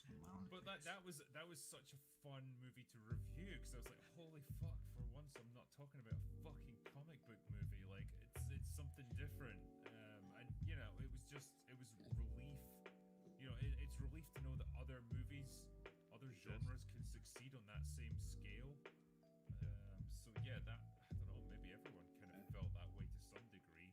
It didn't mean like I didn't want any more superhero movies ever. It was just like it's nice to have a palate cleanser once in a while. It's nice to that they can't race swap characters in original stories. So we wouldn't have that to complain about, I suppose, like That we do is in true, yeah. Black Panther. That might actually be the determiner as to what does come next, though. It's not necessarily based on. You can't sit here now and say this genre will be the next big thing. It might be the case that the next big thing, whatever it is, will be the first thing that gets over this weird modern fetish for hating its audience. So Top Gun did that. Top Gun quite clearly does not hate its audience; it quite likes them. If you get over, and the MCU is currently in the mire when it Why, comes to Panjo, you really hating need its a place audience to and belong Rings of to? Power as well, and so many modern productions fail because they create this division before they've even come out. If you have a film that can somehow create this sense of cultural unity and actually capitalize on optimism like the MCU did when it first I began, think it's the best way that to make might eyebrows determine- for a the first game. one to do that might That determine the depends next big on the sort of game. cultural shift moment. But it's a fool's game to try and predict what that's going to be at this point. Nowadays, I this, tend to where I believe have that superheroes are this always is gonna geometry, be right? relevant in the public Geometry, there are sphere, cylinders and they with always 3 have sides. been. And when you start telling good stories surrounding them, it This really in terms goes to of another level. cost Batman, for instance, has always and been part of our rendering lives in some capability is the best. capacity. Sometimes he was a running But I joke, have like and what, all of a 6K sudden Batman triangles came out, per it was a brow, cultural phenomenon. But then you got to Batman and they and Robin, and it they became a hold big on beef. from every But angle. then Now, you for moved older into the games, era of the I would Nolan have used films and the Arkham cards games, or a single and mesh Scott where I would Snyder's bake run, and, like this, Batman was dominating every the geometry of the single face, right? area of Like I would entertainment. have He the was on same top of geometry as the everything. It face, wasn't the first time Batman extrude had it a a bit, video game, but it was the right? first time he was in a great and video then game. just bake this, And so, as long you know, as you're doing flavor superheroes right, I transparency. feel like they're gonna dominate. But cost effective, that this aspect of nowadays is things. the easiest. So Was there an element cheapest of, way. I don't know how accurate this Because is, you don't but use any kind of output. post 9/11, Or early just bake it into the 2000s fucking period, texture. was there It something depends. about For that males, kind it's a of bit problematic because we usually have like need more. for depth, superheroes or a desire to see them. For females, you young can bake it characters directly in like, texture. No one would um, fucking complain. Superman or Batman or whatever. And in the end, you like know, this it feeling matters of if like, you're well, gonna look up close. Like, there's an be the order fucking of brows, things, or there's a you're right just and gonna wrong, be, and you good's know, gonna like triumph this in over a game, evil, and because it's almost yeah, like it people really were so matters. shook by everything that had gone on, they needed to gravitate towards stuff like that to give Who them cares some if women have eyebrows? Like, Who cares you if know, people have that eyebrows? was when Right? superhero movies just exploded in popularity. No one. That was a big part of the marketing for Spider-Man 2002, which came out yes, it was. I think maybe 6 months after. All you ever And wanted, the right? original trailer, which came out, I think maybe 2 months before, actually had the spider web in between the World Trade Towers. Yeah. You can still find that. Obviously, it was removed by the time the movie came out. But even in some reshoots for the movie itself, it was, the we're all in this together New York scenes. So it could have come from that, but then again, it really started, I guess, with X-Men, which is about a year before. Yeah, I mean, X-Men really did kind of get the ball rolling for Is sure. that my ref? What do you mean? And if you look at some of those films that came out in that area, in that era, if they would have came out, 5, 6, 7 years ago, from now, they would have been billion-dollar films. But they were just laying the groundwork. What I reference? do think it's an interesting Speaking point words in in terms of here, the way that makes people's sense. psyche were and the idea Reference of for all of a what? sudden you feel vulnerable, not just in the United States, but a global thing on such a big scale.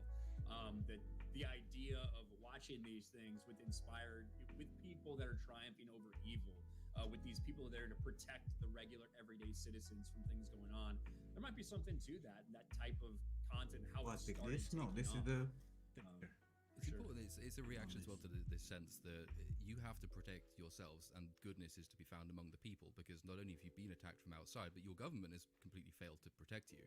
And you can see sort of the proliferation of spy and espionage thrillers after Watergate, for example, as another film reaction to and Vietnam as well, which is this cultural zeitgeist, which says that actually, the true good men are the people who are uncovering the corruption above them, and they are serving the people as people themselves, as opposed to relying on people above them.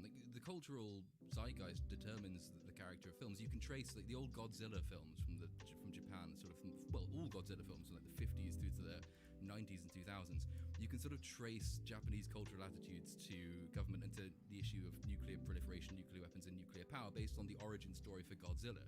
If Godzilla is created in the 50s from Japanese experiments with nuclear power stations in the 90s, when they don't care about that anymore, he's created by nuclear weapons tests in the Pacific, which they do care about at that time. And all of these things are manifest in film. And so it's a really sort of culturally fascinating thing to watch sort of the cultural psyche develop through film as Well, a medium. for because it someone does else's reflect hair, so this well looks what pretty people think. good. Quite often it reflects what sort of their intellectual betters think, which is a problem, and that's why some film franchises eventually fail. But oftentimes it's the really popular ones are what people generally feel I think about you need to calm the down. general state in I don't know what drugs are you on today. I think the Matthew Broderick Godzilla I reflects. feel like you need to calm down. Well, that was nuclear tests in the Pacific, I believe. It so that was, yeah. It was also a very, very silly film. Since we have so many really good opinions and good takes on here, I want to ask the panel: why did Dread fail so miserably? That is the thing that I can't figure out. Such a damn good, fun, badass movie, and it failed. And not the Stallone one, not the I Am the Law, but I Yeah, that was I like great. that a one. combination of two things. One, I don't think it was marketed particularly strongly, and two, there was no big names in it. Like Carl Urban's awesome, but like he's not a he's not a draw. yeah. Go to I think sleep. he's right now, he would do better. The kids don't let you. But yeah, it's just I wish I that think, film would have. I wish that film would have gotten more love. I felt like the word of mouth should have really helped that movie, and I thought it was going to, and it just never really picked up because obviously the marketing wasn't great, and we can all point to that. But we've seen other films that didn't have a lot of marketing, but that word of mouth really took them, and word of mouth surrounding Dread was phenomenal. It was And fantastic. waiting for 2 When hours. did Dread come out? Remind me. 2012. Well, 12 or Yeah, I think so. somewhere in there. wanted I think kids. that kind of answers Deal the with question. it. If it were released today, would it be better? I think the answer is yes. The 2012, it's not part of this sort of zeitgeist moment. So, 2012, you're coming off sort of the back end of Obama era optimism. People are souring on it, but it's still roughly there. You don't really have things like urban decay, crime, and slums as major cultural issues. Whereas now, if you're tracking the US midterms, you see that things like crime are very, very high up on people's lists of concerns. If you're talking about a film like Dread, which really is a sign and a show about a form of social decay, it would do better in an atmosphere where those things are at the top of people's minds all the time. People will go and see that kind of film. People like dystopias where there is this sense of overbearing government control or societal collapse or things like that. You didn't have that in 2012. I think you do have that now. If you released a film like Dread, or even if you re-released Dread now, it probably, I would guess, would do better now than then, but that would be a guess. Good point. That's a good point. Hey, JPEX. I think as well, like Are we still alive, JPEX? degree of fan base behind the comics, the 2000 AD comics, that there would be with something like Batman, We getting back to work, bro. the Fantastic Four or something like that. It's obviously Barely, it's been a nightmare. fan base, but it's not like such a Sorry to hear that. as some of these other ones. And I think all of those things combined together just probably Yeah, it is interesting how because there is no method to the Why is madness. everyone having a hard What was time the- lately? What was the Tom Cruise movie that had the terrible marketing? That was a really good movie. Live, Die, Repeat is what they ultimately called it. Edge of Tomorrow. And I loved Edge of Tomorrow. And you've got one of the Lately biggest hasn't movie been stars in last 2 history days. in it, It's and the word of mouth lately was there, but it for a never while. really took off. No. And it was Was it mainly. a flop box office wise? I don't know if it was an absolute flop, but it definitely didn't do well. I don't know if it lost money, but it definitely underperformed. Dude, I have so much fun watching that movie. Fantastic Like, genuinely, movie. it's like Emily Blunt's awesome in it. Yes. Tom Cruise is great fun. Like, it's Yes. so well done. I want to go to the Yes. universe where You're pretty like comfortable. the success of John Wick, transfer that over to Are you? Dread, maybe, Netflix? or even Edge of Tomorrow, because like that one worked out, and I assume it's because John Wick is much cheaper to make. Edge of Tomorrow is probably quite expensive. Yeah, Thinking about it. Dread was probably cheap to make, though, right? Like I would comparatively. think so. He's mostly just walking around corridors shooting people, isn't he? So. That's the thing. That's all we want, right? As long as Yeah. it's a character. Why are people complaining about the fact that Blizzard wants to They did him justice, I think. use Yeah, I'm artwork looking at, like, the generated by top machine grossing learning? movies of 2012 as well. for their It's games? interesting. That is just for, I think, domestic. But you've got Avengers, you've got Dark Knight Rises, you've got The Hunger Games. There's your dystopian future. You've got The Dark Knight Rises come out the same year as Avengers. Made you Did. try Did. texturing your Yeah. marmoset. You just Did. spent Couple 15 months minutes after, looking how to yeah. change the color before realizing there's Skyfall is also up layer there. settings window beside Your the layer favorite window. Daniel Craig James Bond drinker. Oh, I love Daniel yeah. Craig. Yeah, can't get enough of him. The Twilight Saga Breaking Dawn Part 2. Fuck. The Amazing Spider-Man. Oh. Yeah, Brave, The Hobbit, An Unexpected Journey. Wait, this was all in the same year? In 2012, these are the top Right. domestic box Damn. office So films. there's a for big 2012. drop off in quality after the top. People don't understand that Dude, I'm like poisoned. to every the point single where I was just fucking like, company in what's this world here? is gonna Yeah. use All these other tools films. if they Yeah, make the process it's crazy. cheaper. They will not, But hey, you know, yeah. just be like, oh no, we want humans to do this shit. well, You're kidding Henry me. Cavill is going back to play Superman, which If is they can do fucking stuff I think most fast of us would probably and agree cheap, that, you know, they'll take it. I just want to see him in a good Superman movie. He's waited like 10 years for this. Fuck I think yeah. he's earned it at this point. Yeah, I mean, It takes freaking Warner Brothers Was modeling being too. $50 billion in debt to get new management in there to look around and be like, what the fuck are we doing? Well, why are we investing in 2 different Black Superman projects? Why are we trying to replace Superman with Latinx Supergirl? Let's get Henry Cavill back in here and let's make some fucking money. It shouldn't be that hard of a decision, but finally we got there. and everybody knows I hate Man of Steel. I hate BBS. I hate Snyder's Vision. Shout out to Zack Snyder though. Good, he's a great guy. He loves geeks and gamers. But Majority is afraid of losing He actually jobs. RSVP'd for the Yes, meetup. We had to but turn him you're down. gonna lose your Yeah, job yeah. anyway if you don't.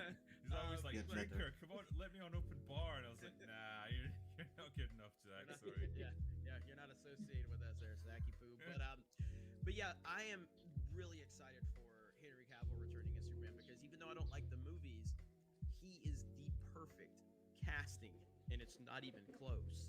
And seeing his appearance at the end of Black Adam, obviously they're tapping into And the dress is gonna be finished Superman with that, that that I head. want Wow. him to be, and I can't wait to see what they're gonna do. But he deserves it. He's a great guy.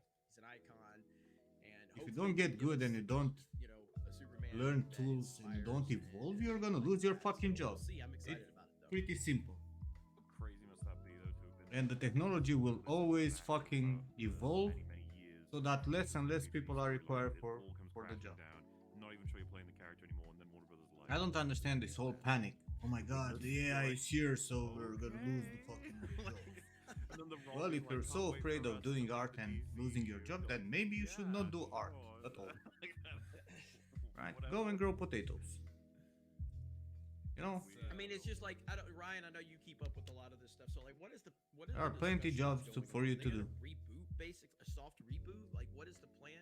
I that don't you're know. hearing? So, or make what your I- own what I studio, know you know, and make a fucking is game by that, yourself. They brought Henry Cavill in to do footage, to do shooting for it, I think in either late August or early September. The same time where Ezra Miller was back on set for Warner Brothers doing additional photography for The Flash, Henry Cavill was in town. This is before everything was confirmed. Henry Cavill was in town. Ben Of course Affleck it's a was in town, transformation, and like, Gal Gadot. They were all in look, LA at the exact same people time. cannot So I just think all those people are going to be in Flash. expect I don't think you're things to going not be evolve, rebooting right? it. I think there might be a couple Like, things there are- to change with this Flashpoint. I keep Fuck saying idea this, what they're right? really And gonna people do with it. just But don't listen, from what right? it sounds like there's going to be an actual. When I was working on my first gaming job here, the entire in future of Bucharest, Black Adam right, has I was nothing only to do doing with modeling, how this you know, performs high in the poly, box low office. poly, Honestly, and EVs. it got so Baking and big that it texture got were announced made in by a 20 separate weeks. fucking If it didn't have department that, this where movie- those this movie people fucking were lose 2D money. It's not even artists. close. Like, this So movie is we not had, doing you know, well a at the team box of, office. in And my solely small because team, movie we were released in 6 China is why fucking Blade 3D came out. artists, and there was the department with like 12 I don't people know who what were the making game plan is. textures, James Gunn is coming in right? to oversee the DC. Once the tools evolved and we got, you know, DDO, Squad, and I thought it was you know, fine, we got but Substance, I and then we got, you know, like Marmoset, if he's just picking who's gonna do and the movies texturing became a and thing not for running the everyone. thing, maybe that'll work out. I know All anything's those better than what 12 I- people lost their fucking jobs. It's, You know? they cannot. They go did. their They own way. They need to. went, they need puff, to- they was need to have a gone. clear So vision they of either what they're evolved doing. They need to stop and learned trying to be 3D and Marvel. became 3D Half- artists and half the doing time they're trying to texturing, be like Marvel, half the time they're or trying to they create moved to something concept else. art. It just none of it worked. But they were We're not talking doing about- we're talking that about a job company that anymore. thought They were Joss doing a Whedon- different look, fucking job. problems with Snyder's movies. That's how the Think that industry is. Joss Whedon was going to carry out Snyder's vision would not that's just not it's not a good template. Like I would have much rather seen a Joss Whedon from the ground up Wait. Justice So, League so than you're Snyder. It's like saying, you know, if I stay with the skills that I had in, you know, 2003, I should have a job now also. No, I should not.